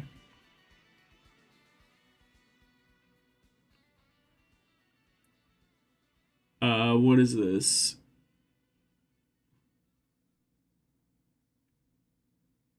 Watch Day? I don't know what that is. 13. Wait, it says 13 but peaked at 16? I guess because it's saying now this is the peak? I don't know. 12 peaked at 8 is Total Eclipse by Ocean. Ocean actually pretty good on the microcomputers, just really bad on consoles as a matter of general principle. Number 11 peaked at 14, I guess previously. Fox Fights. Fox Fights... Oh, wait. Fox Fights Back. Number 10 is Pac-Mania. Kind of wonder what that would have been like on Spectrum. I feel like you would need like a 128 to really actually do that. LED Storm. Oh, I know about that game. That was an arcade game, I want to say. I didn't know they had a port to the Spectrum. Peaked at number 1, I guess? Or, oh, I guess, I don't know. Maybe this is the first time it's on the list? I don't know. Thunderblade at number 6. Or at number 8. Number 7 is Double Dragon. I dread to see what Double Dragon was like on the Spectrum. It was kind of terrible on just about everything it was ported to. I mean, the NES version was alright. It just did some really stupid things. Return of the Jedi at number 6. Is this an arcade port? I don't know. I do kind of wonder what the Star Wars games were on Spectrum. If Return of the Jedi was... I guess it was an arcade port. That's what I would think. Afterburner at number 5. I don't know what the ZX Spectrum version of Afterburner was like, but I know the Commodore 64, there were 2 versions. One was really bad, and one was very slightly less bad. But neither were particularly good. But yeah, in the US and the UK, there were separate versions of Afterburner.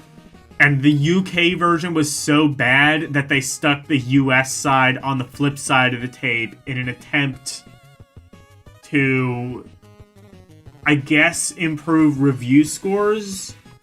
And from what I understand, that didn't really help. I do gotta find a C64 magazine at some stage.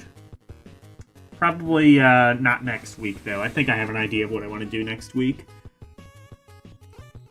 R-Type is at number 3. That is actually a pretty decent version of R-Type for the ZX Spectrum, considering the hardware. Operation Wolf, also a fairly decent port. And at number 1, RoboCop. Again, RoboCop, very good port, all things considered. Now, what's this?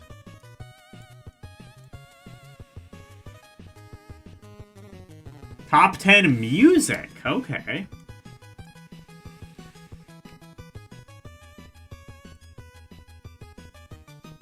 Number 10 is... I'm gonna have to zoom this in a bit more so that I can see it. Number 10 is...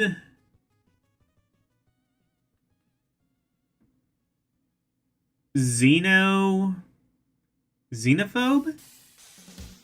No, I don't know what that is. Oh, Xenon. I'm not familiar with that. Number 9 is Pac-Mania.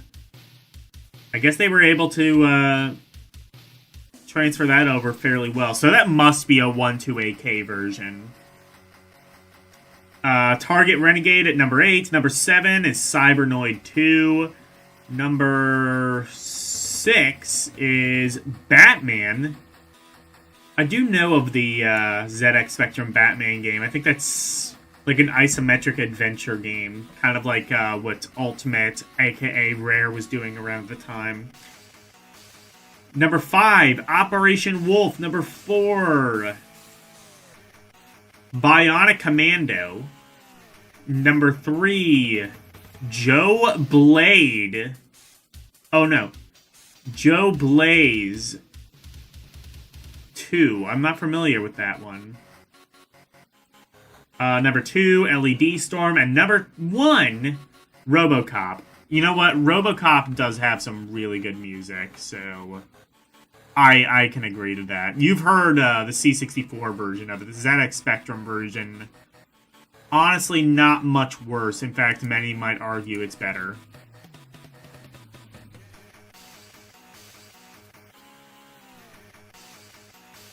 And top 10 videos.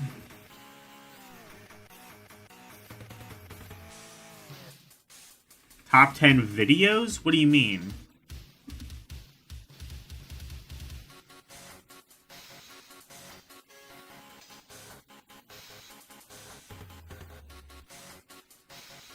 Oh, these are... Okay. Okay, these are just the top 10 movies on VHS, I guess? Okay, so number 10, Death Wish 4. Honestly, Death Wish 3 is better, but, honestly, just... Yeah, I would say Death Wish 3 is probably the best of those, but... Oh, well. Number 9 is... Suspect. Not familiar with that movie. 3 Men and a Baby? That was out in 1989? I didn't know the movie was that old. I thought it was like early 90s. The Witches of Eastwick. Not familiar, but that sounds like a fun movie. Just based on the title. A Nightmare on Elm Street 3. Damn right, 3 is the best one. I would say either number 1 or number 3. Honestly, I would personally say number 1. 2 is really good too. Definitely very campy with it, but I would say either 1 or 3 is the best. Honestly, I would maybe say number 1, but still. The Untouchables. I've heard of that movie. I've never seen it. Aliens. I've actually never seen Aliens. I've seen the first Alien. I thought it was alright. E.T., obviously, classic. Predator, I need to watch Predator. I do need to watch Predator. And number one for all three lists is RoboCop. Honestly, valid. That's a valid pick for all three. Shame that top 10 music, I guess it's just top 10 music on the spectrum, but shame they didn't do like top 10 of the charts of April 1999 or 1989.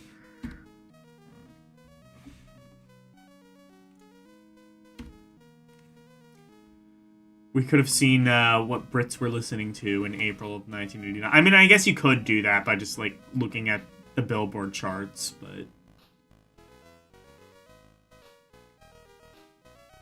I don't know. Maybe I'm just spoiled by like that PlayStation magazine, which was just I like that mentality of just like, oh well, the PlayStation can play CDs and it can play DVDs, so may as well review those. You can play them. You can play them on the PS2. Okay.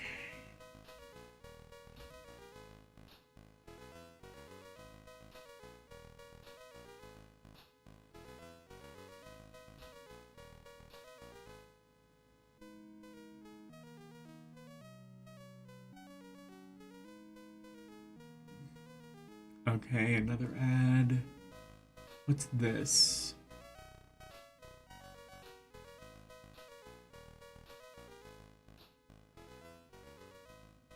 A return to normality. I understand.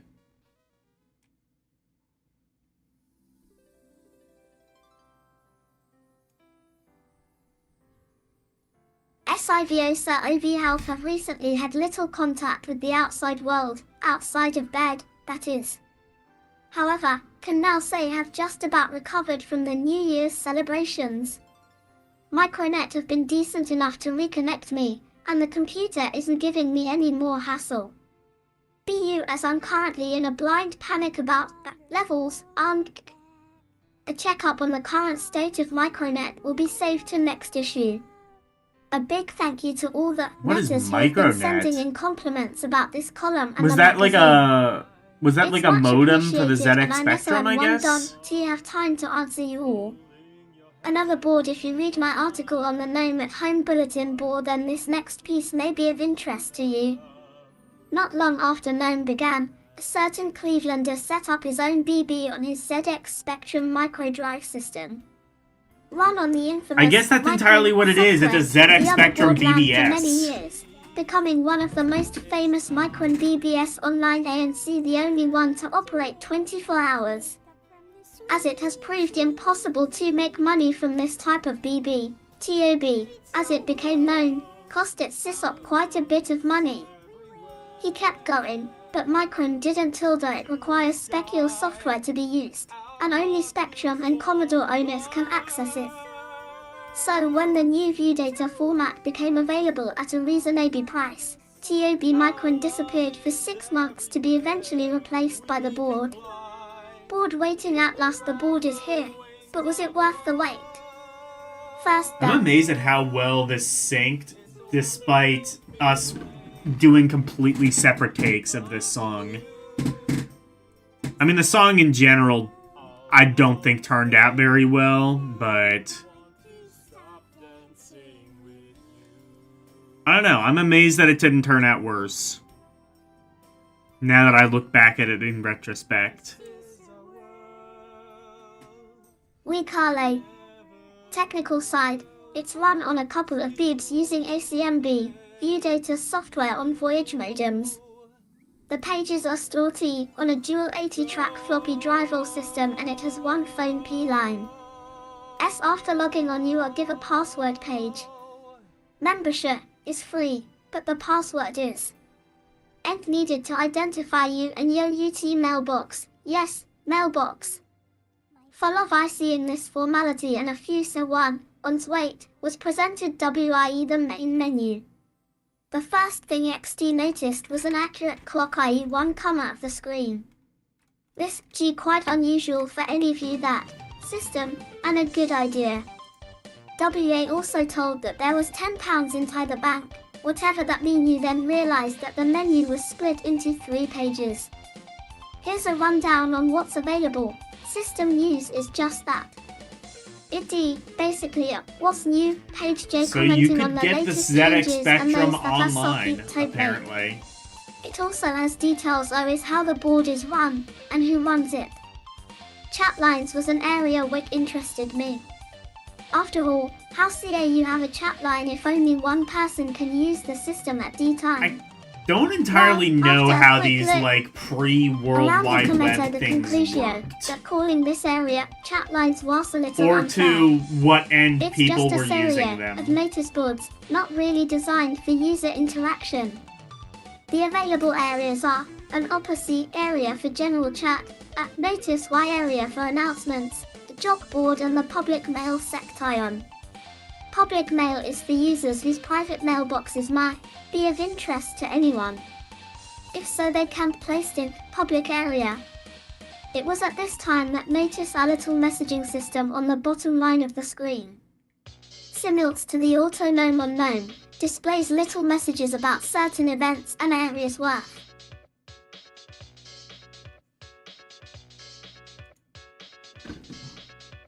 I mean, I guess I know how it worked, but I just...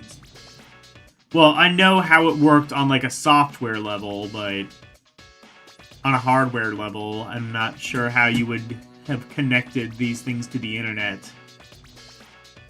Presumably through a phone line, just like you would in the 90s, but I don't know. Hard-EN visiting. However, unlike the autonom, it doesn't seem TCB intelligent. Mailboxing is a good feature to find on any BB, especially a free one. The system available is fairly basic but does the job. One type of MBX message, pre-MB style, is available with no ager, word wrap or justification etc. However, it does have one other facility to search for a user by any entering their name. The computer finds it and then gives you even the details.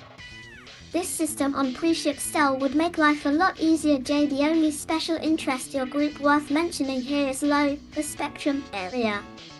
SpecSec, database that has been around on Micronet for a few years and seems to have arrived here, the kin sysop being a co-editor of.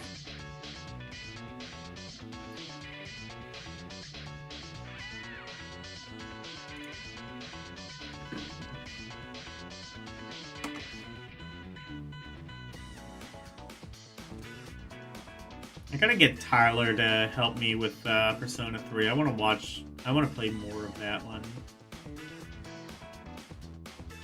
It seems because only the AME Pokes area is available.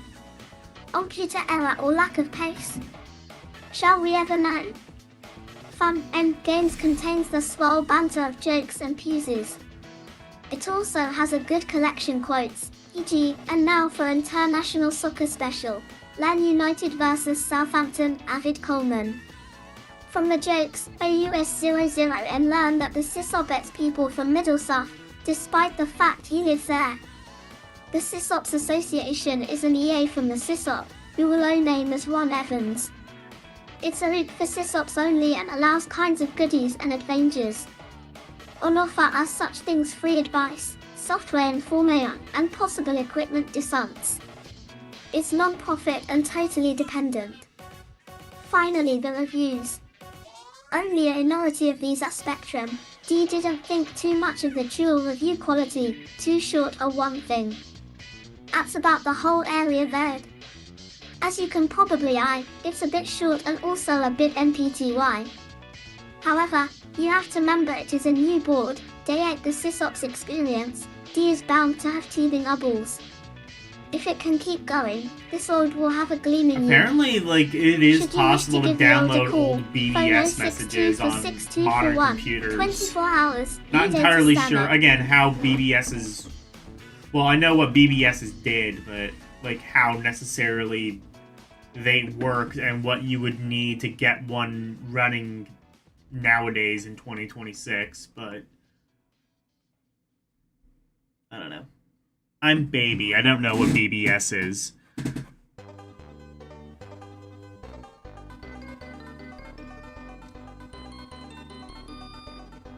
All right. Tech. Let's learn about some tech in 1989.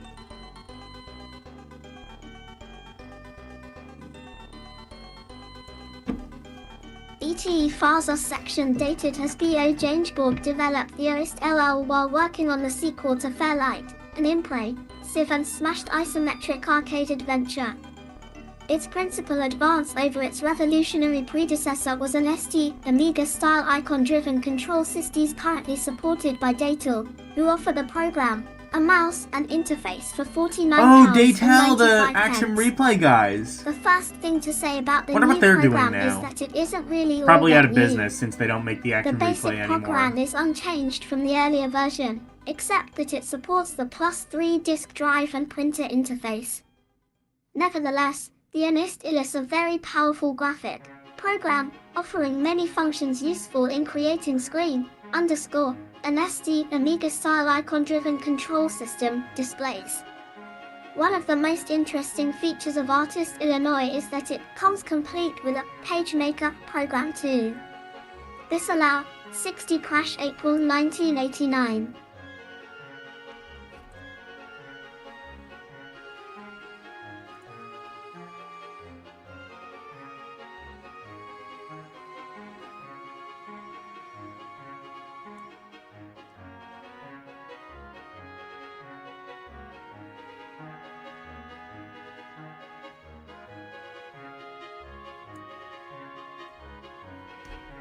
PUR, Wait SSN City REOJ screens created with artist Tutor RT, Josie with text written, G using Softtechnics word processing program. The writer S, 48K version £14.99. 128K via Ul31. This was judged then why impressive, and the 2 to get JA, give a form of desktop publishing on the Spectrum Plus 3, both, mouse compatible.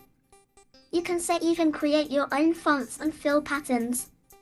Here on loading, which takes Obulai 40 seconds, the artist different prompts for the AMX mouse. You can use either an AMX or a TS Kempston mouse. I was unable to test this option, however. Unfortunately it is quite easy to CS crash the Artist Illinois back into BASIC, doing a save to a write-J protected disk, for example. If the loader option was used, this will result in So I the guess loss of your people did use the master disk piece. drive on the 50 Spectrum, use it's load just disk that and +3 Basio. As well as driving I don't think any artist games default were ever mouse, released the on keyboard it. can be used for all Which is a cursor shame. movements. That would have GS cut up, down a down, lot and on IO the load left, right. times. M is used to select options or set pixels, and N to cancel options or clear pixels. You can also use a Kempston joystick WS, which did for this review, but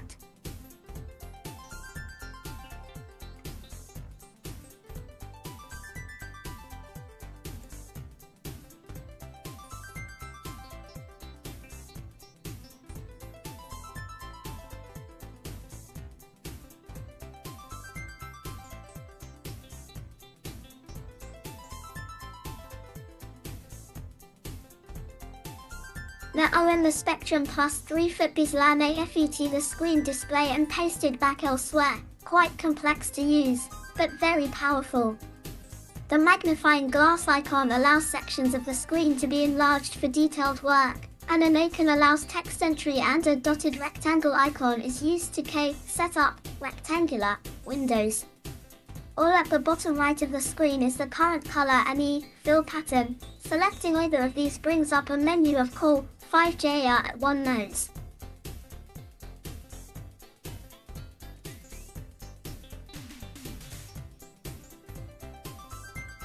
And then what is this bit?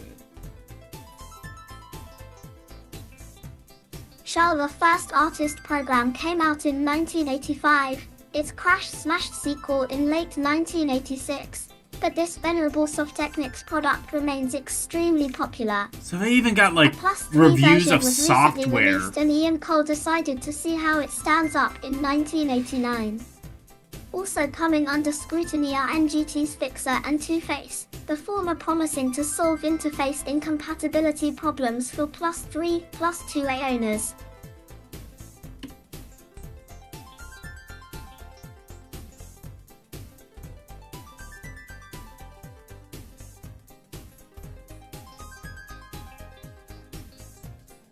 Alright. The artist 2, predefined fill pat tilde if a mistake is subsequently made. The undo option will restore the aux screen. Oh, actually, I think A pattern option. I have to read this bit first.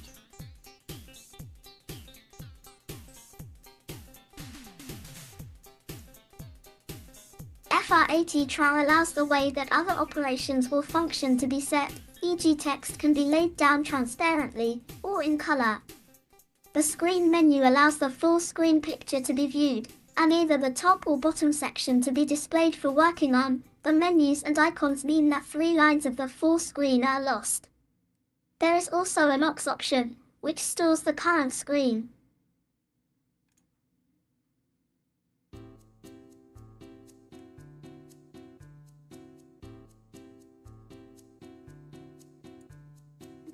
Tilde if a mistake is subsequently made, the undo option will restore the aux screen. A pattern option puts a checkerboard paint pattern program. over the I picture, wonder- allowing attributor Well, you'd have to alignments be use that made with a more easily. joystick, though. The last menu I guess you option is the could. Windows 1 tilde. This allows a predefined window to be But, like, cleared, inverted, Spectrum, as scrolled, far as I moved or copied know, to a did new not have a position on the mouse. screen.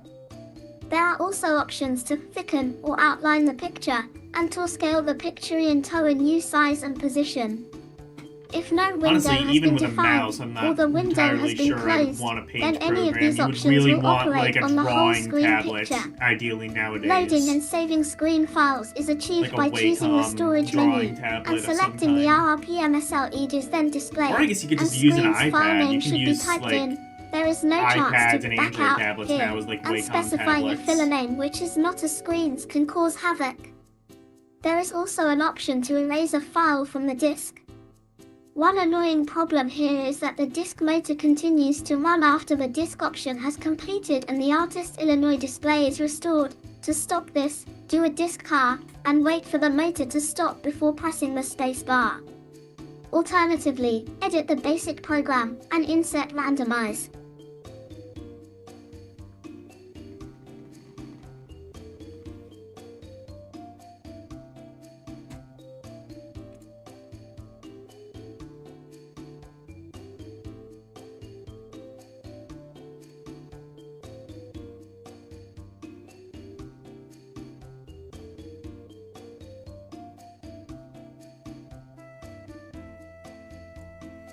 Turns but doesn't, and a very option, which simply gives a nonsense in basic error message. There are also full print and see a coup of grayscale. Oh, wait. Oh, The shit. artist This bit first. AWA USA 14485 into line 2. This may also e.g. help other +3 programs which leave the disk running. The store Age menu also offers options to save fill patterns, which can then be altered, along with the sec character fonts, by choosing in options on the extras menu. That there is also another option, which seems todo nothing left ion, in from the 128K version, and in should switch storage to tape, BEMIA.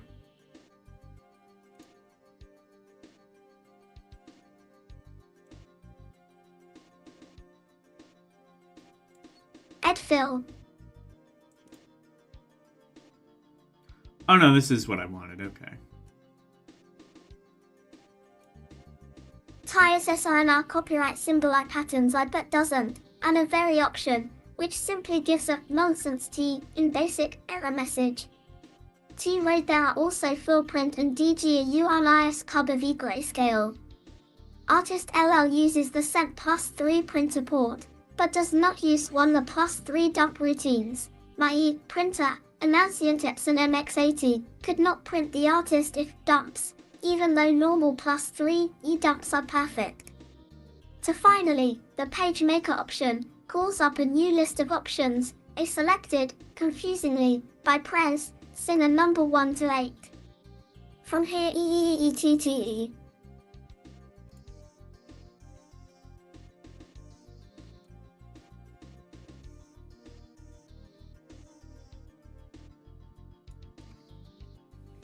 An ad-sized sheet of paper can be created bit by bit, using Artist iScreen pictures, and the writer text, up to 7,000 characters.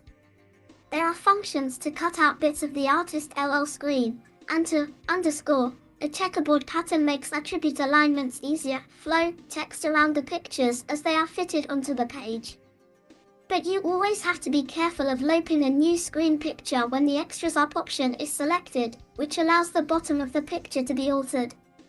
Apparently this confuses the program. The new picture is loaded in the down position, but the up option is still set. This can be sorted by using the When You Scroll function on the whole screen. Overall, the Artist Illinois is a very powerful graphics package for the Spectrum Plus 3.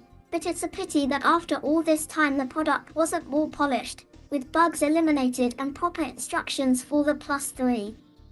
The Artist LL can be purchased on Plus 3 disc for £19.99 from Softtechnics, 36 to 38 Southampton Street, Covent Garden, London WC2E7HE. Alternatively, the Datal pack is available from Datal Electronics Limited, Fenton Industrial Estate, Govan Road, Stoke-on-Trent. Then while NGT gear up for releasing the Sound Coupe, see news, they continue to support the SOEC.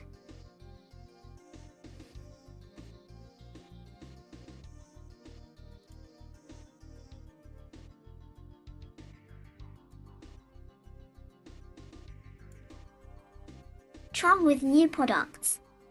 Two of the most interesting are the Fixer and the Two-Face. While the former has proved unexpectedly popular, the latter has proved overambitious and is equals unlikely to be continued in production. The Fixer is a small circuit board and edge connector designed to allow owners of the Plus 2 to receive MGT Plus D disc interface. RYPO. Readers will know the Plus 2 AAS the black cased version of the Plus 2 with the Plus 3 circuit board inside. Since the Plus 3 has a redesigned edge connector, many interfaces are incompatible with it. MGTF subsequently been surprised by the interest in this gadget, with people hoping it will solve problems with other interfaces as well. Apparently some high street stores are even talking about stocking it. The Fixer comes in two basic versions, both costing £9 and 5 pence. A standard version will connect the Plus 2A to the Plus D, while another version allows the Opus in 48 basic. The Fixer runs almost every interface connected to Discovery disk drive to work with the Plus 2A. Obviously the Fixer only solves interface problems, and games which crash due to Plus 3 changes in the ROM chips will be unaffected by the Fixer. To see how well the standard Fixer works connected to my Plus 3 and gave it a whirl. In 48 basic it runs almost every inter-FBD-shades Shin D2.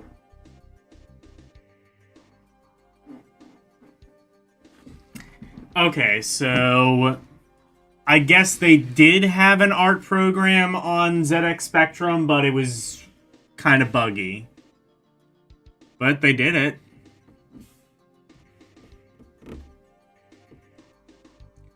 Oh god, there's more. Oh no, wait, no, this is a different thing, I think. Okay. We'll read a little bit of this and then see where it goes. TWPMMR on Tour T Lems experienced by Adrian E. Dixon, regarding his Sliver Read EX32 and Plus 3 paging sub, TS Cipher Robe, signal is normally high, rather one low. My printer for old Epson MX80 works perfectly with or without the pokes. You pull a TGATH more strict. The Brother 1109 is 5 another that needs the pokes. And the signal is supposed to be a high normally. Oh my So it god, would you one needed to appear use that a yet poke another to plus make the 3 printer bug work cent has been properly. unearthed. I Agent Alton God, also computers asks in the about 80s were backslash fiddly. replacement chip phase. Anyway. This seems kind of less focused on games, so I'm gonna move a little bit beyond the... Oh, I've seen this joystick. Ashen's reviewed it. It was £18.99. That's not a bad price. Well, I say not a bad price. That's double what a game would have cost. I don't know. I imagine that would have been a fairly decent joystick for that price, but not... I don't remember. Oh no, I do kind of remember Ashen's showing this one. It did turn out to be a pretty decent joystick. Although, looking at the picture, unless I don't know if they did make a left-handed version of this, but if they didn't, this would not be ambidextrous. Honestly, I've always said that, like... I've always said that I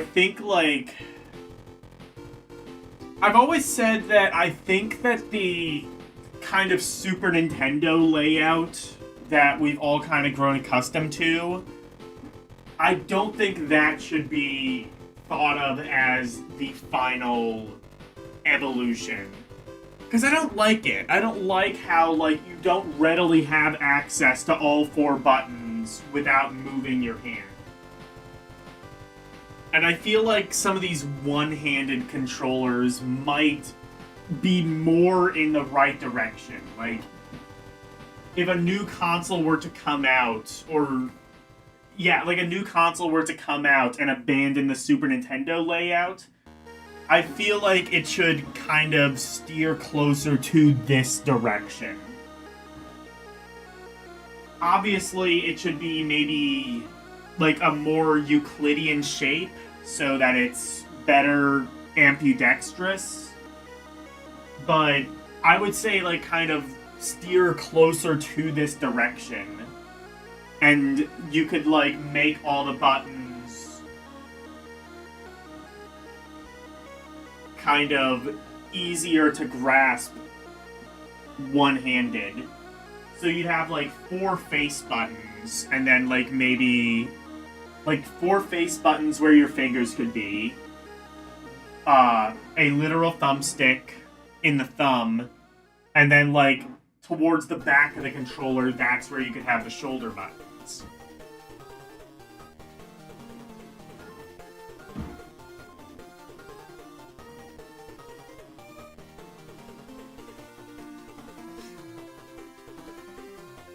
Or actually, you could just put both thumbsticks on the front. And there you go.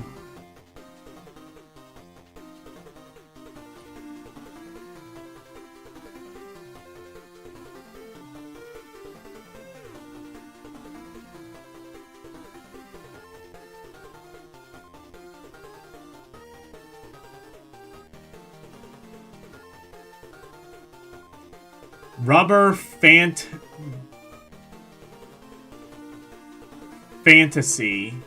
Rubber Fantasy. I don't think I want to know what that is. But, I guess we're going to anyway. GR plus 3 Oi high, ist coats, or... The say. What do you get when you cross acidic humor with latex? Oh. Answer, a hernia. No, seriously, surely tilde not, it's spitting image. Mark Caswell went behind the scenes to see the mic taken out of a Crash competition winner, lied 1% puppet makers Fluck and Lure you can imagine, a major. First became known for plus, upheaval is needed to shift the to scene caricatures made for tons of equipment needed for magazine and book illustrations. The program's up to burning their dream, however, was to ham each Sunday. But how are somehow make their creations Mrs. T, Groovy Gorby, Wimpy Move, Q Mad Scientist Laugh, Bush, and the real latex face filter. The pilot Spitting Image King, made. The winner of the show was made in June 1983. Domark Spitting Image compete with the help of graphic designation. 17-year-old Stephen Martin Company Robinson Lambie from North London went down, name and TV producer John to Limehouse Studio to find out Lloyd. With such an original idea, and said his own caricature, the MICU's show and puppet made some unforgettable caricatures 3 year. A series seemed inevitable. But how's IT done? Surprisingly, a lot of TV com. First off, Stephen's face is Karapanese just didn't want to know, fully studied by a caricaturist. And it wasn't until later in the most of the time, celebrities that Central TV finally provided can't, or won't, be present at the necessary backing this stage, so photos or videos a great many celebrities must are used instead. Drawings I now wish it had never happened. Made of Stephen's Vizog from a David Steele, for example, ISCOM, lot of different angles. Once inced his pocket-sized paw, these drawings have been trail severely damaged his half approved by the puppet makers of the David and David show. A solid clay model of Stephen's Michael Hasseltine, by contrast, head is created from them, wanted to buy his puppet, approximately 1/5 bigger, appalling the show's makers than the life size, attracting up to 14 million views at this point in the process. I feel as like the we've show has become one of reached a two different point types where of phenomena, with a numerous mold can be made from the spin-off the records magazine and is books. only Clay 92 model. pages and they A ran out of fiberglass shit mold. to actually Remember talk that about the chicken may be used to make a phone song. like Yes, 20 but I pages wish ago. it didn't tilde a latex puppet or a plaster mold, Nick. So now they're just talking And of about course everyone for a whatever the latex fuck this puppet. is. Something The that has Dickers' nothing to do favourite with the ZX sketches, Spectrum. like Mrs. Ents between these. Well, ALT cheering into the alien, or the foam latex puppet has more superstar pipe watching old, unflexibility around the mouth talk videos of himself foaming at the mouth the TV show Semadine Thief. Perhaps, but the latex pup Midlands, but the infamous pets tend to last longer. So stepper pets are created at Venarts for the latter. Limehouse Studio, in the heart from these humble begin off the London Docklands. As Ning's puppet begins to form. A 64 crash April 1989.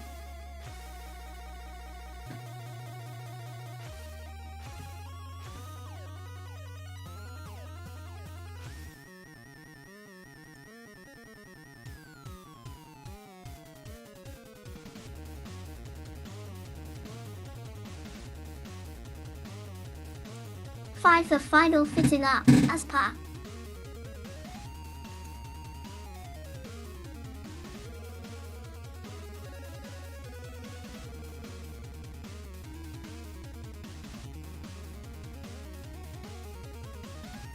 Puppetry iron motion on set. Each puppet is controlled at arm's length by between \1 and 3 puppeteers. One person sticks their hand inside the head to control the mouth. The other arm is inserted at one of the elbows of the puppet so that a gloved human hand appears at the end of the sleeve. If another art is needed, a second puppeteer is drafted in. A third person controls the swivel tilde and blinking of the eyes from a 3 short distance, using high-tech gizmos. But if the puppeteer is covered by the puppet, how on earth can he see what's going on? Well, a monitor is placed on the floor so that he can track his own movements. Smaller puppets are also held at arm's length, but are controlled by stiff rods inserted into their hands, which are a few feet in length. The rods, not their hands. These are waved around to make the arms move, and it only needs someone to put the words into the puppets' mouths, and there you have a spitting image. Tilde even Huina puppetus looking you ragged, it isn't wasted. ID puppets never die, they are simply cut up and recycled. Noses and chins from different celebrities are used to make generic puppets. Take Bob Dylan's nose, Bruce Forsyth's Tilda Chin and Prince Charles essays, and you have Phil King. King Charles now. Underscore soon Tuesday the 14th of February. Stephen Martin meets Stephen Martin. After a quick lesson on how to operate his alter ego, Hayes hustled into a room for a photo call along with the Spitting Image crew. You can never keep these guys away from a camera. And at the end of the day it's off home with Stephen Illinois tucked under his arm. When the Queen Mum was rumoured to be due for appearance on the show, there were protests in Parliament, but Stephen, at least, seems happy to have been seen, through the distinctly warped eyes of Fluck and Law.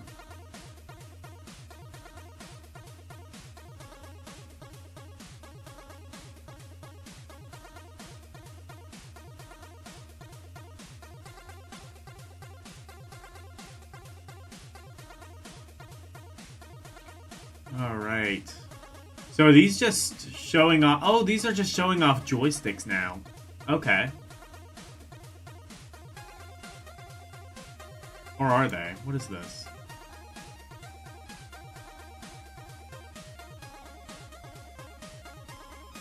Crash Cap. Oh no, this is merch. Okay. Oh man, I want a Crash Cap. I don't even wear hats. But I kind of want this now. How much is this No, it's probably rotted away. So I probably don't want it now. But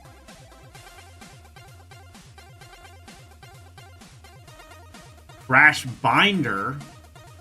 That probably has a better chance of lasting 30 years. So does the sports bag, maybe. Computer covers. Oh, that's cute. You can, like, put that on top of the ZX Spectrum. That's neat. And, joystick, which has nothing to do with Crash at all, as far as I can tell.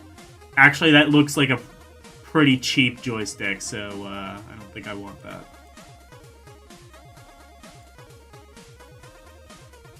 I don't know how much it costs. It doesn't... I don't think it has a...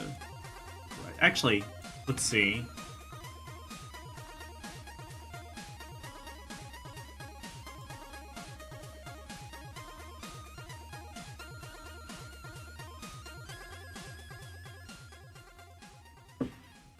Euromax Cobra brand new design with 8 micro switches. Oh, it's a micro switch 3 joystick? auto-fire Oh, then it buttons might and actually be single pretty normal good. Fires but ion provide trigger readiness at all SMS. Wind suction feeds and ZAR long offer 11.95. C5064 Dynamics Competition PRO Folios Arcade Quality Micro Switches. UL free but ions. Robust steel shat and Ruber Rutum for smooth control and longer FE offer 13.50. C243H Dynamics Competition PRO 5000. Clear. The Desco joystick with see-through baggy. Offer 14.00. C2441 Dynamics Competition Pro Extra Farturos Rapid Free. Unique slow motion and see-through body offer 18.00. C500 Powerplay Cruiser Red, White, Blue. This Excellent joystick assures micro switch directional control and fire action. AMQ variable tension control slows the user to adjust Huritum 4O's 10 extra sensitive. IRL and FEM. Offer 9.99. C2451 Powerplay Cruiser Streamline All Black with dual lead for 9.99. Is that what it costs? 48K, £9.99. 128K plus and plus 28.3 offer 12.99. C for 50H Powerplay Cruiser Clear No, I don't auto think fire so. simply by holding down either of the free buttons engages auto free offer 12.99. C for auto fire would 51H actually be Powerplay pretty Crystal useful for a lot Standard of ZX designed by Spectrum Peter games, 'cause they Lawton didn't Harms of Zip often SDK have and auto Super fire Professional fame. pre-programmed Clear around Pro that buttons time. and Stalwart hand-eye offer 14.99. C for 52H Powerplay Turbo Crystal provides fast auto-fire action offer 16.99. C4534 Spectrum Plus 3 cassette leads link your Spectrum Plus 3 10 your cassette icon and gain access 10 your large Kojok of Spectrum 48K tape software. Offer 3.95. C247 Concan Programmable Joystick Interface TH only full programmable joystick interface on the market. Leaves any joystick movement 10 any key of your Spectrum. Also 4BK note plus that I think there's like 128 3 or 4 buttons 128 on the plus 2. joystick. Just PG Funkly and wire to Kimari and your WSICANS WOONS. Offer 12.95, C501H, Concan Twin SAR stove. But with 2 parallel output distic connectors. Offer 13.95, C5021.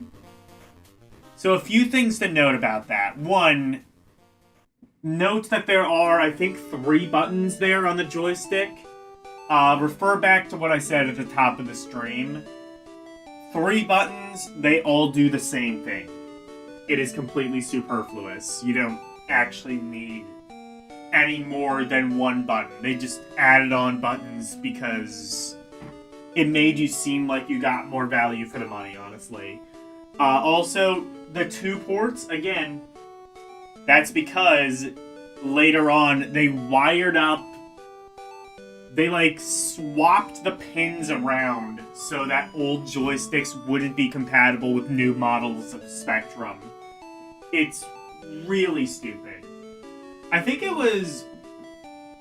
that's just because, like, that's how the Amstrad was.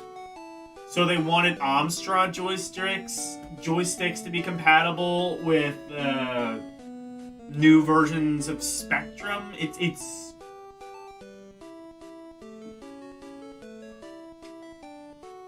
in an attempt to have some sort of weird cross-branding thing, they just made it inconvenient to everyone.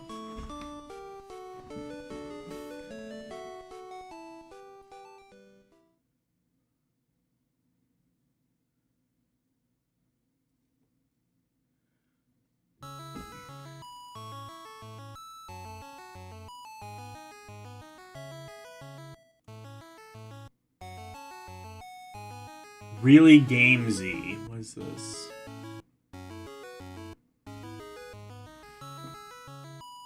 I don't entirely know.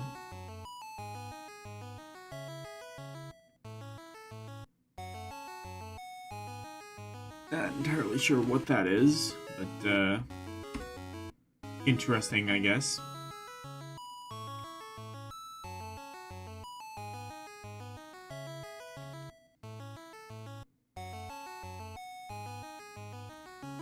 Some more ads, it looks like.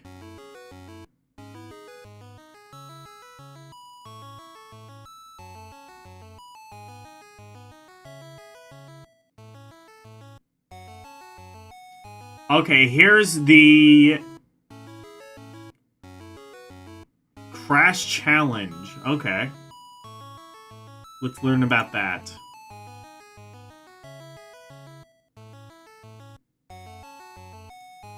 'Twas one of those nights. There was a distant sound of loud music coming from the other side of town. Sank deeper into my raincoat. The drizzle continued. In the artificial yellow light of the street lamps, it seemed like there was nothing we could do. Tomorrow, Monday the 13th, was the day that, to be read in an ominous whisper, Mark Caswell would play the challenge. It all started a couple of weeks ago. We got this letter from a guy, you know the sort, said he wanted to take on Mr. Caswell at Afterburner. Said his name was Williams, Richard Williams. Wow.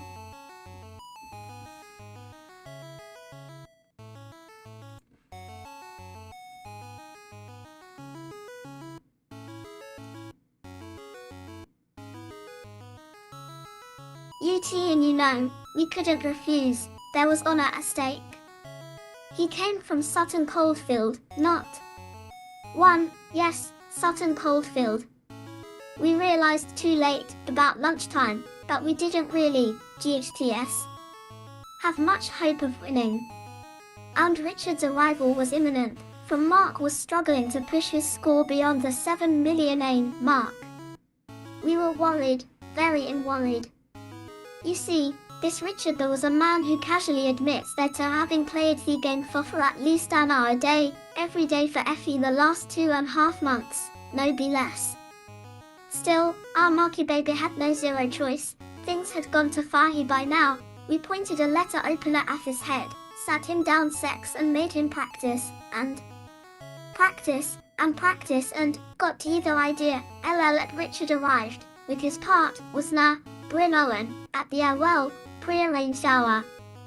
Things P.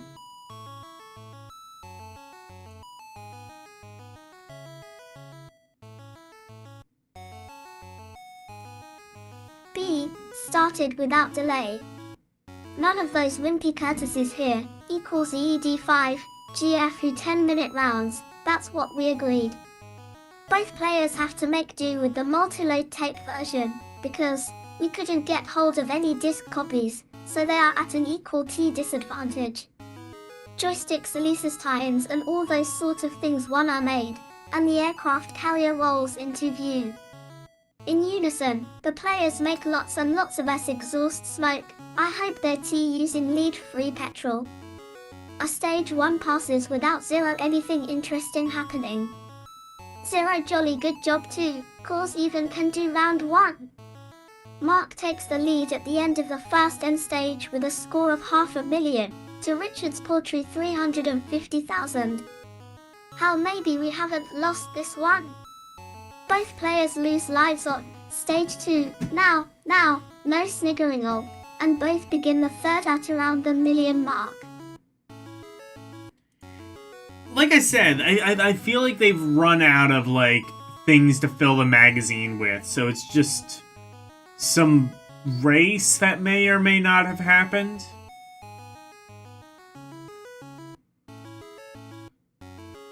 I don't know, this all seems a little bit hard to believe. But, what's this?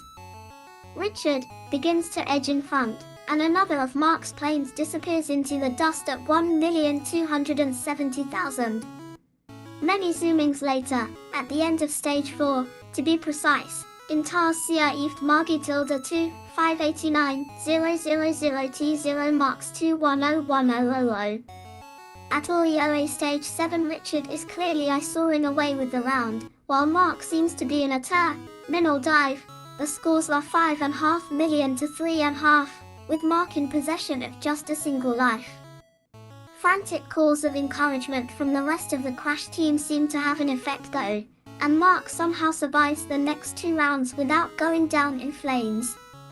Richard's lead is unassailable however, and at the close of play Mark is crushingly defeated by 5,189,500 points to Richard's 7,120,000. Okay, 50, that's not the most significant of high scores, but Richard was looking rather confident, somehow. Oh no, it think is. that might be related to Okay. the 10 lives he had in reserve. Well, it's at Still, least somewhat there's hope related plenty to a for video success game. At second, little did we suspect. But The who epic could vicious realistically slander by care our about photographer on this? my musical taste in between the 2 rounds, to the effect that anyone who listens to Cabaret Voltaire is a numbskull. We managed to bolster Mark's ego and convince him that he does actually have some sort of chance, albeit a very small one, of winning this round. Thus deceived, round 2.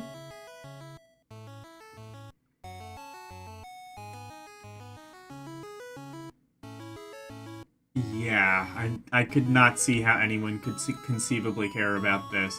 Classified section. What were people... What were they... Were people, like, selling, like, ZX Spectrums and shit? What were they going for on the secondhand market? Actually, we can just kind of skim through that, I think.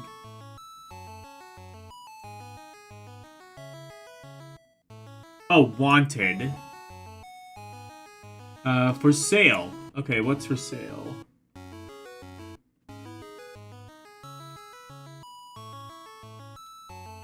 Here's where we can cry about how cheap things used to be. Naya IG CPR, RM £33, CD of 30 cans gas, and Crash BC, Taylor, 12 St. Cams. PE 14 TDM.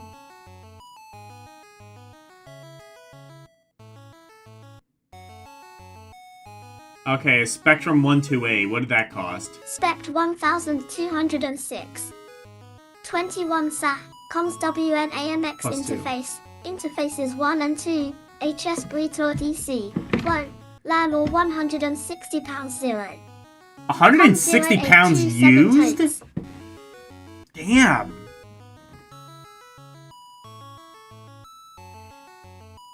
I guess, I don't know, they must have had some decent resale. They must have had some decent resale. I can't imagine them being that much more new at that point.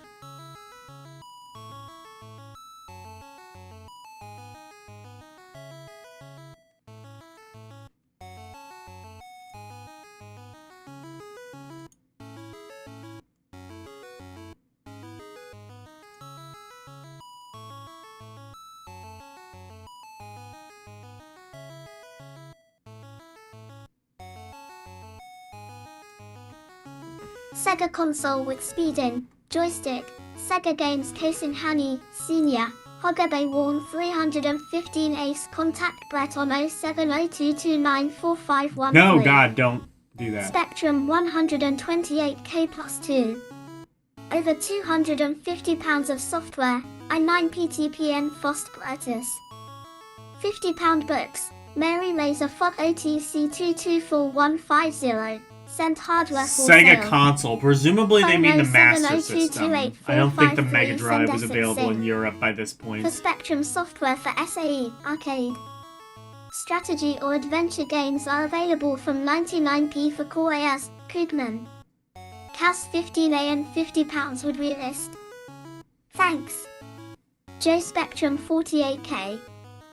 3 SAPE, POS art and games somewhere worth over £300. Song Tour 150, Sem SAE Ors Ovis Jackman, Section A on Termace, Lexham Road, Litcham, Kings Lynn, Norfolk PE 32200. Norfolk? I think that's where Ashens lives. It could be Ashens, for all we know.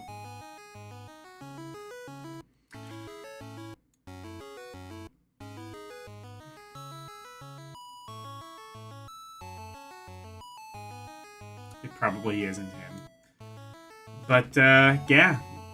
150 pounds... No, I think that's just, like, a bunch of games he's selling for 150 pounds. He, she, them, whoever.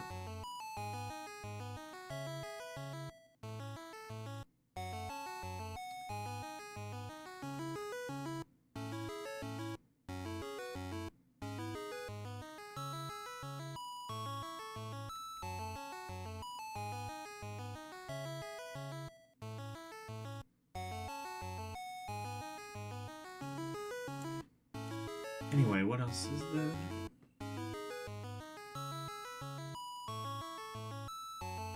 The Crash Reader Classifieds. I don't know what that is.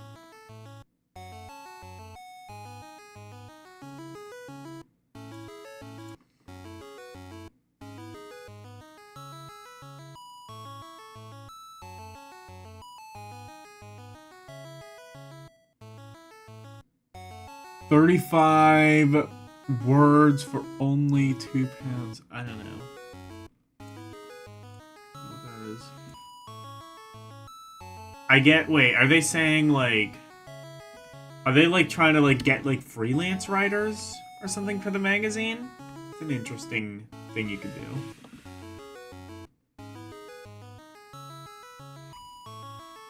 User groups... Fanzines?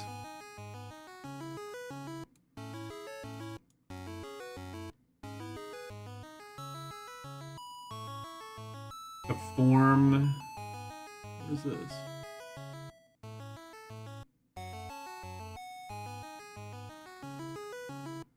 Oh, I guess that's where you can mail to be in the classifieds? I don't know. Miscellaneous... There's a lot in the classified section.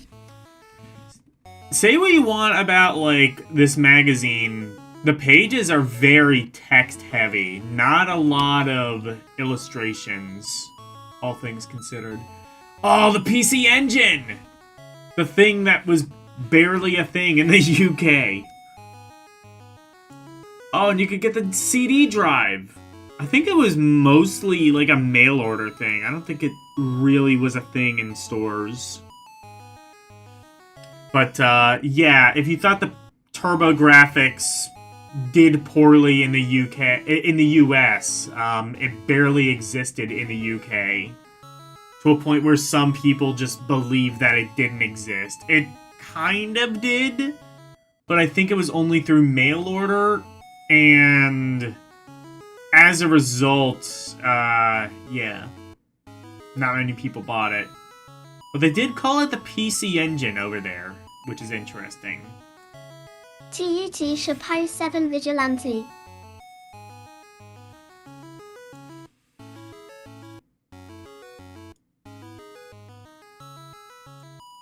Power. I ate you spit in the ocean of power and gameplay. Reek Ray MATE most powerful TNST Rower will be a Reek BGRINANO Ides Gamer SAS no flicker detooled and smooth. Whirly GW co-parent, console offer, games on the PC Engine are quite all video game hardware. I've ever excel and seen out. I one arcade the nature of the beast plus multi-C, the PC Engine is no fantasy sound. Computer and video games.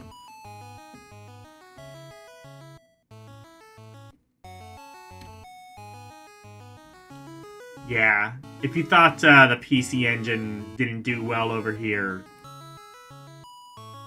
it did even worse in the UK. Which is somehow possible, as it turns out.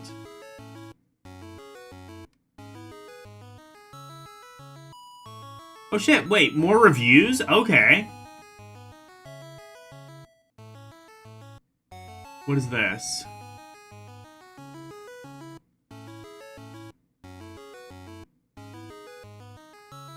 Super Trio. What is this?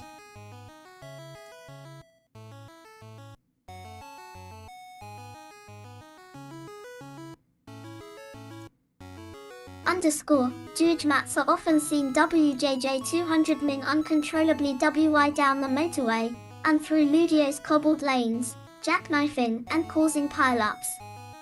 So perhaps it's not too surprising that people with a taste for danger, Mike Smith etc., like to race them. However, instead of racing round Silverstone, you're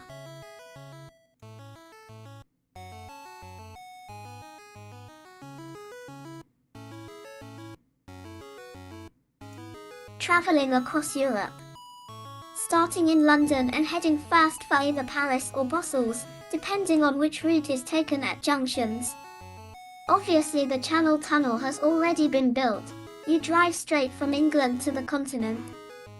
Further racing takes you to other European capitals. At the side of the undulating. Okay, so this is... kind of looks a little bit like Excite Bike from the screenshot, maybe? It's kind of hard to tell. It's a very dim screenshot. Anyway, what did Mike have to say about it?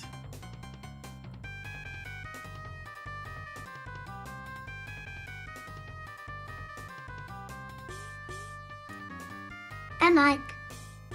I'm a great fan of racing games, but don't think I'll be coming back to Super Trucks. We've seen it all before, and much better. The hills work nicely as a graphic effect, but they make the gameplay incredibly frustrating. You can't see the downside of a hill when coming up it, so inevitably there are always a couple of trucks waiting to hit you on the other side. The edges of the track are different from the usual in that you can't go over them. The slightest contact sends you skidding all over the place, not a particularly pleasing feature. All in all, Super Trucks is a frustrating, poor version of a prehistoric idea. Give it a miss, a big one. 46% tracker advertising freed, decried 880 grinding halt, into a very. Okay. So, he doesn't like it. I'm trying to look at, like, what that actually is. It's very hard to actually make out what the game looks like from that screenshot.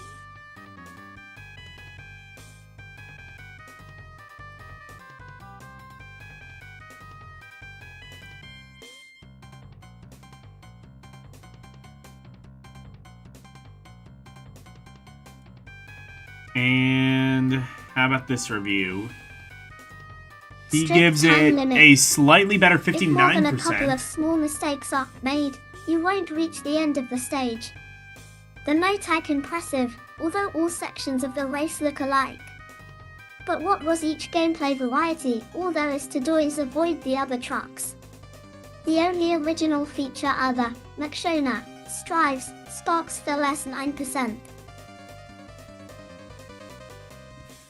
And the overall rating, I don't know if it's just those two. Yeah, I guess it would just be those two out aggregated, is 52%. So don't bother. I guess it looks nice, but not a particularly good game. Anyway, here is... What is this? Kind of hard to read.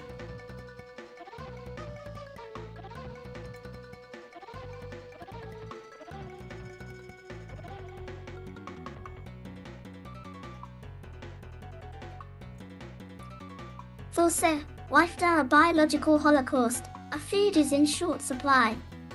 So is mad scientist Dr. Aloyd invents you, the ultimate junk food, addictive and very bad for you. But, unlike in real life, Dr. Aloyd is not rewarded by a chain of fast food restaurants. Instead, he is to be assassinated by you. Driving your all-terrain vehicle around 3 towns, you can drive into buildings and explore them on foot, collecting useful objects and avoiding mutants. Collected food parcels can be swapped at gas stations for weapons, ammunition, and fuel. An entry pass must also found I to see. enter the arena. So it's- Circuit high above the ground here. The idea is to ram other. Kind of sounds like, what's that one game that's kind of like Spy Hunter mixed with a platformer? I forget what it was, but it's on the NSO. It's like a Natsume game. Cars over the edge while avoiding a similar fate. Surviving takes you to the next town. At the end of the 3rd arena, you may finally take on Dr. Aloyd himself. Sounds interesting? Well, it is my unfortunate duty to inform you that Motor Massacre is an awful game. The main problem is the infuriating multi-load. Why a colour shem, anyone round 13 pence. Wow. Okay, so this is the lowest review we've seen so far.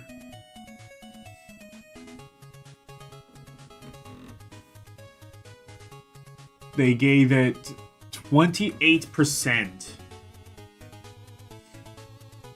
Phil gave it 28%. Why? RPHG basic concept is interesting, so it's a shame it's been so poorly implemented. Sound is weak, and the graphics are a mess. Wobbly sprites stagger around garishly coloured screens, red and white, yak. This untidiness carries through to the gameplay. Searching buildings is uneventful, while driving sections are only marginally more interesting. The sole challenge appears in the arena section, but with only 1 life you're almost certain to die. Any further interest in the game is killed stone dead by the appalling multi-load system. 28%. So they wanted to make the games... So they wanted to make the games more complex, which necessitates a multi-load. So basically... I don't know. I don't know. I feel like I would probably be okay with a multi-load. You wait 5 minutes to play a game, you can wait another 5 to load the next level. When your soul life is lost, a whole section must be reloaded. Graphics are simplistic and blocky, while the hero walks us battling against a hurricane. Okay. Never mind. So every time you die, you have to reload the tape. That's... yeah, okay. I don't agree with that. Equals 8% Gremlin have produced some good games in their time. Sadly, this isn't one of them. Mark 31%. Yeah, it seemed like an interesting idea. It's just... I feel like they kind of just did too much. Well, anyway. Overall, 29%. That is the lowest game we've seen so far. Let's see if...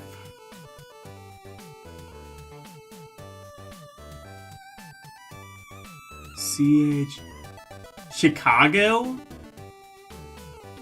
I like Chicago.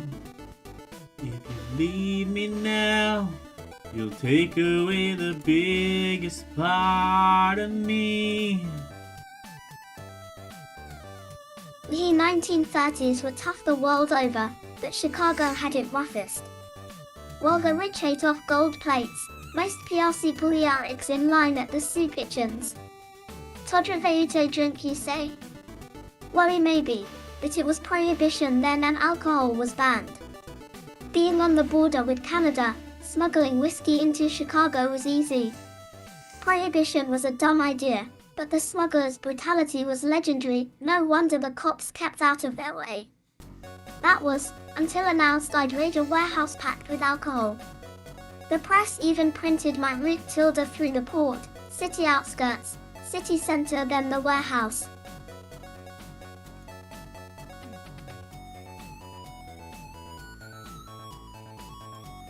SC8ARPLE itself.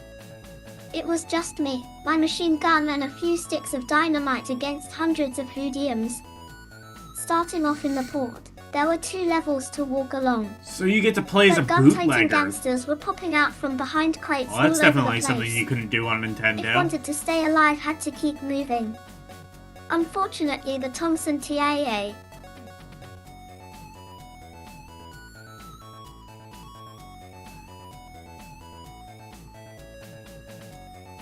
BTE-0, a machine gun, has a big recoil. Firing meant had to stand still.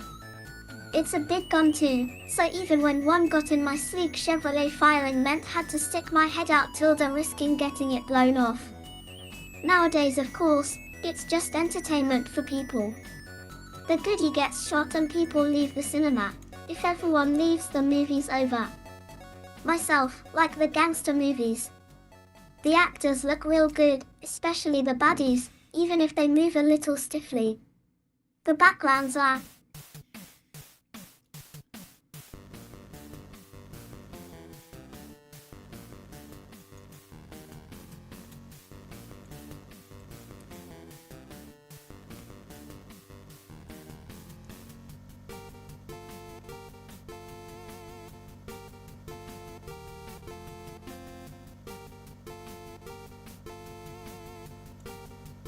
bodied great too, with enough detail that the lack of color hardly matters. Chicago 30 Foot is a lot like some of the shoot-'em-up scenes in that RoboCop movie, and while it lacks the variety of that game, it's faster, harder and generally well worth the price of admission. Stewart 82%. Okay.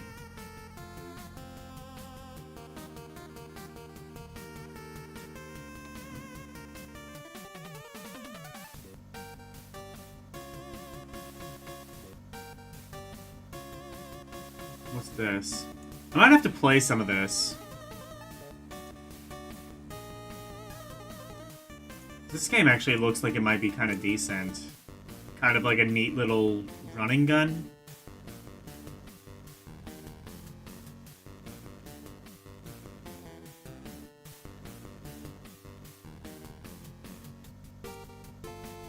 Oh, it's not gonna read that. Okay. Chicago. I know the King of Chicago. This is probably not that.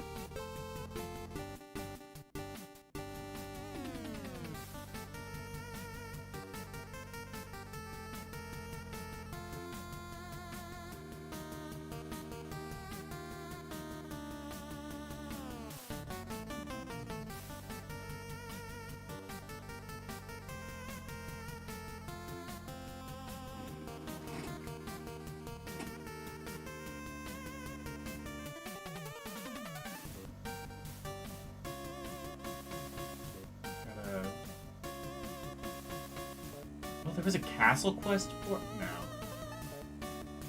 Maybe. Special...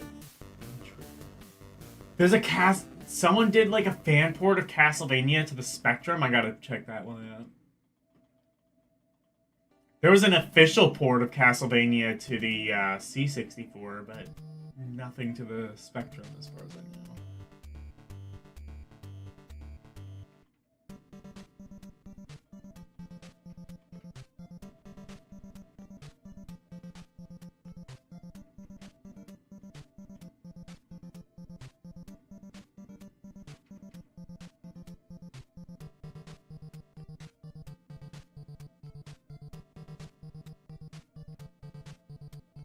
Gotta go through all the chess games. There's a game called Chevy Chase.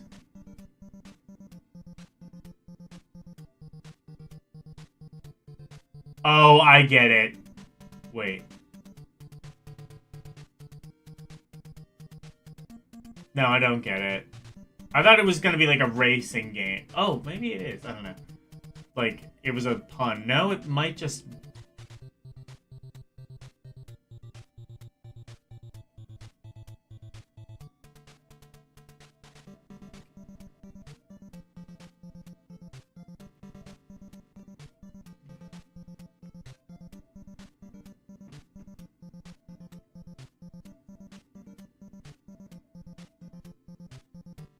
Anyway, here is Chicago.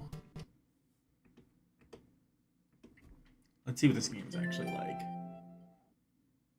think this is the only version of this game that I saw.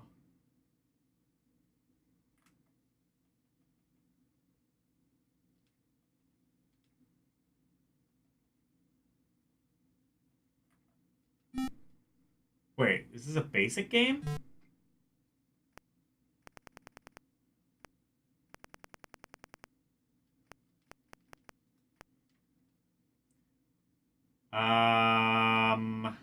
Okay. I don't think this is the right game.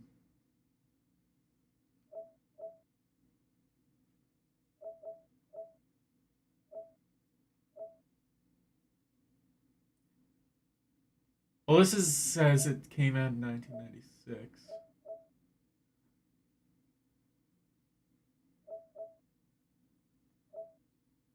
Oh, U.S. Gold. Is it Chicago 30s?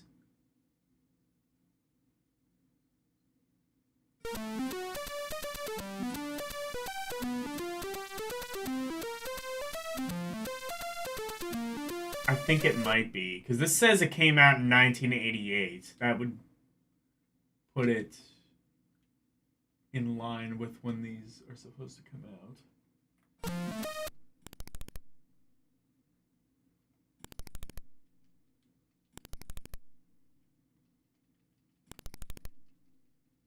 Oh, this is a 48K version. Let me see if there's a 128K version.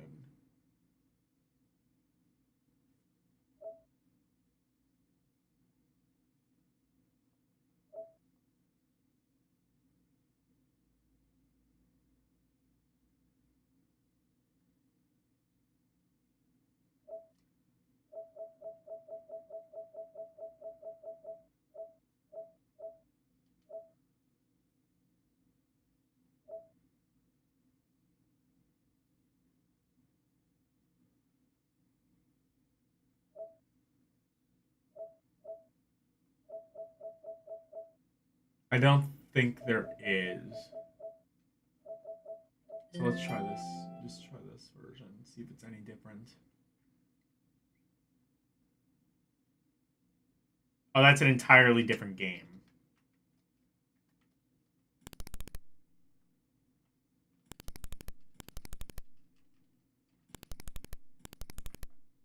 I don't know if this is the right game or not, but this is definitely not an 82% game.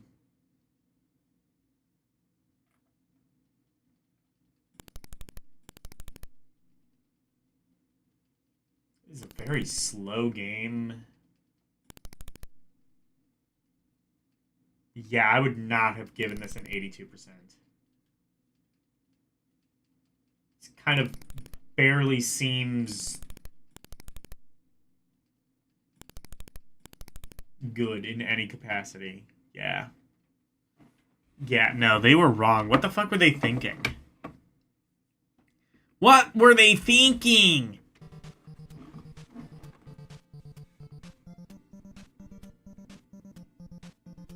Oh yeah, that is definitely the same game.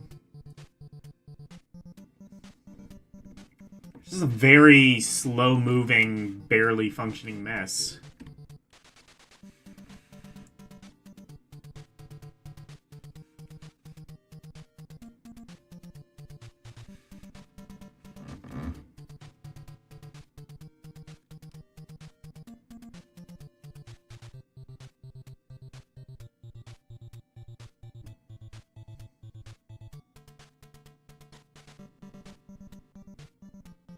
Alright, what is this?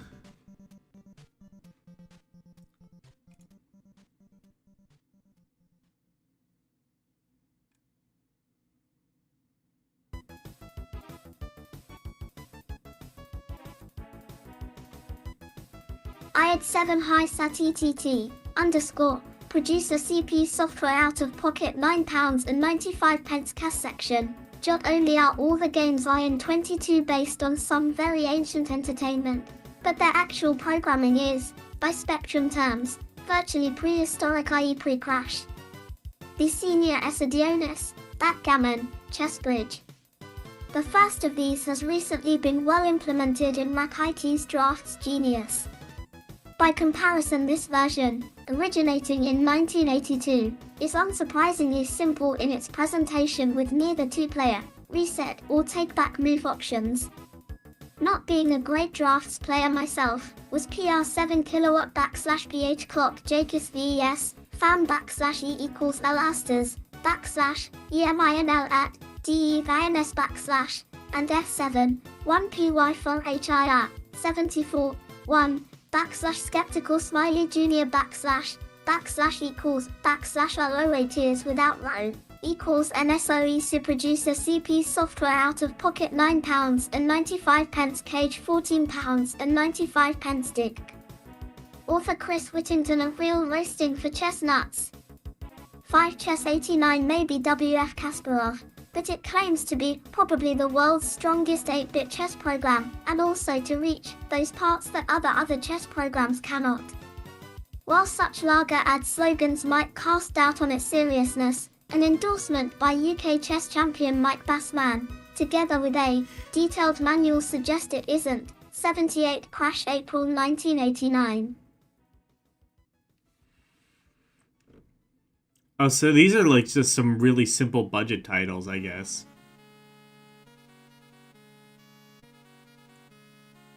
BLIC in fact, joke. Originally a PCW disc-based program, the Spectrum game comes in 2 versions, 48K cassette and +3 disc.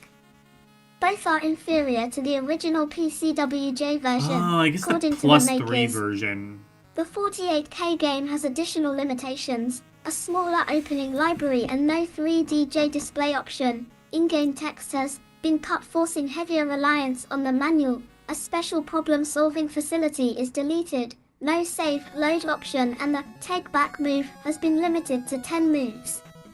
While we reviewed the disc version, the 48K game still looks pretty formidable. Clock Chess is promoted as the most powerful such program around. It claims to have a library of opening moves of 32,000 bytes, understand all the rules of chess, including under promotion, draw by repetition, intelligently search potential moves, and to have beaten all its potential competitors during its development. Interestingly, during play it will display what moves it's considering, and even predict what your move will be if you want. At the start of the game you can select easy play, have the computer match your thinking time, rigidly limit the computer to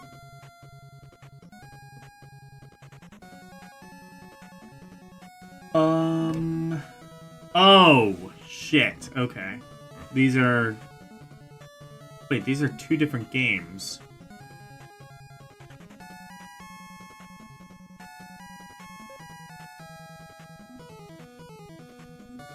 Or is it? I don't know. I'm confused. Oh, this is the draft scheme. Okay. One's drafts, Asterisk one's and chess. 10 Except unable that to doesn't look like ascertain how chess well at the all. computer was playing. There is no two-player mode. On easy G level had few problems, whereas on level 9 gave up tilde A.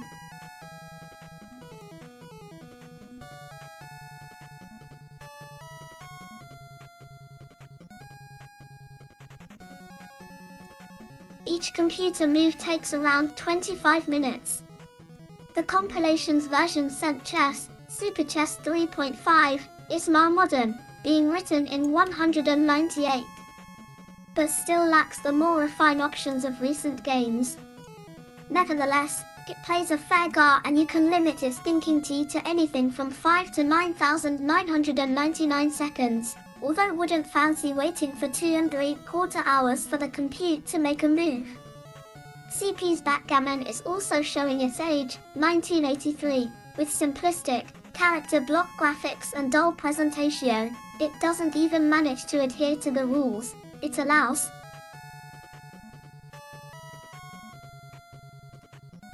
They're like reviewing a bunch of different games. They're reviewing some drafts game, some chess game, some backgammon game. What the fuck's going on? More than 5 counters on a single point, an illegal move in the board game. Moreover, the real skill behind backgammon is in knowing when to double the stake, and this is not catered for. Lacking a two-player mode, it soon gets tedious. Quite clearly the most entertaining game here's Bridge Player Ill. Again, only one player can take on the computer, but even though it's almost 3 years old, Oh, it plays a mean game it's and like is 2 games in adequately one, I presented for guess. a card game. Both bidding and playing sections are well implemented. The only problem is that if you can't play Bridge, you're in trouble. No instructions are given on how to play tilde. The inlay recommends you to get a book from the library. In conclusion, for extremely old games, for a tenner doesn't seem a very good deal, especially when only 4 one of the games for a games, tenner. Bridge, is competently represented. If were you, I'd buy a pack of cards, the drafts, chessboard and a backgammon set. Much better value for money. I don't even know what Felkin drafts overall is. 34% was antis PT tier 0. And I don't know how to play bridge. So I guess I'll go to the local library to figure that out. Anyway, this is actually a chess, another like standalone chess game, it seems. Or this is called 8-9? What is this?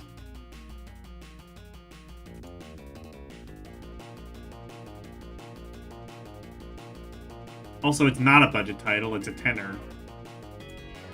So. CTTT, aerial roasting for chestnuts.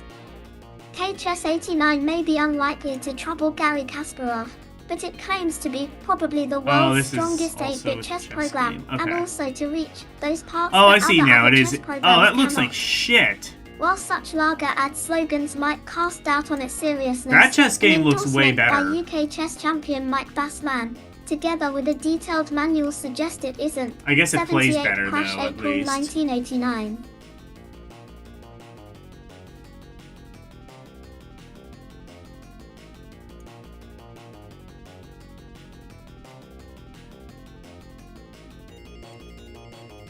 LTTF, in fact, the joke. The originally a PCW disc-based S program, the Spectrum Game T comes in 2 versions, Actually, we 48 already KT cassette and plus 3. Let's see.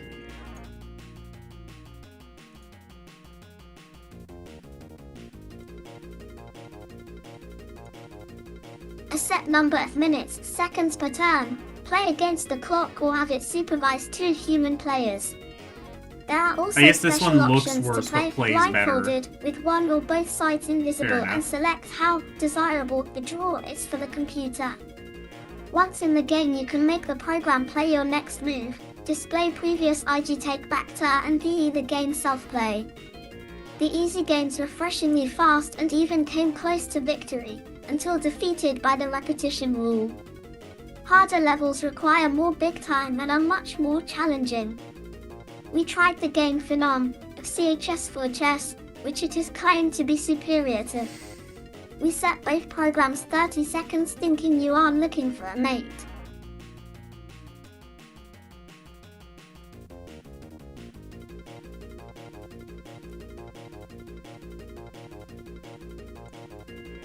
BVR0V90_time, but the latter program usually took longer and, perhaps because of this, narrowly won.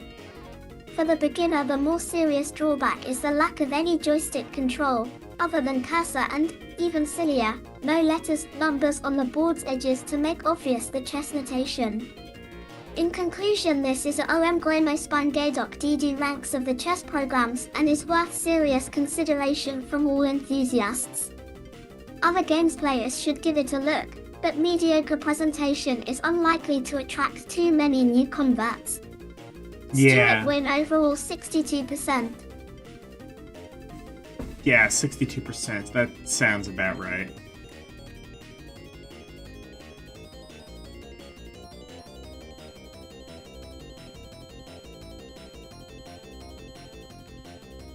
Okay, how about this?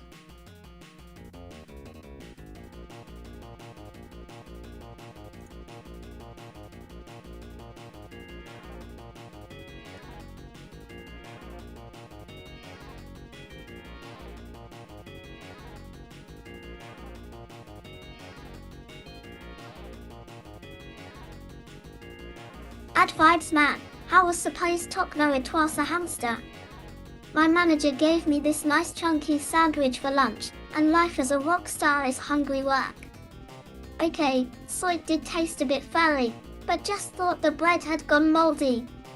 The next thing known, the story's plastered all over the front pages of the tabloids. Oh well, there's no such thing as bad publicity, that's what my manager reckons. And you should know, he's made me almost as rich as himself. Oh yeah, by knowing Rockstar when made to go Ate on My tour or Hamster. release the new single. I know of this game. He makes the decisions round here, even arranging neat publicity stunts, although the ones in which die are pretty naff. Going on tour is my favorite. So yeah, this is like a Rockstar management sim. I've heard of this one. It's supposed to be pretty good.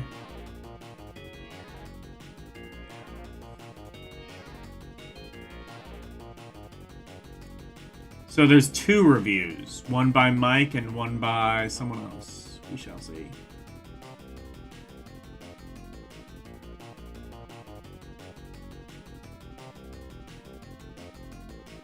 Marker wanted to manage your own pop group.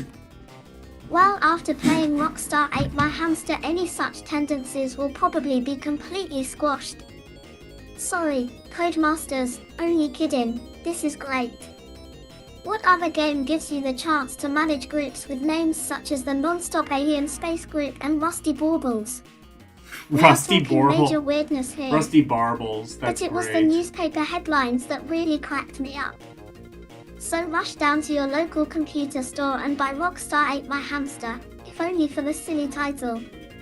Thing, when was a nobody, 82% played in pubs and clubs.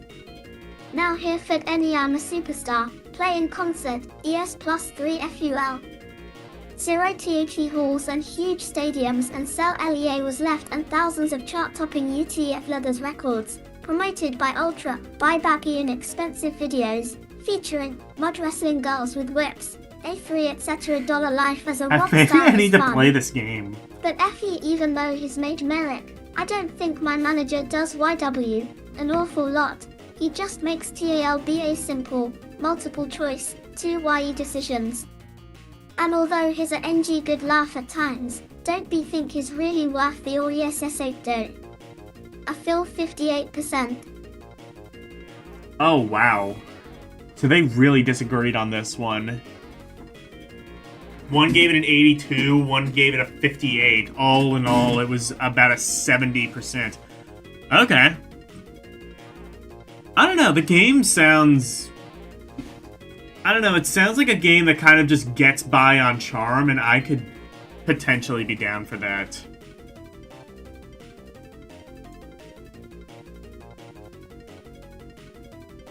Well, gets by on charm and humor, specifically. Anyway, Superman. This game, from the screenshot, doesn't look great. Let's see. LST's enough to make even a grown superhero cry. First, Christopher Reeves buzzes off to be a serious actor. Then the horrendous Superboy appears. And worst of all, VE got a demeaning job with Tynesoft. My Tynesoft adventure starts at Star Laboratories, where Professor Corwin informs me that unusual seismic disturbances have been recorded across the Earth, threatening the whole planet. He must go to Oh, and the it's a Star Lab 35%, satellite to so gather yeah, further it is data. bad. $0. He asks me to escort his.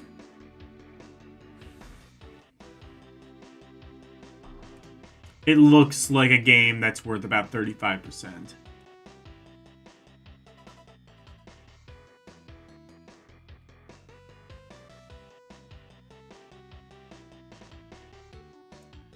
Space Shuttle.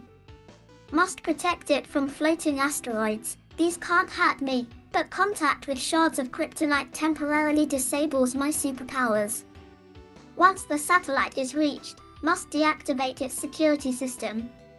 Then it's outside again _ Tobiff more asteroids before.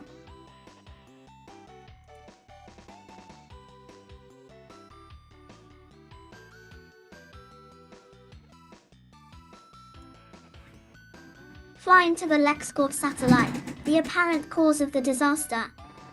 Fighting off defense robots, must destroy a geodisruptor in the satellite's core to save the Earth yet again. Superman is one of my favorite comic heroes, but Tynesoft have really messed this license up. Superman himself looks like a matchstick figure as he walks along the horizontally scrolling sections. Gameplay is further ruined by an annoying multi-load system. The best feature is a handy cheat mode, 50 you don't have to play the game. Mark 38%. Okay. So, don't buy that.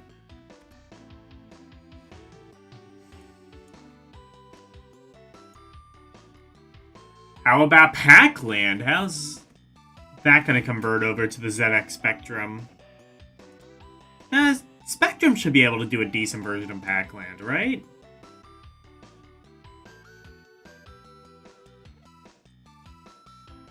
CUDPBRS, at the Pill Poppers BA, produce a Grand Slam fruit and pills £8.95, cast £12.95, disc author Steve Marston being inflated into full 3D for Pac-Mania, 82%, issue 59, everyone's favourite pill popper has now grown legs and arms. After using these to finally escape his famous haunted mazes, he returns back home to the island of Pac-Land. Pac's never been one for the quiet life though, and when he happens on a lost fairy he resolves to take it home to Fairyland. But no sooner than Pac sets off on his trip, the ghosts Blinky, Pinky, Inky and Clyde are on his trail. Having never been pill poppers, they haven't suffered Pac's lingering side effects, but that doesn't stop them driving cars and piloting planes. Once again Passisant run, this time across a flick-screen landscape, jumping fire hydrants and tree trunks, but not the ghosts who float upwards to gobble him up. Pac's trip to Fairyland will take him through 4 sections, including a town, forests, desert and a mountain pass with moving platforms.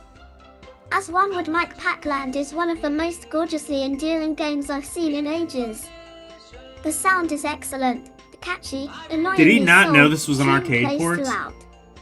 As happens $0 often, it gets a bit garbled when the Spot FX try and play at the same time, but this is a minor point. The graphics are great, the monochrome is a bit of a disappointment, but the well-animated characters and equally attractive backgrounds more Okay, than but make if it up was for full color, you would be complaining about Playability, color though, clash. is So Pac-Land's real strength. Varied levels and entertaining presentation all add to a jolly good basic game. 84%. Nothing to do with my hands. I won't leave So he gave it an 84%. hibernation. BRARTWS expect of Pac-Land there's plenty of food to gobble for extension points and quite a few power pills. so you can eat up the ghosts for a change.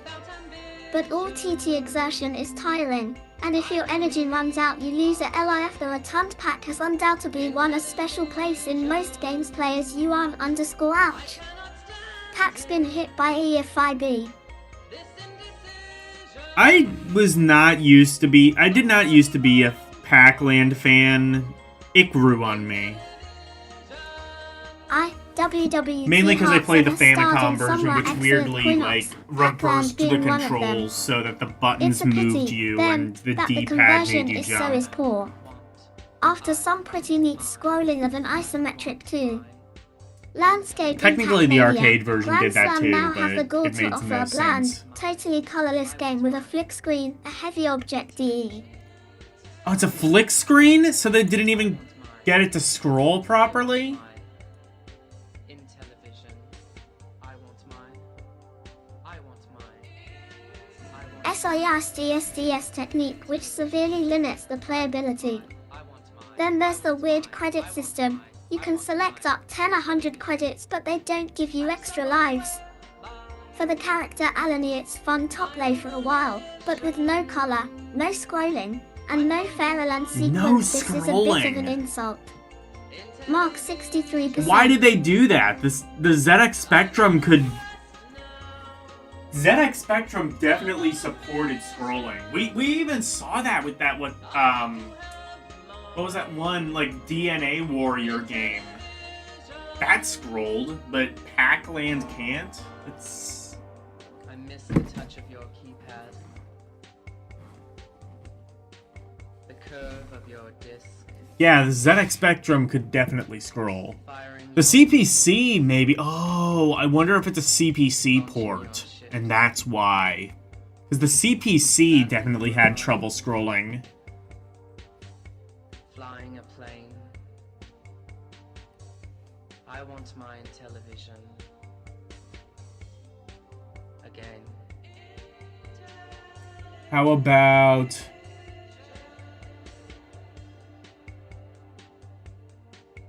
My mother sold mine in a garage sale. Alright, here's some budget games, I guess. Pity.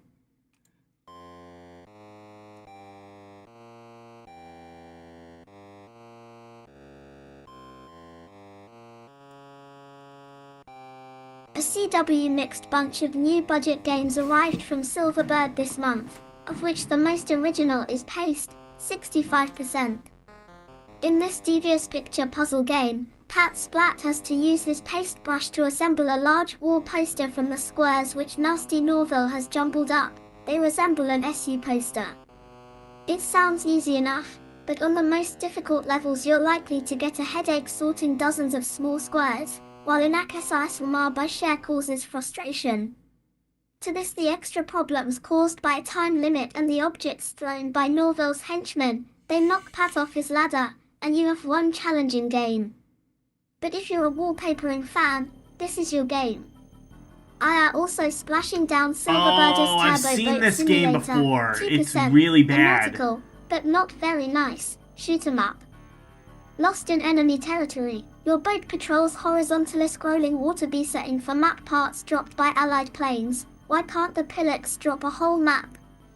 Play simply involves avoiding and shooting enemy submarines and missiles until you find all the map pieces to send you to the next level. Grotty monochromatic graphics don't give much incentive to play in a game about as exciting as squashed hedgehog racing. It's 82 Crash April 1989.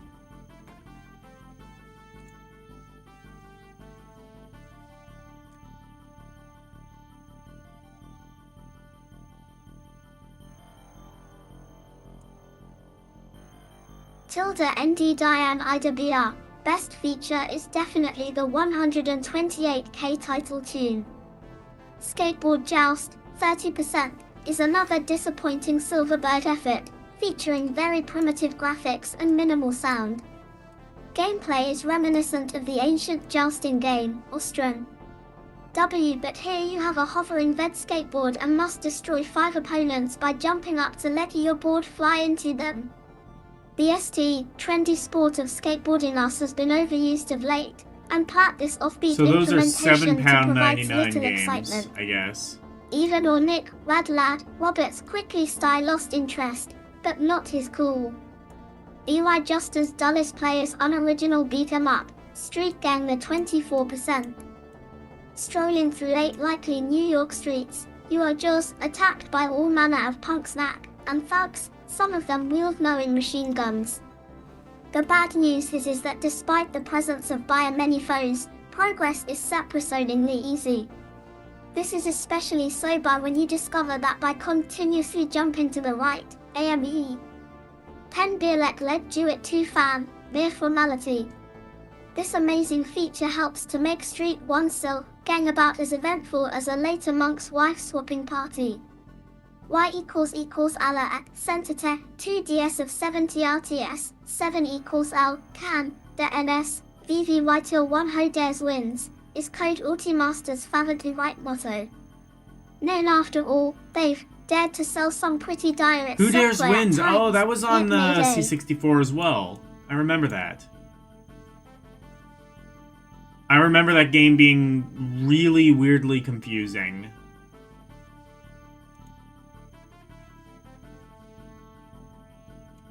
I think it's just this, right? Fortune in the process.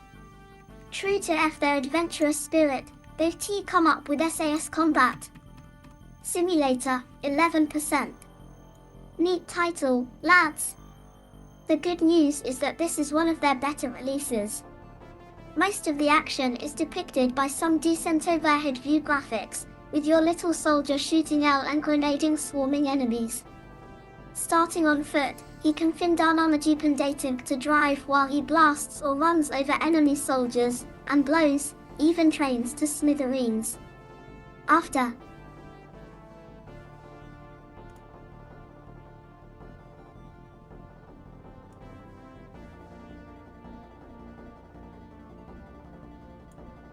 pressure at such depths would be enough to squash him flat. Nevertheless, Survive he Doesto witnessed primitive graphics and gameplay inferior to Dural's ancient Scuba S. Sarafius will no doubt exploring and mapping the large cave system, but found the whole exercise Honestly, for rather dull. £2.99, these games look pretty Set in the decent. equally dangerous world of the Roman Compared to Empire, what we have Pixar's seen, these look Colosseum, about on 10%, par. is all about chariot racing. But this isn't exactly a sport to take up for.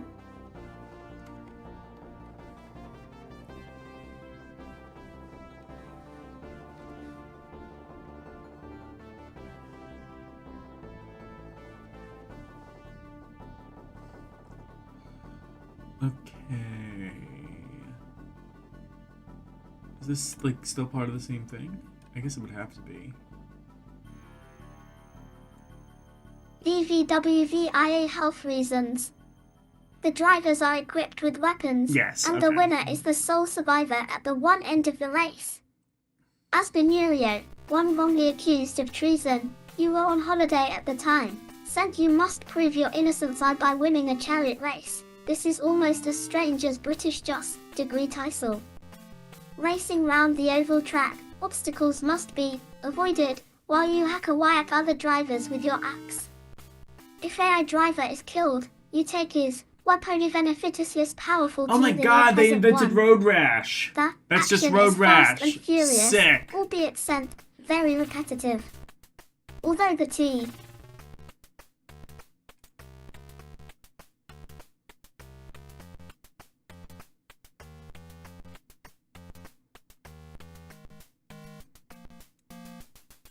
Tilda Bo Conquies the sorry sprites are simple, the track is, and the fast scrolling, and the perspective at the time for the bends is ingenious. Yo-yo, the viewpoint follows the chariot racing round.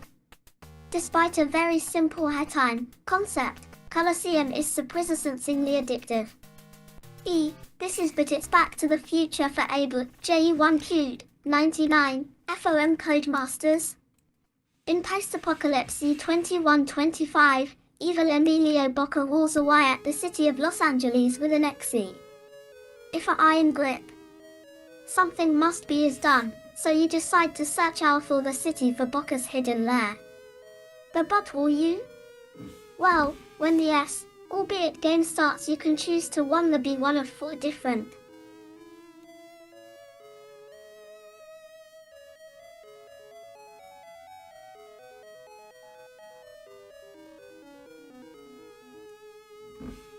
Street fighters, such as Stealthy Stack and Sexy Xenoel exploring 12 parts of the city simply involves jumping around patching SHOENG while searching for teleport and weapon discs. But the action is well portrayed by large, colorful graphics, while the digitized title picture of the 4 fighters is particularly impressive. Another playable Codemasters release is Fast Food, 69%. Despite the strange moniker, this is actually a souped-up version of Pac-Man. The hero, however, resembles that old egghead, Dizzy. Ham. Oh yeah, Fast Food Dizzy. I know of that game.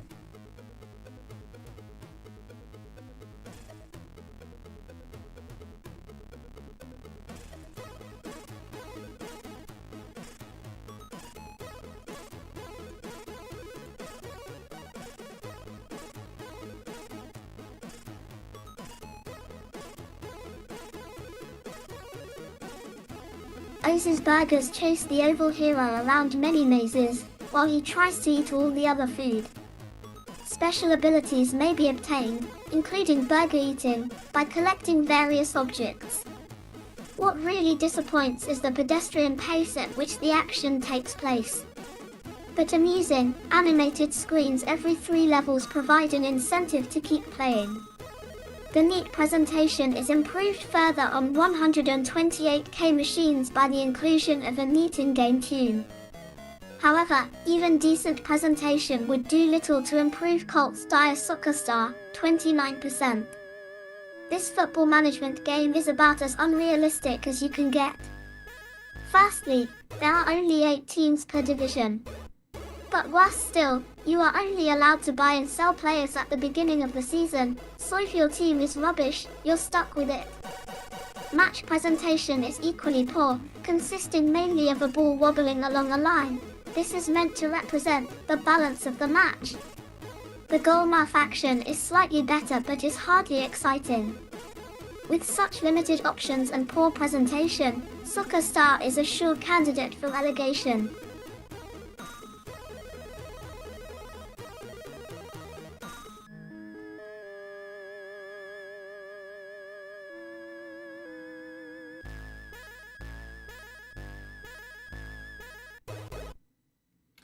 Okay, so what is this thing?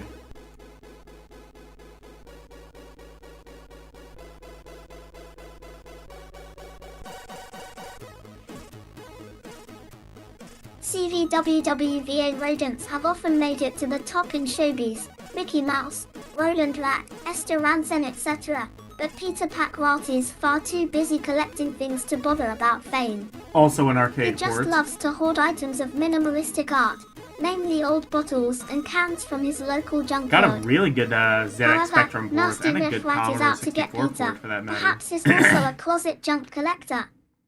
And Riff is not alone. Peter's long list of enemies includes dogs, cats, spiders, owls, bats, snakes, and even an alligator. Is this guy popular or what? While avoiding these baddies, Peter must collect a set number of treasures within the time limit, and take them back to his nest. The cute furry rodent is an agile little fellow, climbing ladders, jumping across gaps and sliding down chutes and pipes. They say there's nothing quite so vicious as a rat backed into a corner, and in tight situations Peter can throw collected stones at his assailants. This stuns them for a while, I'm not surprised. Have you ever seen a rat throwing stones? And also allows Peter to be carried by dazed bats and birds, until they decide to drop him. When Pete has collected all the treasure from the junkyard, he can look for more in the saw and yucca tree. If you think you've seen something like this in your local arcade, you're right. Peter Pack-Rati's an old 10-gen coin-op. It has been converted to the Spectrum by Ace Programmers, Software Creations, Bubble Bobble, Bionic Commando, Lead Storm, and it shows. The various animals are nicely animated, while sound is even better. good effects plus a brilliant, whistling, 128k in-game tune. Underscore. Although Peter Pack Rat is a Yeah, simple ZX Spectrum had some platform really and good ladders music. game, Commodore it's amazingly 64 addictive. Peter Pack Rat For a mere £2, you can't really miss goes it. hard. I S don't Y remember if I allows have that below. in the playlist or not, but I should if I don't.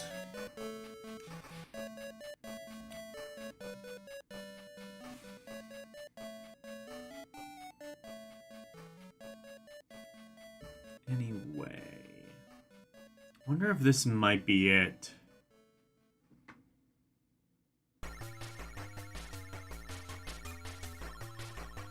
Oh no, what's this?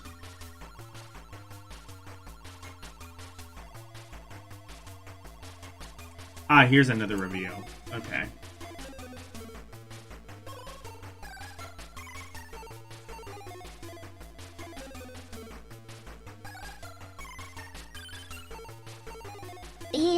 EIVVEN copyright symbol Phil King for England manager. 11 players plus a substitute must be selected from the and squad. These can play in any. Okay.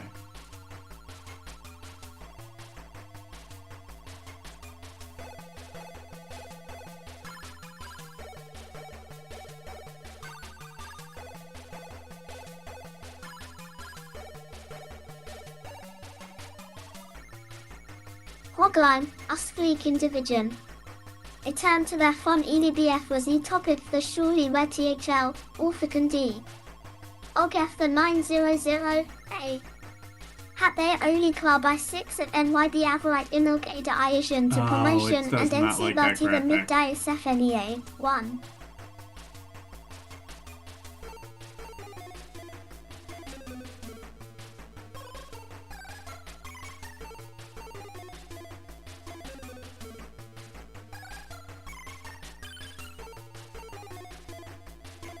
Hordle Section 9. A Silicon Dip 5 returned to their 4, really at FW the top of the A surely where TH well, and D it. OGT9 full of that via lowly club Doni be right in LDA Fizion to Yeah, it does promotion not and like UCC that Sich graphic. Pla OA80.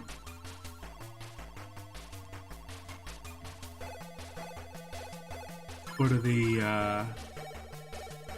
Oh, I guess I can't. Well, this is a football management sim. Looks like a pretty basic one at that, but... 70... What is that? 78%. Or 76%, rather. Okay. I mean, I don't know. It looks basic, but I would imagine there's like a lot of depth within those menus.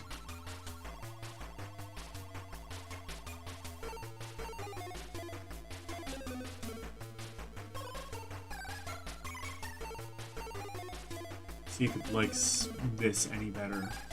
Probably not.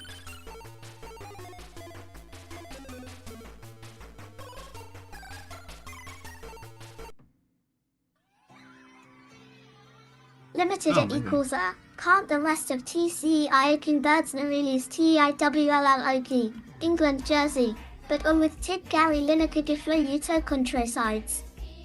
How World Cup and Liga full Divis players ISOP and allow Gamut team in CT Mac directly, or equals Aoja, CM stick fouled raw TAT, inside the penalty. Poseidon Bung Fex NA player being bar off INS, commas, and goal kicks are handled identically to normal kicks. Goalkeepers are totally automatic, tracking the ball and kicking it upfield when 86 crash April 1989.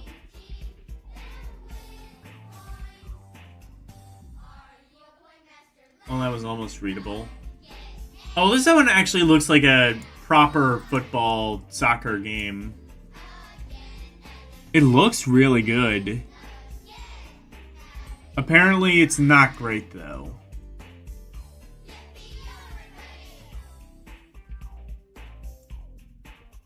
See, it should be able to read this part at least.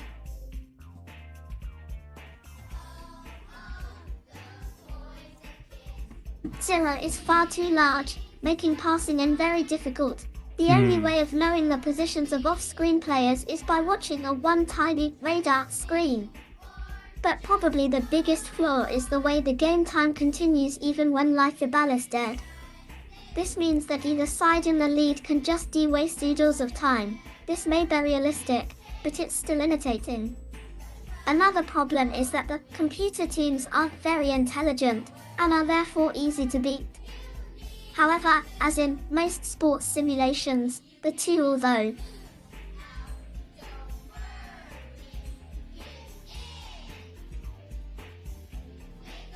Yeah. So 64%. So it's, I guess, kind of buyable. Probably shouldn't, though.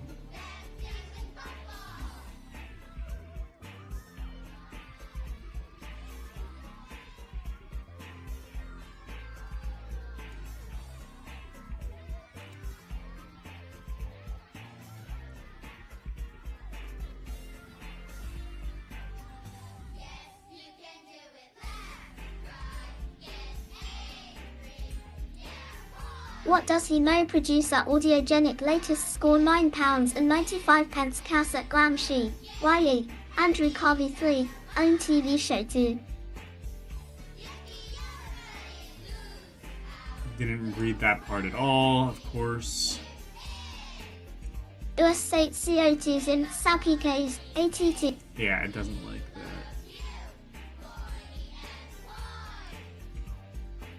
That one is 70%. Okay, that one looks, I guess, a bit better. Preview. Why do they all have to have this fucking... Oh, well, this one doesn't... Oh, no, never mind. There is some text.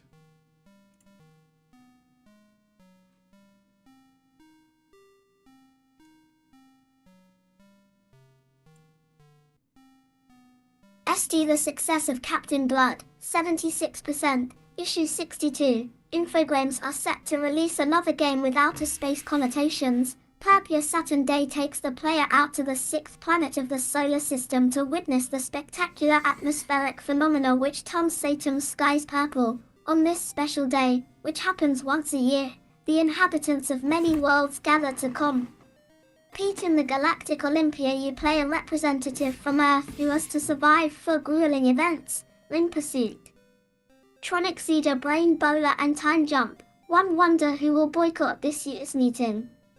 If you wish to represent your home planet, Earth we presume, the game will be available in March, priced £9.95 cassette, £14.95 plus 3 digi.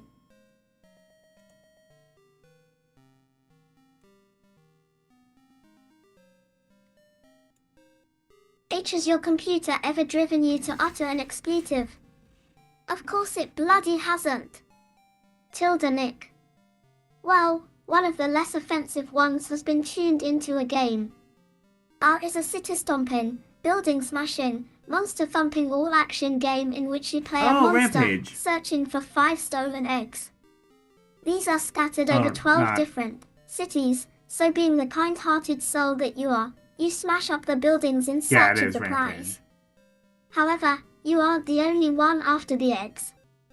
Various other refugees from Japanese B-movies, Edwina Curry, also after them, so you have to biff the baddies as well, or will be available on the Melbourne House label in May, we need to bring that retailing at £9.99 on cassette only. From what I remember, the ZX Spectrum port of Rampage was pretty decent. Looks alright from that screenshot. This. After the crunch, ban, wallop fun of skateboard and you promised aggro in the soon-to-be-released Iron Lord. The feature on page 45, French software house, Ubisoft will shortly be allowing Puffy's Saga to escape onto your computer. Puffy, who looks suspiciously like Pac-Me and his sweetheart Puckfin, are lost on an alien world. YC task is simple. Just guide the daring duo around the tour or use mazes on each level to escape before the nasty Dezems eat them for lunch. Puffy's Saga will see the light day in April for £8.99 cassette and £14.99 plus 3 disc. So I guess discs were a thing to a degree. W copyright symbol previewed Running Man back in issue 60, but at the time no screenshots were available. So now here's a taste of things to come when the game appears soon from Grand Slam, based on the excellent book by Richard Bachman, alias Stephen King, and the film starring Arnold Schwarzenegger. The game is set in 2019 when a young police officer called Ben Richards is arrested for a crime he didn't commit. They always say that. Lloyd. Oh, did they make a Faced game with the based? Oh no, wait, no, they prospect of either a did long make a time game in based prison off or Running Man, and appearing on unfortunately, kind of primetime sucks. So TV, just play Smash Richards TV. chooses That's the the proper latter, Running wrong Man choice. game. He must participate in a popular game show, Running Man. Here, innocent people are branded criminals and hunted down by train egg killers. Those who survive 30 days are promised $1 billion, but the games are rigged and the odds brutal. The best score so far is 8 days.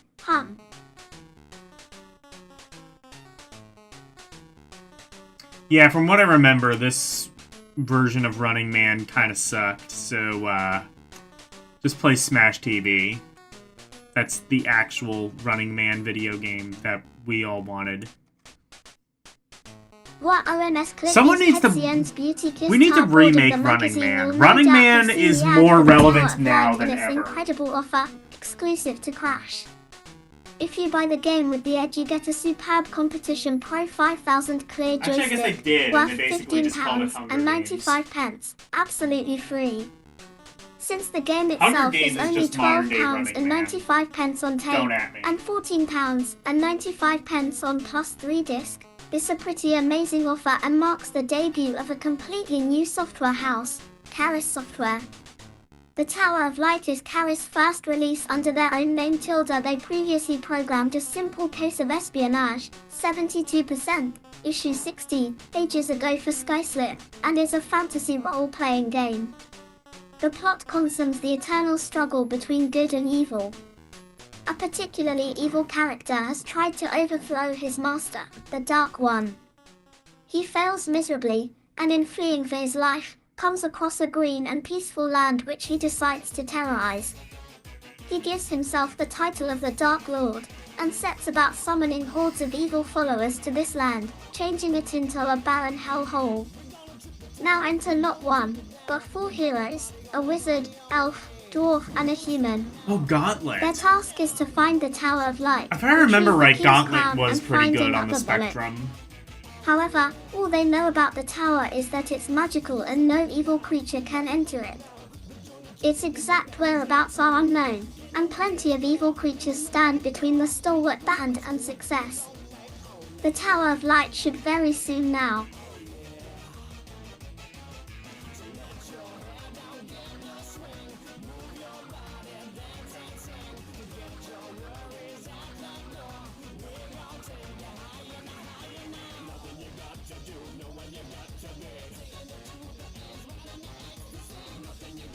S-Hawk.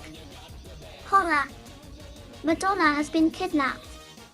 But calm down, pop fans, the Madonna in question just happens to be the sweetheart of the hero in Vigilante, a multi-J thump, copyright symbol M up Oh in US yeah, gold. that's... Mr. Vigilante is okay. more than a bit peeved at losing his girlfriend. So instead of searching the singles bars for a replacement, he decides to take the law into his own hands, his due martial arts expert. And rest assured, there will be plenty of bad guys to practice high fancy footwork on when Vigilante is released in Apple. Vigilante is basically the 99%, sequel to Kung Fu, if I £14.99 remember right, plus 3 and discs. not quite as good. I think the Spectrum version was pretty decent, though, from what I remember.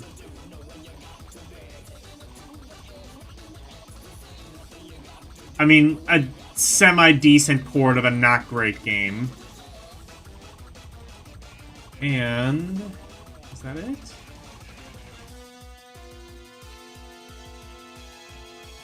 That is it! So... Crash Magazine. Seemed like... Oh, I thought the music was... So, actually I will keep the music playing for a moment. What do we think?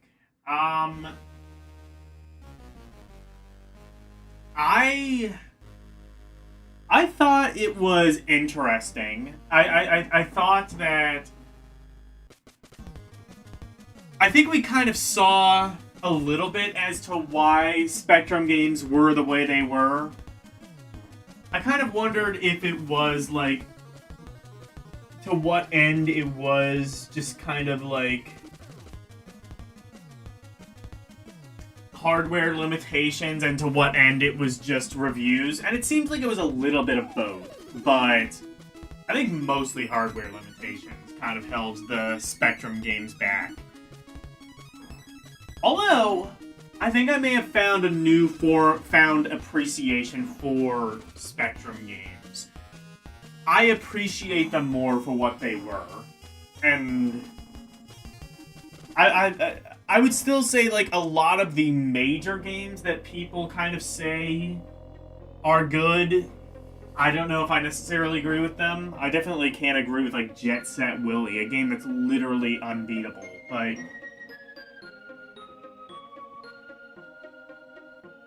you know, otherwise, there's definitely some hidden gems. There was that one game, I forget what it was called, but I added it to my favorites, and I'll have to see if there's a C64 version, because that would probably be even better.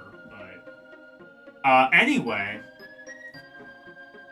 I think what I'm gonna do next week, I feel I may have gone a little bit too obscure with this one. Not really relatable to most of my audience. So what I'm gonna do is I'm going to go in the complete opposite direction, and I am going to make something extremely mainstream.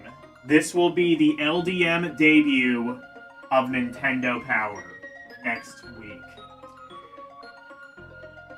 So,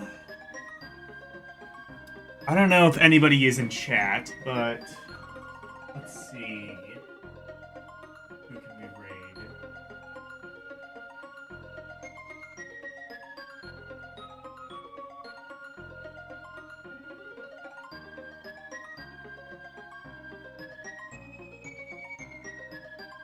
Xander is streaming Siberia, game from 1994. I have no idea what this is, but let's rate him. If anybody is in chat.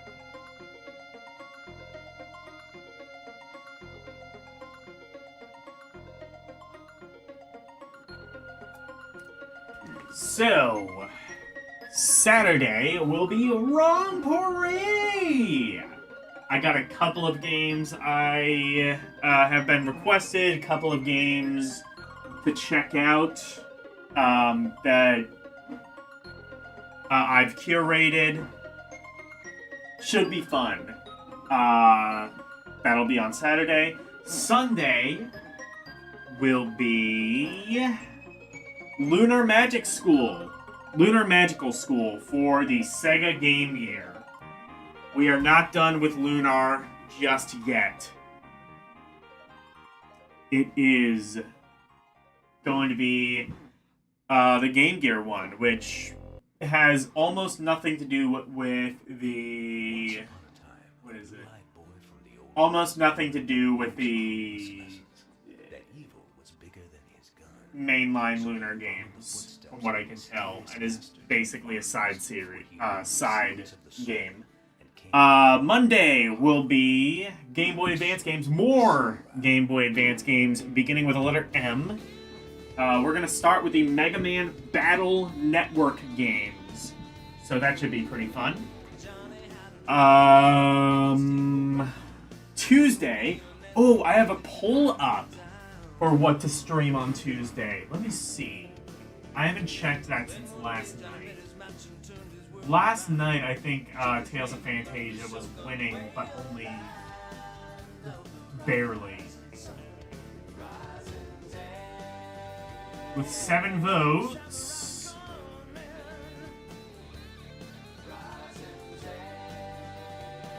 Yes. Tales of Fantasia is winning with 43%. Lunar 2 in second place at 29%. And the other ones, Suikoden 2 and Chrono Trigger, tied at 14%. So each one has a vote. So there's appetite for me to play all 4 of those games. But, looks like it might be Tales of Fantasia. But, 7 votes. I've had polls go up to like 20 before, so anything is possible. And next Thursday, as I said, I'm going to go in the complete opposite direction, and I am going to be playing, or looking through Nintendo Power. So, thank you guys so very much for watching. Always super appreciated. Special thank you to my members, Arus218, DJ Ronnie G, and LCX. And thank you to everybody for watching me tonight. Thank you, Arus218, DJ Ronnie G, LCX, Kayla Boo, Karumim Good Gamer, Orc War Chief Reviews, Renee W, and Vintendo Volts. Thank you guys so very much for watching. Good night. And thank you for coming to my TED Talk. Bye, everyone. It's the outro, and here's the outro freeze. Freddy Freak of into presentation, sweeping the nation, doing his thing by way. If you wanna see more of me, become a member, watch some movies on LDM Cinema, play some games on Rum Roulette and request to be part of the community. Join the Discord, talking about games, music, rum requests, and more. Join now. That's all of the plugs that I've made. Thank you all for watching. Now let's raid!